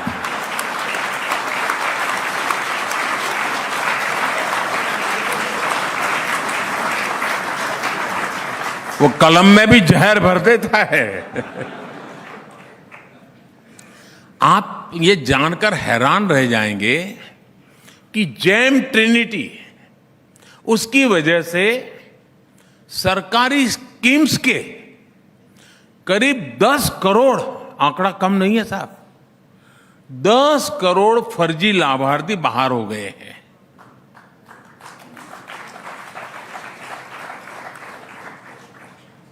दस करोड़ फर्जी लाभार्थी बाहर हो गए हैं। ये 10 करोड़ वो लोग थे जो सरकार का बेनिफिट लेते थे, लेकिन ये 10 करोड़ वो थे जिनका कभी जन्म ही नहीं हुआ था, लेकिन इनके नाम सरकारी पैसा भेजा जा रहा था। आप सोचिए, दिल्ली, पंजाब, हरियाणा की जितनी कुल आबादी है, उससे भी ज्यादा फर्जी नामों को कांग्रेस की सरकार पैसे भेज रही थी। अगर ये फर्जी 10 करोड़ नाम हमारी सरकार सिस्टम से नहीं हटाती तो स्थिति बहुत भयावह हो सकती थी। इतना बड़ा काम ऐसे ही नहीं हुआ है दोस्तों। इसके लिए पहले आधार को संवैधानिक दर्जा दिया गया, 45 करोड़ से अधिक जनधन बैंक खाते मिशन मोड पर खोले गए, अभी तक 28 लाख करोड़ रुपए डीबीटी से करोड़ों लाभार्थियों तक पहुंचाए गए, डायरेक्ट बेनिफिट ट्रांसफर। कोई बिचौलिया नहीं, कोई कटकी कंपनी नहीं, कोई काली कमाई करने वाले लोग नहीं। और डीबीटी का सीधा सीधा मतलब है, डीबीटी यानी कमीशन बंद, लीकेज बंद। इस एक व्यवस्था से ही दर्जनों योजनाओं, कार्यक्रमों में ट्रांसपेरेंसी आ गई। साथियों, सरकारी खरीद भी हमारे देश में भ्रष्टाचार का एक बड़ा जरिया हुआ करती थी, लेकिन अब इसमें भी ट्रांसफॉर्मेशन आ चुका है।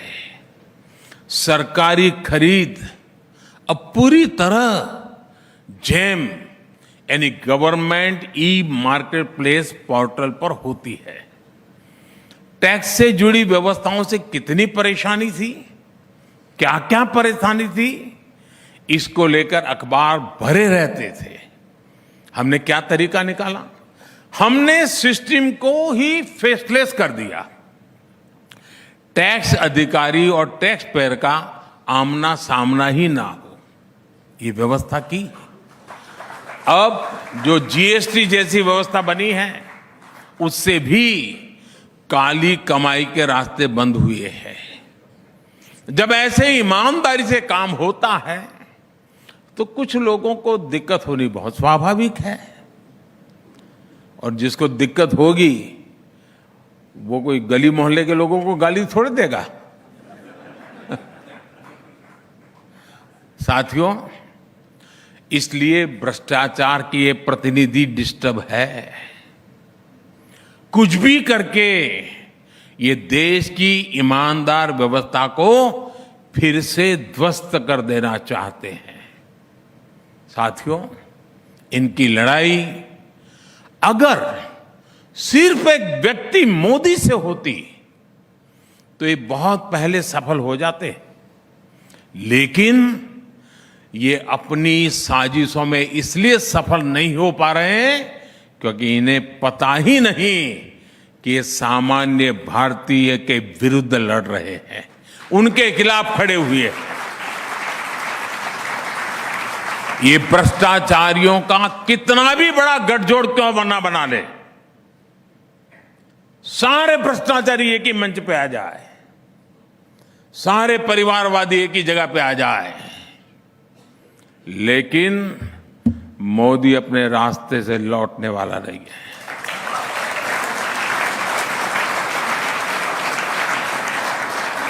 भ्रष्टाचार और परिवारवाद के खिलाफ मेरी लड़ाई जारी रहेगी दोस्तों, और मैं देश को इन चीजों से मुक्त कराने के लिए प्रण लेकर के निकला हुआ इंसान हूं। मुझे आपके आशीर्वाद चाहिए।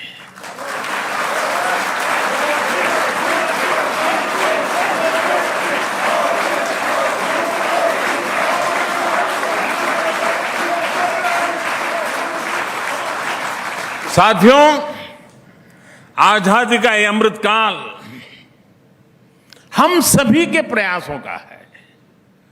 जब हर एक भारतीय की शक्ति लगेगी, हर एक भारतीय का परिश्रम लगेगा, तो विकसित भारत का सपना भी हम जल्द से जल्द पूरा कर पाएंगे। मुझे विश्वास है कि इसी भावना को रिपब्लिक नेटवर्क भी निरंतर सशक्त करता रहेगा। और अब तो अर्नब ने बता भी दिया है, वो ग्लोबली जा रहे हैं, तो भारत की आवाज को एक नई ताकत मिलेगी। मेरी उनको भी बहुत शुभकामना है, और ईमानदारी के साथ चलने वाले देशवासियों की संख्या बढ़ती चली जा रही है, बढ़ती ही चली जा रही है, और वही भव्य भारत की गारंटी है दोस्तों। मेरे देशवासी ही भव्य भारत की गारंटी है, मैं आपको विश्वास दिलाता हूं, उसी में मेरा विश्वास है। फिर एक बार आप सबका बहुत बहुत धन्यवाद।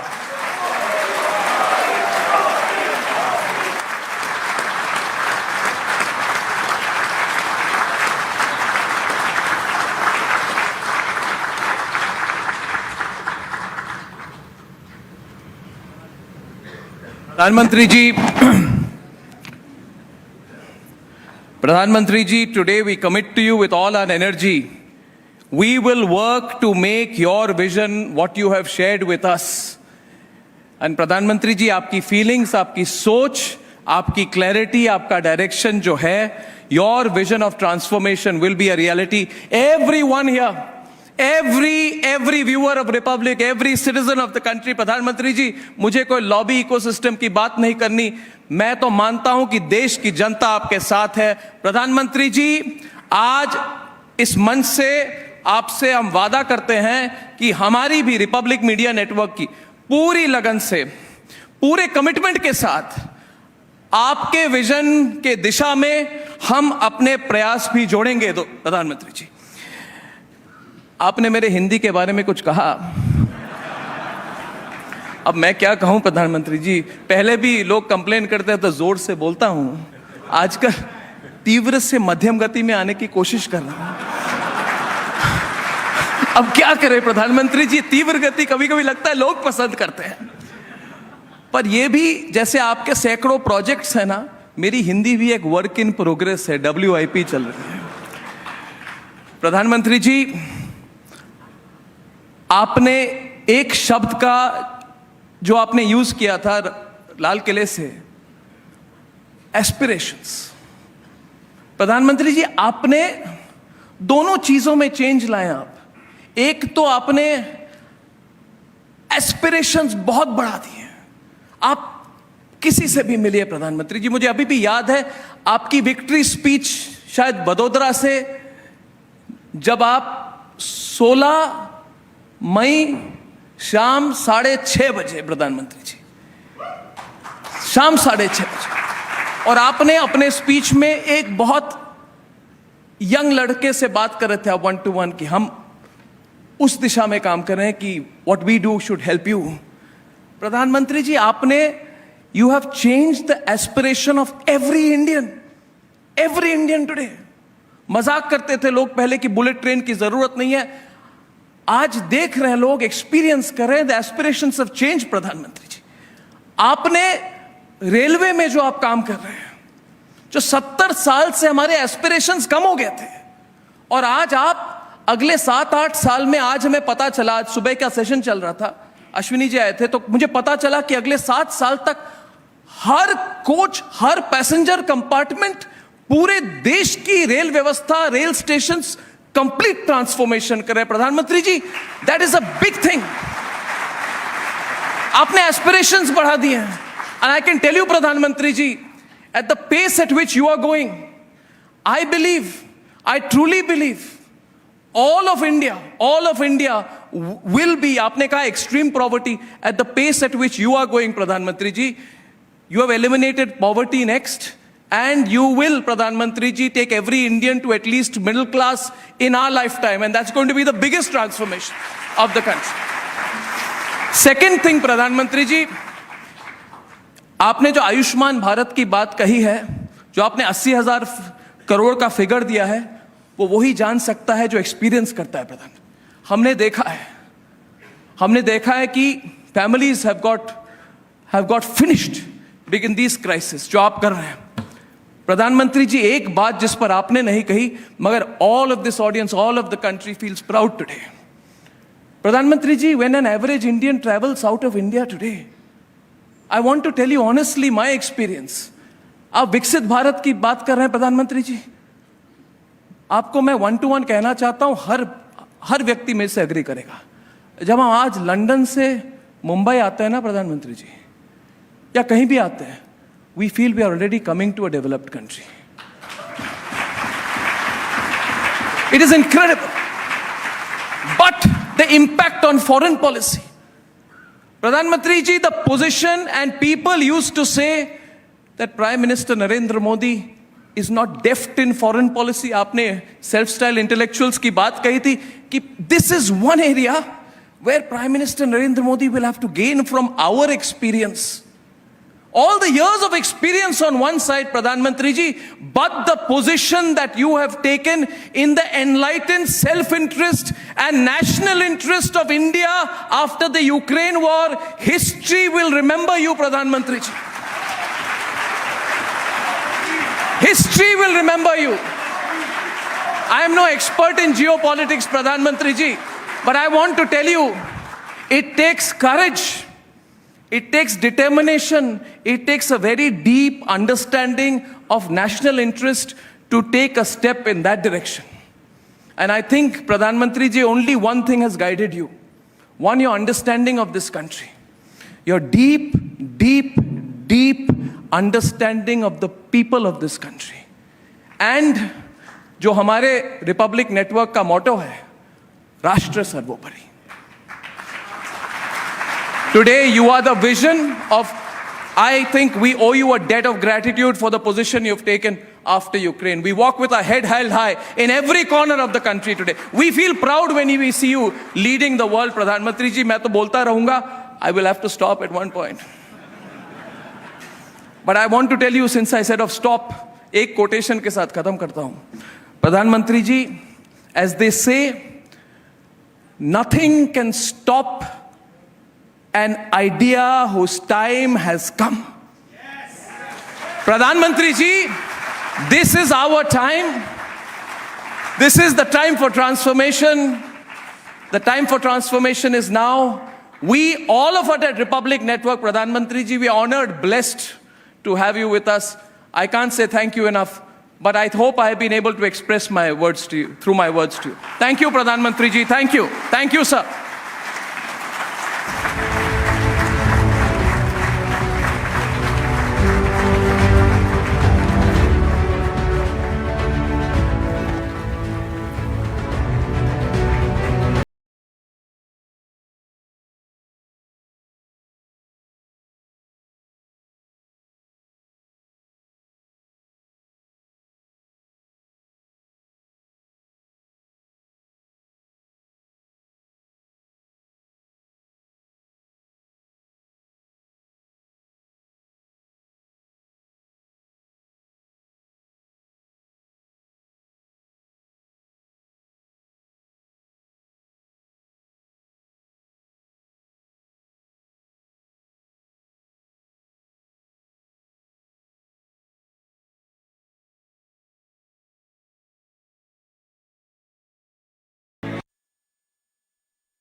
13,000 placements last year.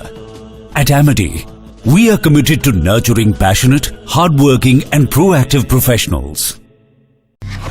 ಅವ್ರು ಈಟ್ ವರ್ಷ ನಮಗ್ ನ್ಯಾಯ ಕೊಡ್ತೀವಿ ಅಂತ ಹೇಳಿ ಅನ್ಯಾಯ ಮಾಡ್ಬಿಟ್ರು. ಬಿಜೆಪಿ ಸರ್ಕಾರದವರು ನಮ್ ಸಮಾಜಕ್ಕೆ ಮೀಸಲಾತಿ ಹೆಚ್ಚು ಮಾಡಿ ಭರವಸೆ ತುಂಬವ್ರೆ. ನಿಮ್ಗೆ ಶಿಕ್ಷಣ ಮತ್ತೆ ನೌಕರಿಲಿ ಮೀಸಲಾತಿ ಹೆಚ್ಚು ಮಾಡೋರೆ. ಅವ್ರು ಹೇಳ್ತಿದ್ರಲ್ಲ ಅಧಿಕಾರಕ್ಕೆ ಬಂದ್ರೆ ಕೊಟ್ಟಿರೋದನ್ನೆಲ್ಲ ಕಿತ್ಕೊಂಡ್ಬಿಡ್ತೀವಿ ಅಂತ. ಅವ್ರ ಹೆಂಗ್ ಅಧಿಕಾರಕ್ಕೆ ಬಂದ್ಬಿಟ್ಟಾರು? ನಾವೆಲ್ಲರೂ ಹೋಗಿ ಮೋದಿ ಅವ್ರಿಗೆ ಓಟ್ ಒತ್ತುವ. ಡಬಲ್ ಇಂಜಿನ್ ಸರ್ಕಾರ, ಕರ್ನಾಟಕದ ಅಭಿವೃದ್ಧಿಯ ಸಾಕಾರ. ಕಮಲದ ಬಟನ್ ಒತ್ತಿ ಬಿಜೆಪಿ ಗೆಲ್ಲಿಸಿ. ನೆನ್ಪೈತಾ, ಮಳೆ ಬೆಳೆ ಕೈ ಕೊಟ್ಟು ನಾವು ದಿಕ್ತೋಚದೆ ಕುಂತಾಗ ಕೈ ಎತ್ ನಿಂತ್ಕೊಂಡ್ಬಿಡೋರು. ಬಿಜೆಪಿ ಬಂತು, ಕೇಂದ್ರದವರು ರಾಜ್ಯದವರು ಸೇರ್ಕೊಂಡು ನಮ್ಗೆಲ್ಲ ತಲುಪೋ ಹಾಗೆ ಒಟ್ಟು 10,000 ಕೊಡ್ತಾವ್ರೆ. ಅಣ್ಣ, ದೋಸ್ತೋರ್ ಯಾರು, ದಾರಿ ತೋರ್ಸ್ತೋರ್ ಯಾರು ಅಂತ ನೀವೇ ಲೆಕ್ಕಾಚಾರ ಮಾಡಿ.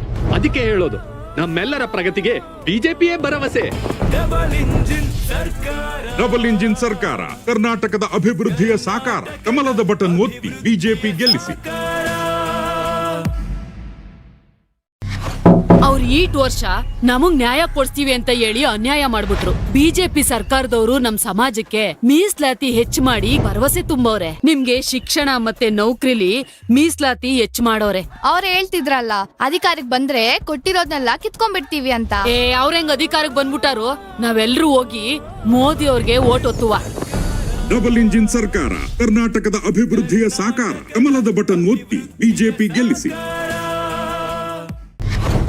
ನೆನ್ಪೈತಾ, ಮಳೆ ಬೆಳೆ ಕೈ ಕೊಟ್ಟು ನಾವು ದಿಕ್ತೋಚದೆ ಕುಂತಾಗ ಕೈ ಎತ್ ನಿಂತ್ಕೊಂಡ್ಬಿಡೋರು. ಬಿಜೆಪಿ ಬಂತು, ಕೇಂದ್ರದವರು ರಾಜ್ಯದವರು ಸೇರ್ಕೊಂಡು ನಮ್ಗೆಲ್ಲ ತಲುಪೋ ಹಾಗೆ ಒಟ್ಟು 10,000 ಕೊಡ್ತಾವ್ರೆ. ಅಣ್ಣ, ದೋಸ್ತೋರ್ ಯಾರು, ದಾರಿ ತೋರ್ಸ್ತೋರ್ ಯಾರು ಅಂತ ನೀವೇ ಲೆಕ್ಕಾಚಾರ ಮಾಡಿ.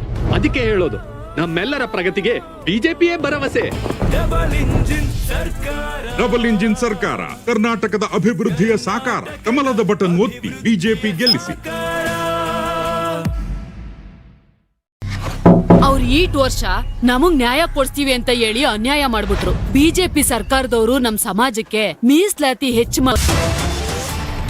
आपको मालूम है, पिछले चुनाव में चौकीदार चोर चलाया, फिर आगे बढ़ गए मोदी चोर चलाया, फिर पूरा ओबीसी समाज चोर है चलाया.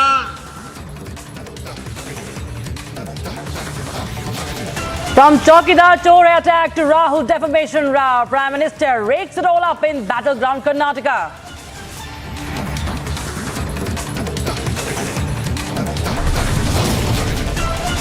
Prime Minister's mega poll blitzkrieg in Karnataka, big rallies and mega roadshows on the cards.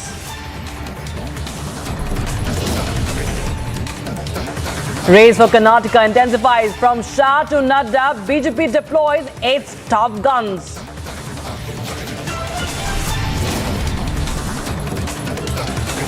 Wrestlers continue to protest at Jantar Mantar, say fighting for justice and respect.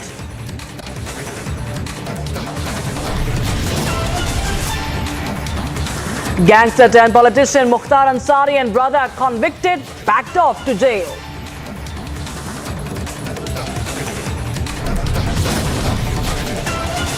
And India counts down to 100th episode of Prime Minister's monthly radio show, Man Ki Baat.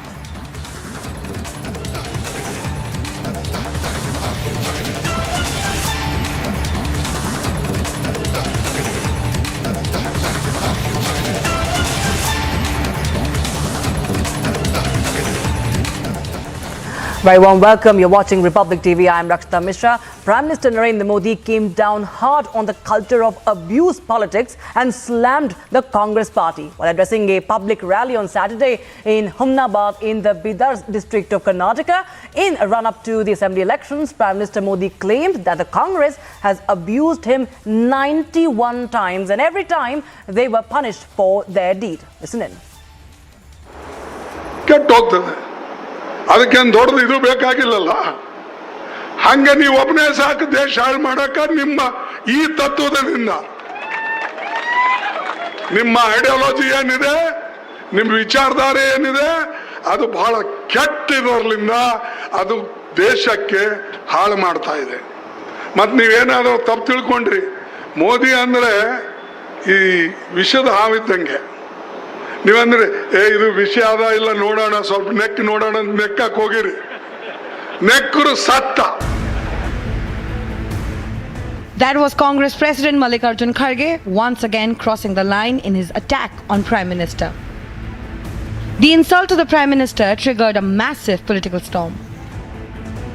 Mallikarjun जी खड़गे जी ऐसे बयान देना कांग्रेस की मानसिकता को दिखाता है, दर्शाता है।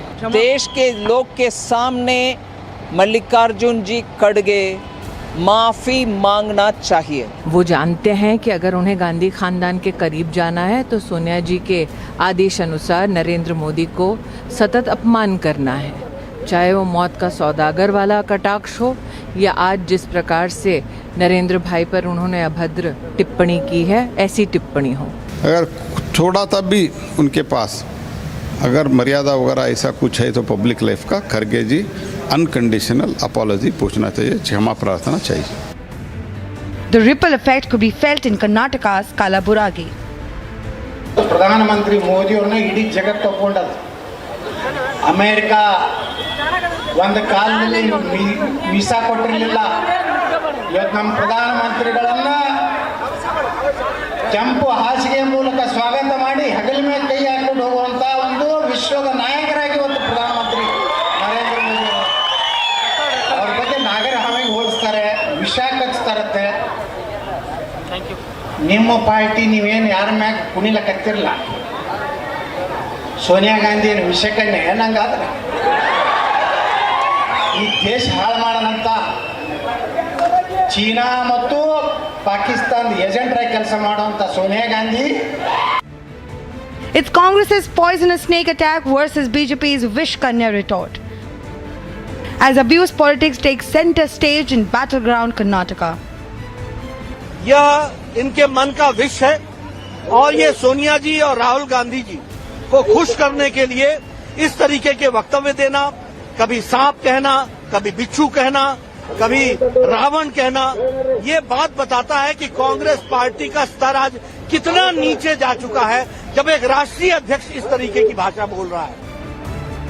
After Shah's fierce response, एक कांग्रेस के अध्यक्ष खड़गे जी उनको कहते हैं कि विषैला सांप जैसे हैं। अरे कांग्रेस वालों, आपकी मति मारी गई है, मति मारी गई है। मोदी जी को जितना भी गाली बोलोगे कमल इतना ही अच्छे से खिलकर बाहर आने वाला है। Prime Minister hit out at Congress in an unrelenting attack. Congress गाली देने में समय बर्बाद करती रहेगी, मैं जनता जनार्दन की सेवा में अपने आप को खपाता रहूंगा। कांग्रेस के लोग कान खोल करके सुन ले, ये गाली का जवाब इनके सम्मान पर जो चोट पहुंची है उसका जवाब वोट से दिया जाएगा, वोट से दिया जाएगा। दिन रात काम करूंगा, ज्यादा काम करूंगा, आपके आशीर्वाद से सारी गालियां मिट्टी में मिल जाएगी दोस्तों, सारी गालियां मिट्टी में मिल जाएगी। From Chaukidar Chor Hai attack to Rahul defamation row, Prime Minister raked it all up. But the Prime Minister has hit the nail on the head and has put the focus on development over politics of hate. Is the Prime Minister's message the much needed wake-up call for the opposition? Bureau Report, Republic TV. The campaign of the BJP for the Battle of Karnataka will turn into an aggressive mode with Prime Minister Modi's mega roadshow that took place in Bengaluru, and of course him addressing the 19 public rallies in different districts besides participating in the 4 roadshows till the 7th of May. Here's a report on BJP's poll blitz in poll-bound state of Karnataka.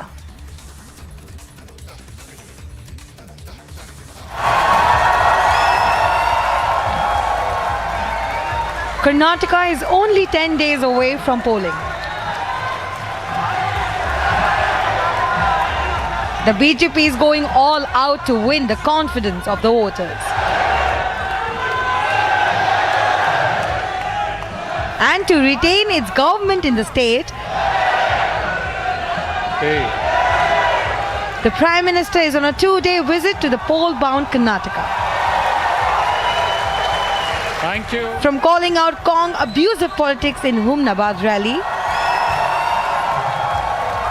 Congress के लोग कान खोल करके सुन ले, ये गाली का जवाब इनके सम्मान पर जो चोट पहुंची है उसका जवाब वोट से दिया जाएगा, वोट से दिया जाएगा। आपके आशीर्वाद से सारी गालियां मिट्टी में मिल जाएगी दोस्तों, सारी गालियां मिट्टी में मिल जाएगी। to addressing a massive gathering at Vijaypura. Congress के एक प्रधानमंत्री ने कहा था, उसने सार्वजनिक रूप से स्वीकार किया था कि केंद्र से 1 रुपया भेजते हैं तो सिर्फ 15 पैसा पहुंचता है, मतलब 85%, 85% भ्रष्टाचार की भेंट चढ़ जाता है। ये कांग्रेस के प्रधानमंत्री ने खुद की सरकार के लिए स्वीकार किया था। To even holding a mega roadshow in Bengaluru, the BJP has thrown its strongest cards.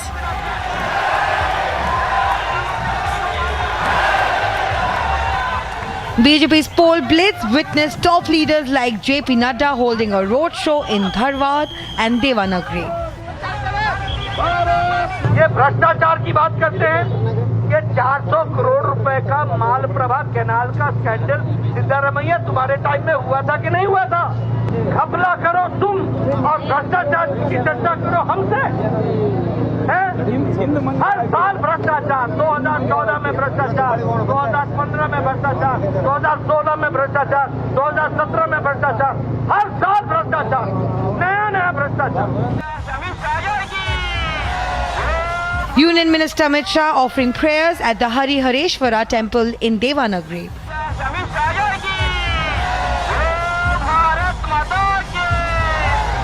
And slamming Congress for quota politics. हमारा constitution reservation on religion based accept नहीं करता है, परमिट नहीं करता है। भारतीय जनता पार्टी ने मुस्लिम रिजर्वेशन को समाप्त किया। ये कांग्रेस वाले कहते हैं हमारी रिवर्स गियर सरकार आएगी तो हम फिर से मुस्लिम रिजर्वेशन डाल देंगे। आप चाहते हैं क्या? India's IT hub Bengaluru also witnessed a mega roadshow by Defence Minister Rajnath Singh. The Prime Minister will lead the last leg of the campaigning in battleground Karnataka.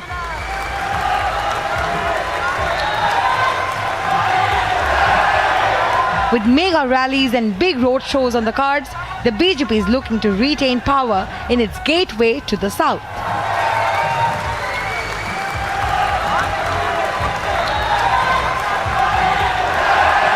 From Kolar to Channapatna and Mysuru, Karnataka will be the audience to the Modi magic for second day today.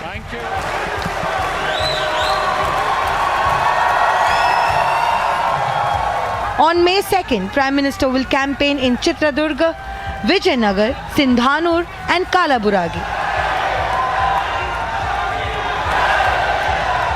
On May 3rd, he will campaign for BJP candidates in Moodbidir, Karwar and Kittur. From road shows to mega rallies, the BJP is seeking a second term in the state and has exuded confidence in returning to power with full majority.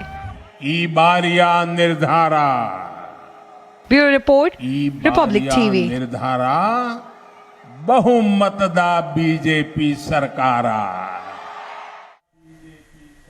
Now, massive controversy has erupted over gangster-turned-politician Anand Mohan Singh's release from Bihar's Saharsa jail. Here's a detailed report on the sequence of events that have unfolded till now. After 3 long decades, the gruesome crime involving the murder of G. Krishnaiah, a top civil servant in the northern state of Bihar, has made its way back to news headlines. This comes as Anand Mohan Singh, who had been serving a life sentence for murder, walked out of prison this week. Not just that, the mafia don was even given a hero's welcome by his supporters, who were seen garlanding him as he arrived.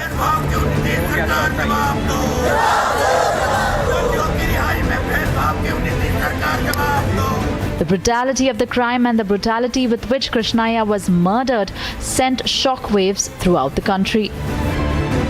After all this, Anand Mohan Singh, who was then a legislator in the state assembly, was charged in the murder case with inciting the crowd to attack and shoot the official. And now he walks free. The political parties have been divided over the mafia don's release. In 2007, a local court convicted Singh, giving him the death penalty. A year later, the Patna High Court turned it into a life sentence. This was then upheld by the Supreme Court in 2012.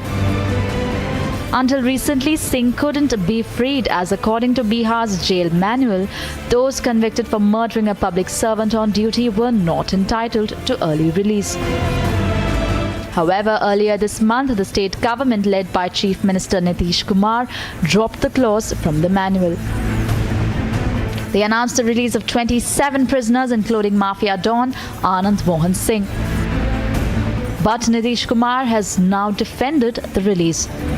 और सब तरह से बताइए, राय लेकर के किया गया है, तो एक-एक चीज को आप देख लीजिए, आप सुन लीजिए कि आजीवन कारावास में बंद कैदियों की वास्तविक अवधि 14 वर्ष एवं परिहार जोड़कर 20 वर्ष पूर्ण करने के उपरांत कारा से मुक्त करने का प्रावधान है।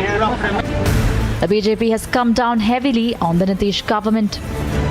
नीतीश जी, ये कौन सा राम राज बिहार में स्थापित करना चाहते हैं? क्या अपराधियों को रिहा करके आप क्या मैसेज देना चाहते हैं? चुनाव जीतने के लिए आप कुछ भी करेंगे? तो इसलिए मायावती ने तो इस पर आपत्ति दर्ज की है, लेकिन मैं अखिलेश यादव, ममता बनर्जी, राहुल गांधी, जिस राहुल गांधी ने एक समय में भ्रष्टाचार से जुड़े ऑर्डिनेंस को फाड़ने का काम किया था, आज उनकी सरकार बिहार में है। Not only that, even the Mahagathbandhan is divided over the mafia don's release. Anand Mohan की रिहाई के बाद विद्रोह के बुगुल अलायंस में भी अब उपज रही है और महागठबंधन के जो अब मेन अलायंस पार्टनर हैं CPIML, उसके 12 विधायक अन्य समर्थकों के साथ यहाँ पर रिहाई का एक तरीके से विरोध कर रही है और कह रही हैं कि जो टाडा में बंदी हैं जो लोग, उनको भी रिलीज किया जाए, दोहरी रणनीति न अपनाया जाए। The move has left Krishnaiah's family disheartened. देश भर से ये सवाल तो उठ रहा है कि आप आनंद मोहन की रिहाई आप जो कर रहे हैं ये ठीक नहीं है। तो जो दलित वर्ग की जो आवाज़ आई है, आइए से सोसाइटी ने जो चिंता जाहिर की है, सरकार को इस पर भी ध्यान देनी चाहिए। But the question remains, is Jungle Raj back in Bihar? Bureau Report, Republic TV. ನೆನ್ಪೈತಾ, ಮಳೆ ಬೆಳೆ ಕೈ ಕೊಟ್ಟು ನಾವು ದಿಕ್ತೋಚದೆ ಕುಂತಾಗ ಕೈ ಎತ್ ನಿಂತ್ಕೊಂಡ್ಬಿಡೋರು. ಬಿಜೆಪಿ ಬಂತು, ಕೇಂದ್ರದವರು ರಾಜ್ಯದವರು ಸೇರ್ಕೊಂಡು ನಮ್ಗೆಲ್ಲ ತಲುಪೋ ಹಾಗೆ ಒಟ್ಟು 10,000 ಕೊಡ್ತಾವ್ರೆ. ಅಣ್ಣ, ದೋಸ್ತೋರು ಯಾರು, ದಾರಿ ತೋರಿಸ್ತೋರು ಯಾರು ಅಂತ ನೀವೇ ಲೆಕ್ಕಾಚಾರ ಮಾಡಿ. ಅದಕ್ಕೆ ಹೇಳೋದು, ನಮ್ಮೆಲ್ಲರ ಪ್ರಗತಿಗೆ ಬಿಜೆಪಿಯೇ ಭರವಸೆ. ಡಬಲ್ ಇಂಜಿನ್ ಸರ್ಕಾರ, ಕರ್ನಾಟಕದ ಅಭಿವೃದ್ಧಿಯ ಸಾಕಾರ. ಕಮಲದ ಬಟನ್ ಒತ್ತಿ ಬಿಜೆಪಿ ಗೆಲ್ಲಿಸಿ. ಅವ್ರು ಈಟ್ ವರ್ಷ ನಮಗ್ ನ್ಯಾಯ ಕೊಡ್ತೀವಿ ಅಂತ ಹೇಳಿ ಅನ್ಯಾಯ ಮಾಡ್ಬಿಟ್ರು. ಬಿಜೆಪಿ ಸರ್ಕಾರದವರು ನಮ್ ಸಮಾಜಕ್ಕೆ ಮೀಸಲಾತಿ ಹೆಚ್ಚು ಮಾಡಿ ಭರವಸೆ ತುಂಬವ್ರೆ. ನಿಮ್ಗೆ ಶಿಕ್ಷಣ ಮತ್ತೆ ನೌಕರಿಲಿ ಮೀಸಲಾತಿ ಹೆಚ್ಚು ಮಾಡೋರೆ. ಅವ್ರು ಹೇಳ್ತಿದ್ರಲ್ಲ, ಅಧಿಕಾರಕ್ಕೆ ಬಂದ್ರೆ ಕೊಟ್ಟಿರೋದ್ನೆಲ್ಲ ಕಿತ್ಕೊಂಡ್ಬಿಡ್ತೀವಿ ಅಂತ. ಅವ್ರ ಹೆಂಗ್ ಅಧಿಕಾರಕ್ಕೆ ಬಂದ್ಬಿಟ್ಟಾರು? ನಾವೆಲ್ಲರೂ ಹೋಗಿ ಮೋದಿ ಅವ್ರಿಗೆ ಓಟ್ ಒತ್ತುವ. ಡಬಲ್ ಇಂಜಿನ್ ಸರ್ಕಾರ, ಕರ್ನಾಟಕದ ಅಭಿವೃದ್ಧಿಯ ಸಾಕಾರ. ಕಮಲದ ಬಟನ್ ಒತ್ತಿ ಬಿಜೆಪಿ ಗೆಲ್ಲಿಸಿ. ನೆನ್ಪೈತಾ, ಮಳೆ ಬೆಳೆ ಕೈ ಕೊಟ್ಟು ನಾವು ದಿಕ್ತೋಚದೆ ಕುಂತಾಗ ಕೈ ಎತ್ ನಿಂತ್ಕೊಂಡ್ಬಿಡೋರು. ಬಿಜೆಪಿ ಬಂತು, ಕೇಂದ್ರದವರು ರಾಜ್ಯದವರು ಸೇರ್ಕೊಂಡು ನಮ್ಗೆಲ್ಲ ತಲುಪೋ ಹಾಗೆ ಒಟ್ಟು 10,000 ಕೊಡ್ತಾವ್ರೆ. ಅಣ್ಣ, ದೋಸ್ತೋರು ಯಾರು, ದಾರಿ ತೋರ್ಸ್ತೋರು ಯಾರು ಅಂತ ನೀವೇ ಲೆಕ್ಕಾಚಾರ ಮಾಡಿ. ಅದಕ್ಕೆ ಹೇಳೋದು, ನಮ್ಮೆಲ್ಲರ ಪ್ರಗತಿಗೆ ಬಿಜೆಪಿಯೇ ಭರವಸೆ. ಡಬಲ್ ಇಂಜಿನ್ ಸರ್ಕಾರ, ಕರ್ನಾಟಕದ ಅಭಿವೃದ್ಧಿಯ ಸಾಕಾರ. ಕಮಲದ ಬಟನ್ ಒತ್ತಿ ಬಿಜೆಪಿ ಗೆಲ್ಲಿಸಿ. ಅವ್ರು 8 ವರ್ಷ ನಮಗ್ ನ್ಯಾಯ ಕೊಡ್ತೀವಿ ಅಂತ ಹೇಳಿ ಅನ್ಯಾಯ ಮಾಡ್ಬಿಟ್ರು. ಬಿಜೆಪಿ ಸರ್ಕಾರದವರು ನಮ್ ಸಮಾಜಕ್ಕೆ ಮೀಸಲಾತಿ ಹೆಚ್ಚು ಮಾಡಿ ಭರವಸೆ ತುಂಬವ್ರೆ. ನಿಮ್ಗೆ ಶಿಕ್ಷಣ ಮತ್ತೆ ನೌಕರಿಲಿ ಮೀಸಲಾತಿ ಹೆಚ್ಚು ಮಾಡೋರೆ. ಅವ್ರು ಹೇಳ್ತಿದ್ರಲ್ಲ, ಅಧಿಕಾರಕ್ಕೆ ಬಂದ್ರೆ ಕೊಟ್ಟಿರೋದ್ನೆಲ್ಲ ಕಿತ್ಕೊಂಡ್ಬಿಡ್ತೀವಿ ಅಂತ. ಅವ್ರ ಹೆಂಗ್ ಅಧಿಕಾರಕ್ಕೆ ಬಂದ್ಬಿಟ್ಟಾರು? ನಾವೆಲ್ಲರೂ ಹೋಗಿ ಮೋದಿ ಅವ್ರಿಗೆ ಓಟ್ ಒತ್ತುವ. ಡಬಲ್ ಇಂಜಿನ್ ಸರ್ಕಾರ, ಕರ್ನಾಟಕದ ಅಭಿವೃದ್ಧಿಯ ಸಾಕಾರ. ಕಮಲದ ಬಟನ್ ಒತ್ತಿ ಬಿಜೆಪಿ ಗೆಲ್ಲಿಸಿ. ನೆನ್ಪೈತಾ, ಮಳೆ ಬೆಳೆ ಕೈ ಕೊಟ್ಟು ನಾವು ದಿಕ್ತೋಚದೆ ಕುಂತಾಗ ಕೈ ಎತ್ ನಿಂತ್ಕೊಂಡ್ಬಿಡೋರು. ಬಿಜೆಪಿ ಬಂತು, ಕೇಂದ್ರದವರು ರಾಜ್ಯದವರು ಸೇರ್ಕೊಂಡು ನಮ್ಗೆಲ್ಲ ತಲುಪೋ ಹಾಗೆ ಒಟ್ಟು 10,000 ಕೊಡ್ತಾವ್ರೆ. ಅಣ್ಣ, ದೋಸ್ತೋರು ಯಾರು, ದಾರಿ ತೋರ್ಸ್ತೋರು ಯಾರು ಅಂತ ನೀವೇ ಲೆಕ್ಕಾಚಾರ ಮಾಡಿ. ಅದಕ್ಕೆ ಹೇಳೋದು, ನಮ್ಮೆಲ್ಲರ ಪ್ರಗತಿಗೆ ಬಿಜೆಪಿಯೇ ಭರವಸೆ. 5, 4, 3, 2, 1, ignition. In yet another milestone, SpaceX launched its first O3B mPOWER satellite. Despite a severe thunderstorm warning and pushbacks, the Falcon 9 rocket sent up 2 O3B mPOWER satellites to medium Earth orbit. Officials say there will be 2 more O3B mPOWER satellites eventually. The satellites are designed to enhance communications and internet connectivity. Following the stage preparation, the Falcon 9 rocket's first stage returned to Earth, adding yet another feature in the cap for SpaceX. Agency report for Republic TV.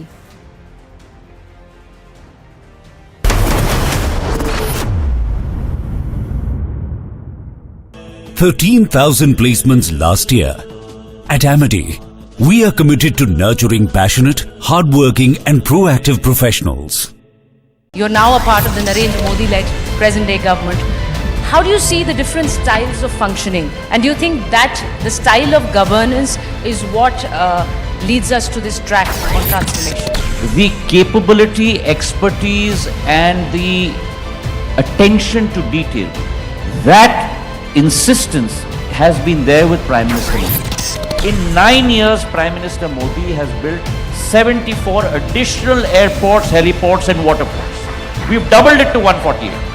But our ambition does not stop there. In the next 5 years, we will take that number to upwards of 200 in our country.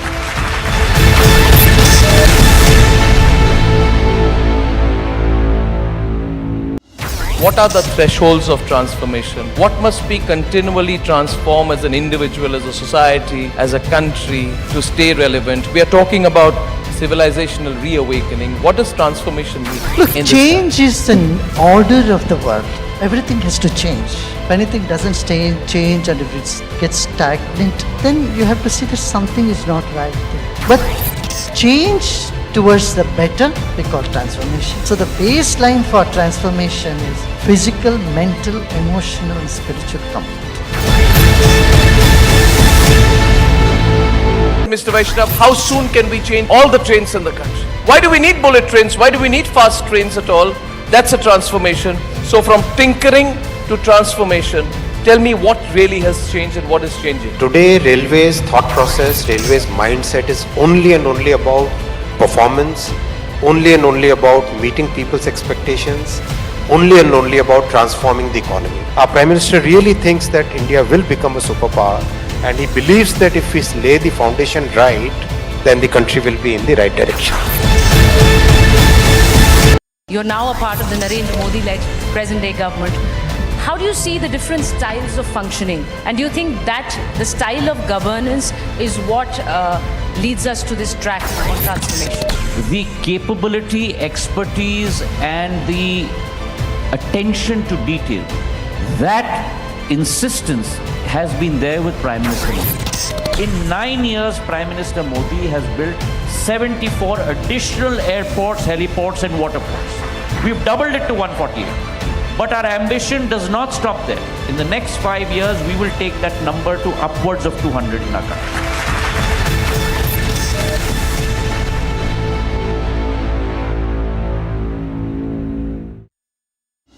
What are the thresholds of transformation? What must be continually transformed as an individual, as a society, as a country to stay relevant? We are talking about civilizational reawakening. What does transformation mean? Look, change is an order of the world. Everything has to change.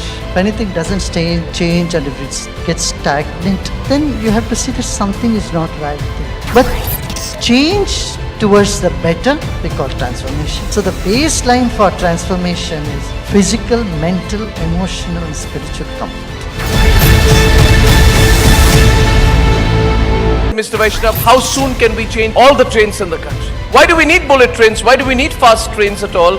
That's a transformation. So from tinkering to transformation, tell me what really has changed and what is changing. Today, railways thought process, railways mindset is only and only about performance, only and only about meeting people's expectations, only and only about transforming the economy. Our Prime Minister really thinks that India will become a superpower, and he believes that if we lay the foundation right, then the country will be in the right direction.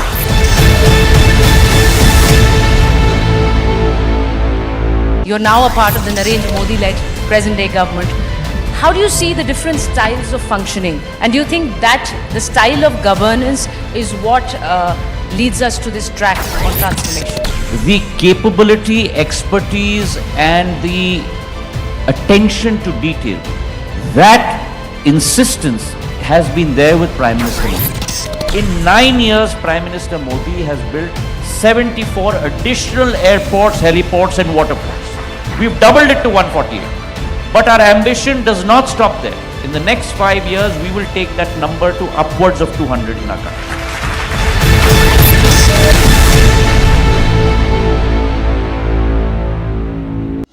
What are the thresholds of transformation? What must be continually transformed as an individual, as a society, as a country to stay relevant? We are talking about civilizational reawakening. What does transformation mean? Look, change is an order of the world. Everything has to change. If anything doesn't change and if it gets stagnant, then you have to see that something is not right there. But change towards the better, we call transformation. So the baseline for transformation is physical, mental, emotional and spiritual comfort. Mr. Vaishnav, how soon can we change all the trains in the country? Why do we need bullet trains? Why do we need fast trains at all? That's a transformation. So from tinkering to transformation, tell me what really has changed and what is changing. Today, railways thought process, railways mindset is only and only about performance, only and only about meeting people's expectations, only and only about transforming the economy. Our Prime Minister really thinks that India will become a superpower, and he believes that if we lay the foundation right, then the country will be in the right direction.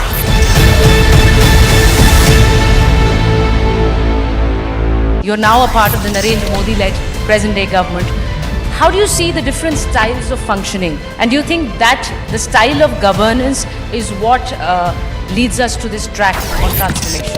The capability, expertise and the attention to detail, that insistence has been there with Prime Minister Modi. In 9 years, Prime Minister Modi has built 74 additional airports, heliports and waterports.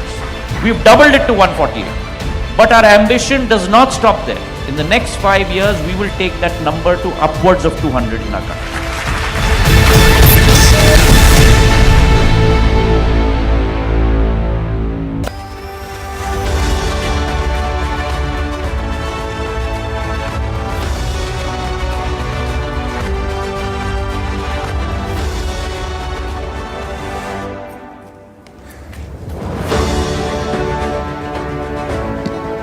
First of all, apologies, sir, for keeping you waiting, Mr. Scindia.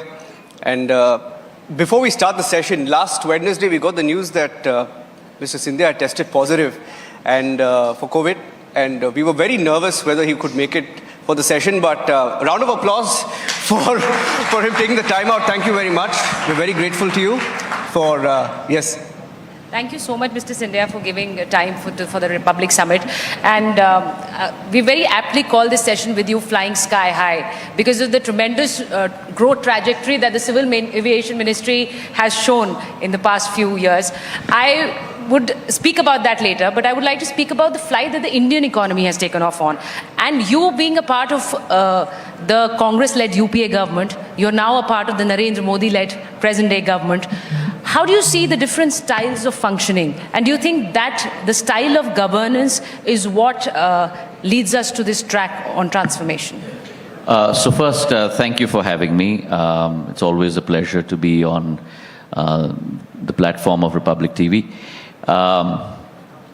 To your point, I don't know, this is a joke that's going around my family and my friends today that whenever the next wave of COVID comes, I sort of herald it in because I'm the first guy to get it. But having said that, I would say that irrespective of it being in its endemic stage and whatever people say, one needs to be careful. It's better avoided rather than go through the process. I was just listening to our two former speakers, Jiten Singh ji as well as Admiral Verma. India has had a very long history of a robust economy. There was a time 500 years ago when we contributed 25% of world GDP. And I believe समय का एक चक्र होता है और उस विधि के विधान में और उस चक्र में हर देश अपना सफ़र तय करता है. And I think we've come full circle and the time is not too far in our journey from our current Amrit Kal to our Shatabdi Kal, 75th year to 100 year, when India will rise again and be a contributor of 25% to the world economy. Point one. Point two, we heard about science and technology.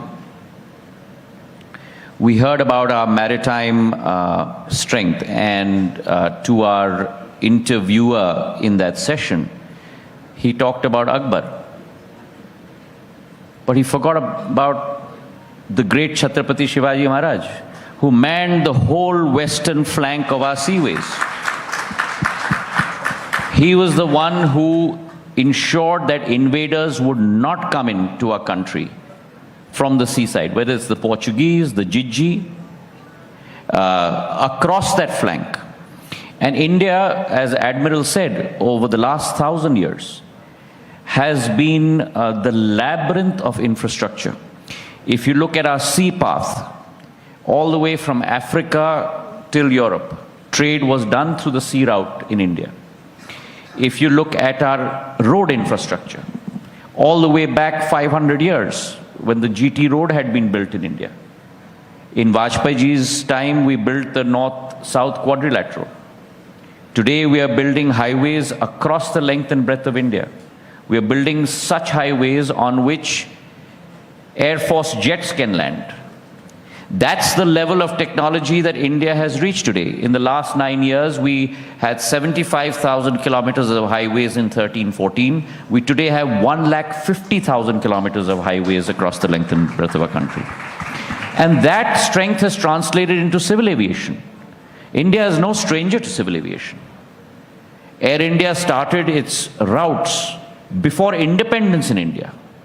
And I'm not talking about cities like Delhi and Bombay, and in those days, the center of trade and economy was Calcutta.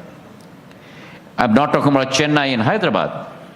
Air India would fly to Indore. Air India would fly to Gwalior in 1942, before independence.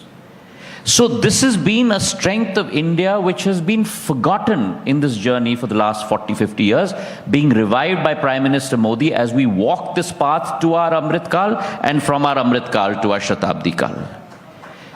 To your question, I've been a student of economics. I was a banker in my past life with my friend, senior colleague Uday Kotak ji sitting here. We used to at times spar for many mandates. There was a Goldman Sachs Kotak relationship and there was Morgan Stanley. And let me tell you, that professionalism was lacking in the political sphere in terms of governance. The capability, expertise, and the attention to detail. It's an oft English adage, the devil lies in the details. That insistence has been there with Prime Minister Modi. And now, having worked with him for the last year and a half, 2 years, the way he looks at PERT charts, the way he looks at deadlines, the way he looks at execution capability, and his constant refrain that India has had multiple governments that have announced multiple schemes. We do not want to announce any more schemes. We want to make sure that the schemes that we have announced attain 100% saturation across the length and breadth of our country.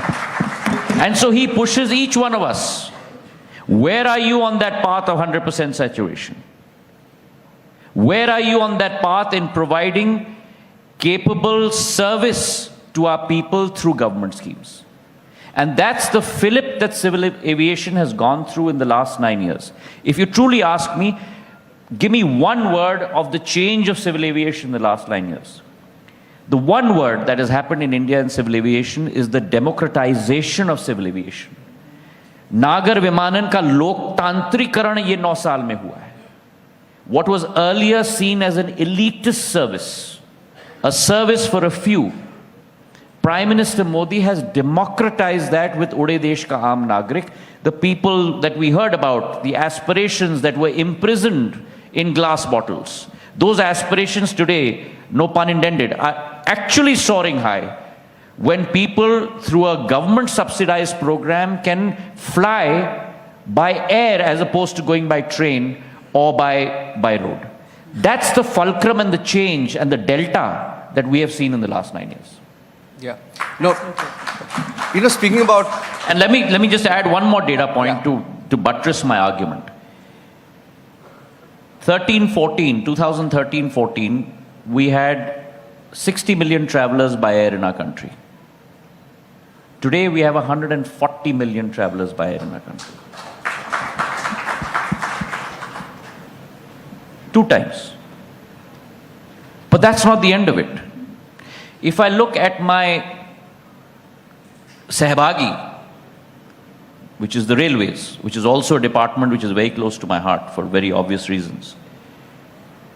The railways today transports by first AC and second AC, which is the only thing that I can compare civil aviation with, because per force an airplane is air conditioned.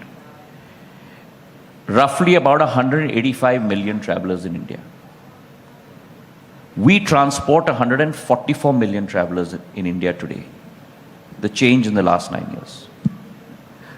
But the magic lies in the CAGR, the compounded annual growth rate. Civil aviation is going through a CAGR of 10.3% in our country on a compounded basis. Railways at 5.6%. So today I am putting on the table that the day is not far that more people will travel by civil aviation within the next 5 to 7 years in this country than, and I'm classifying this, than by first AC and second AC train in our country. But Mr. Scindia, when you speak of this... That's the transformation. When you look at the transformation from 400 planes in 13-14 to 700 planes today, 75% growth. When you look at the number of airports in our country, India built 74 airports in 75 years of our independence. In 9 years, Prime Minister Modi has built 74 additional airports, heliports and waterports. We've doubled it to 148. But our ambition does not stop there. And I commit to you, in the next 5 years, we will take that number to upwards of 200 in our country. That's the connectivity that we're looking at. I can relate. Sorry, a long answer to a short one. Mr. Scindia, but I think people have been wanting to hear you. So I think a large member of our audiences also fly the busy routes. Arnab sitting here does the Mumbai-Delhi route very often. But there's Kolkata also. And many a times, the Mumbai-Kolkata route as well. And there are many times that the air fares, there's a surge of more than 100%. The MP from Ladakh, from your party, very, very glaringly spoke about the prices, the air prices, the fare prices for the Leh-Ladakh route. So do you think there is, at any point, you're thinking of regulating these fares? That answer would directly benefit the people sitting in the audiences. So it's kind of ironic that you're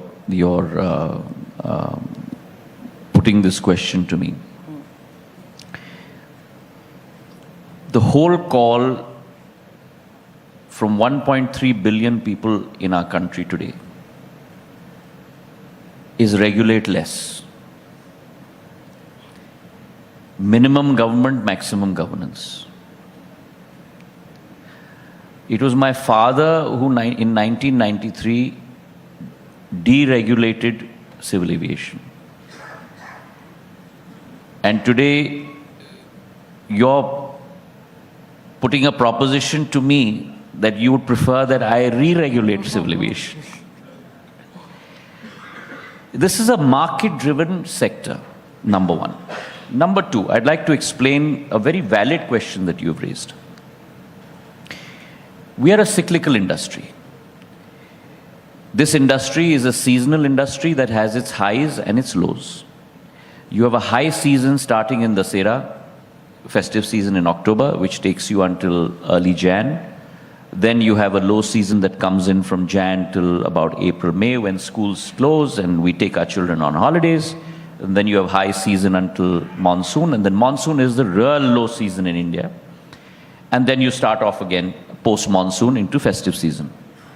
And this cyclicality brings with it the demand push that comes from consumers.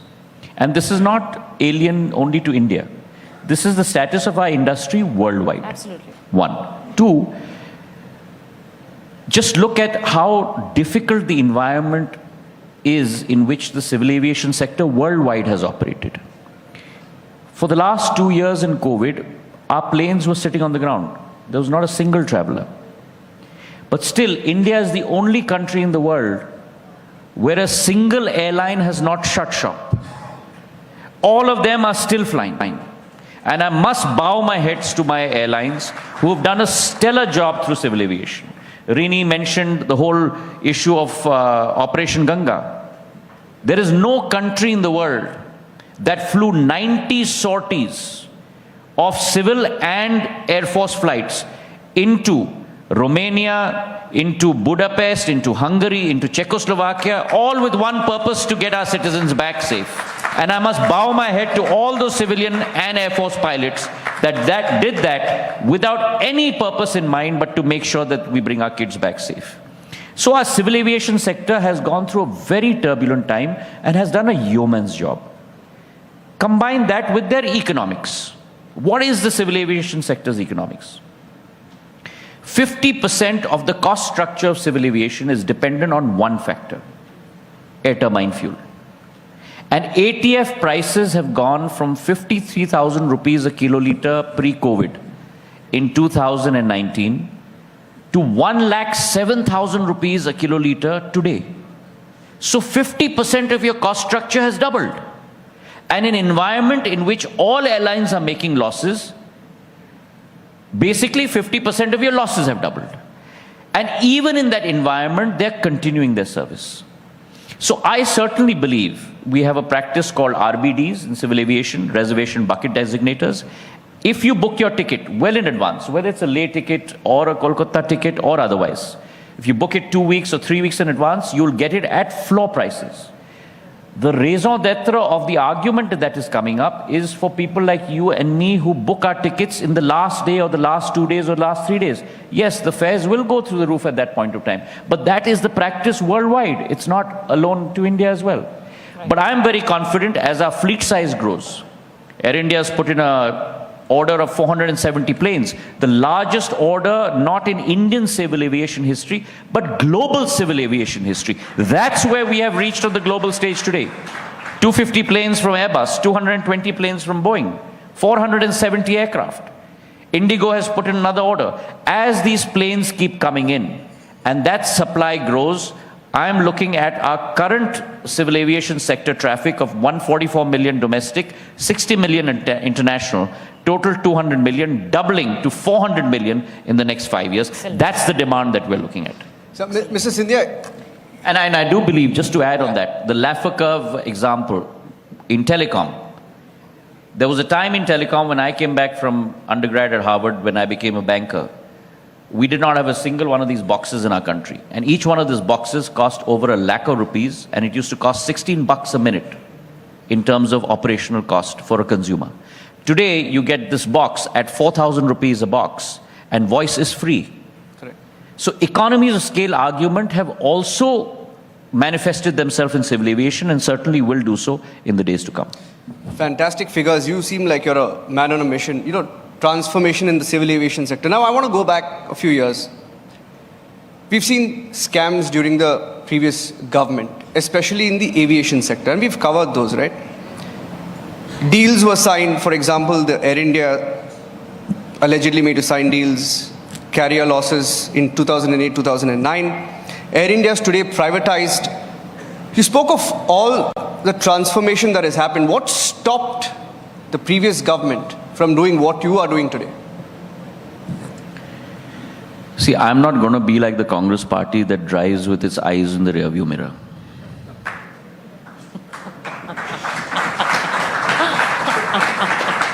I am looking forward and upward. And my job is to make sure that I serve my people. And it is my commitment that this sector will reach heights unknown to India in the next 5 to 10 years. Please understand, it's important now. We have reached an inflection point in India in civil aviation. We've reached that scale. And therefore, civil aviation is not only about planes. It's not only about airports. Civil aviation is about a full ecosystem.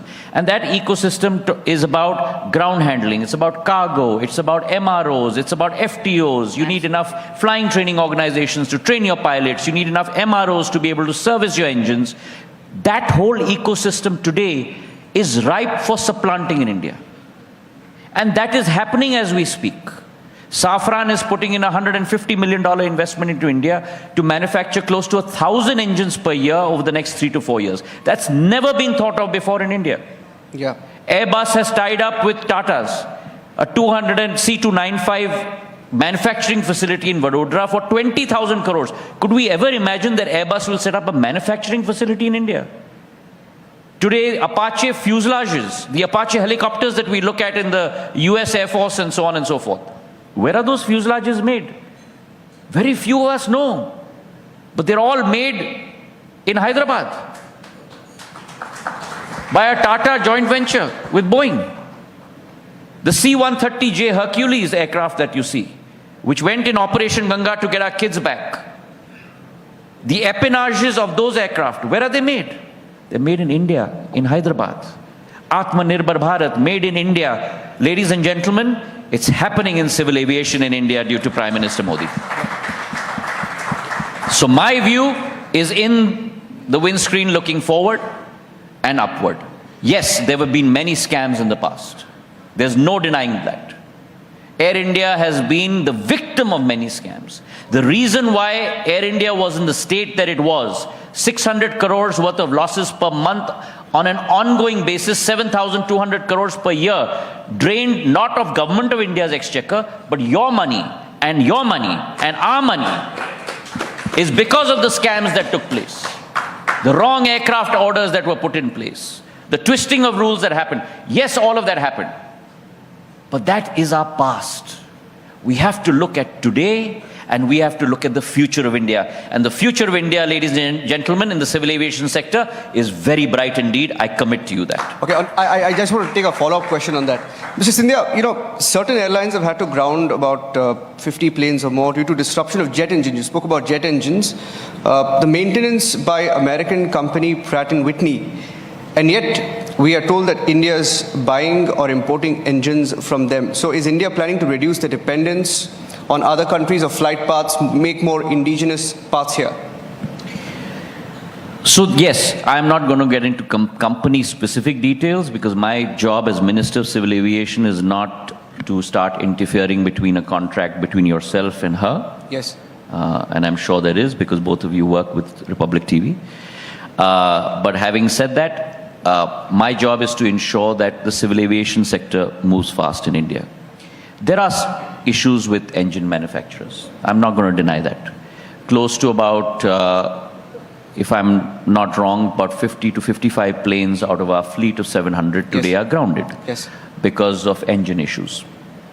But there are supply chain issues, and there are supply chain issues across the world. So one, there may be contractual issues. Second, there are supply chain issues. We are working with airlines as well as engine companies to make sure that those issues get resolved as soon as possible. But having said that, going forward, I'm looking at a healthy supply book of aircraft into India, whether it is Akasa, whether it is Indigo, whether it is SpiceJet, whether it is Air India, and even a point that you've not raised, are regional aircrafts. Many of us are not aware, but the Udan Yojana, Ude Desh Ke Aam Nagrik, today has transported 1.17 crore people in our country that possibly could never dream of getting onto an aircraft. It has lent itself to 220,000 flights being flown in this country. And most importantly, it has created 3 new startups in regional airlines. There have been 3, India One Air, Star Air, and one other airline that have been born out of the Udan scheme. So my concentration is not only on big airports. My concentration is not only on 737s and Airbuses and A350s and Dreamliners. My concentration equally is on the last mile connectivity. Because when you provide that hub and spoke model in civil aviation, that's how you create robust demand. So my connectivity to tier 2 cities, tier 3 cities, which is why I've been looking at connecting ALGs, advanced landing grounds on our border with China in Arunachal Pradesh, and flying our Dornier 228s to those areas, whether it's Tezu or other small airports on our border areas. That creation of demand from regional connectivity will also boost civil aviation traffic going forward. And as far as engine orders are concerned and engine supply is concerned, I'm confident it will iron itself out. Yes, Pratt & Whitney is going through many supply chain issues, and we have tried to impress upon them that our sector cannot be stymied because of their supply chain issues. Mr. Scindia, the theme for our summit today is time of transformation, यानी बदलाव का समय. आपको लगता है कि भारतीय राजनीति में भी ये बदलाव का समय है, खासकर उन पार्टियों के लिए जो परिवारवाद से ग्रसित हैं? उन्हें समझना होगा कि शायद राजनीति बदल रही है, वरना वो आप जैसे नेता खो देंगे. मैं मानता हूं कि इस देश में प्रधानमंत्री जी के नेतृत्व में एक बहुत बड़ा परिवर्तन विचारधारा, लोगों की अपेक्षाएं, लोगों की आशाएं, लोगों की अभिलाषाएं में हुई है. जिस सरकारी संस्था, सरकारी तंत्र को, चाहे वो नेता लोग हों जिनको हम जिंदगी भर खोजते आते हैं, और अच्छे को भी एक ही काले धब्बे के साथ अच्छों को भी हम लोग पूरी तरह से लपेट देते हैं, या हमारी ब्यूरोक्रेसी हो. प्रधानमंत्री जी ने दिखा दिया है 9 साल के कार्यकाल में कि अगर एक दृढ़ इच्छा शक्ति हो, एक संकल्प हो और एक कुछ करके दिखाने की क्षमता हो, तो हमारे देश के लोगों के लिए सेवा भाव के साथ और प्रधान सेवक के रूप में परिवर्तन लाकर वो सेवा की सोच और विचारधारा हम जनता के समक्ष ला सकते हैं, और उसके आधार पर जनता की विचारधारा नेता और ब्यूरोक्रेसी के प्रति भी परिवर्तन ला सकती है. अब today's India's government is in a government of accountability, a government of governance and a government of making sure we serve our people. वो आपने कहा, बताया नहीं कि वो जो पार्टियां जिनका नुकसान हुआ है आपके जाने से, वहां पर अब थोड़ा नुकसान और होता दिख रहा है हमें आने वाले समय में. मैं मानता हूं कि ऊपर वाले ने हमको सीमित समय इस पृथ्वी पर दिया है, और सीमित समय इस पृथ्वी पर दिया है अच्छा करने के लिए. 2 तरीके के लोग होते हैं इस दुनिया में. एक लोग होते हैं जो अपनी लकीर लंबी खींचना चाहते हैं, और दूसरे तरीके के लोग हैं जो अपनी लकीर लंबी ना खींचना चाहें, पर दूसरों को केकड़े की तरह उनके पांव पकड़ के नीचे लाने की कोशिश करते हैं। और मैं उस दल और उस नेता के साथ मैं मानता हूं कि मेरा सौभाग्य है कि कार्य करने का मौका मिल रहा है, जिनकी मंशा देश के अंदर नहीं लेकिन विश्व पटल पर भारत की लकीर लंबी खींचने की है।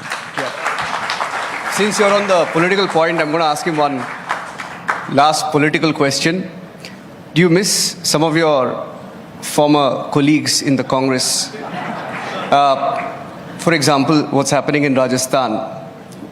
All the young Turks seem to be fed up in the Congress party. So I'd just like to interrupt you. You know, I've heard this concept of young Turks. All those young Turks are now graying Turks. All of us. You know, I have a son who's 27 years old. Right? So that's point number one. Point number two.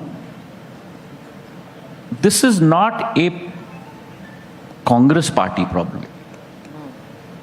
If you do a case study, and I'm sure, you know, Uday will join me in that. If you look at the change that has happened, for example, on India's economic landscape in the last 20 years. You look at 1990 to where we are today, the last 30 years. You look at the top companies in India today. I can guarantee you that probably 70 to 80% of them were not in existence in the 90s. Why has that change come about? That change has come about because if you're not able to attract talent, you're not able to retain talent. And most importantly, and I underline this, please, you're not able to respect talent, then that talent is not going to stay with you. An institution, whether you're a company, whether you're a political party, certainly is about the ideology of that institution. But that's the skeleton of the institution. The heart of that institution, whether you're a company, a political party, any institution in the world, is its people. And those people, those are the heartthrob of that institution. If you're not able to retain, attract, and most importantly, respect. So, Mr. Scindia, let me switch to the other side of the spectrum. Do you think that setting a goal is a prerequisite to this transformation that we are part of as a country? We've seen it in COVID times with being importers of PPE to then manufacturing them and then actually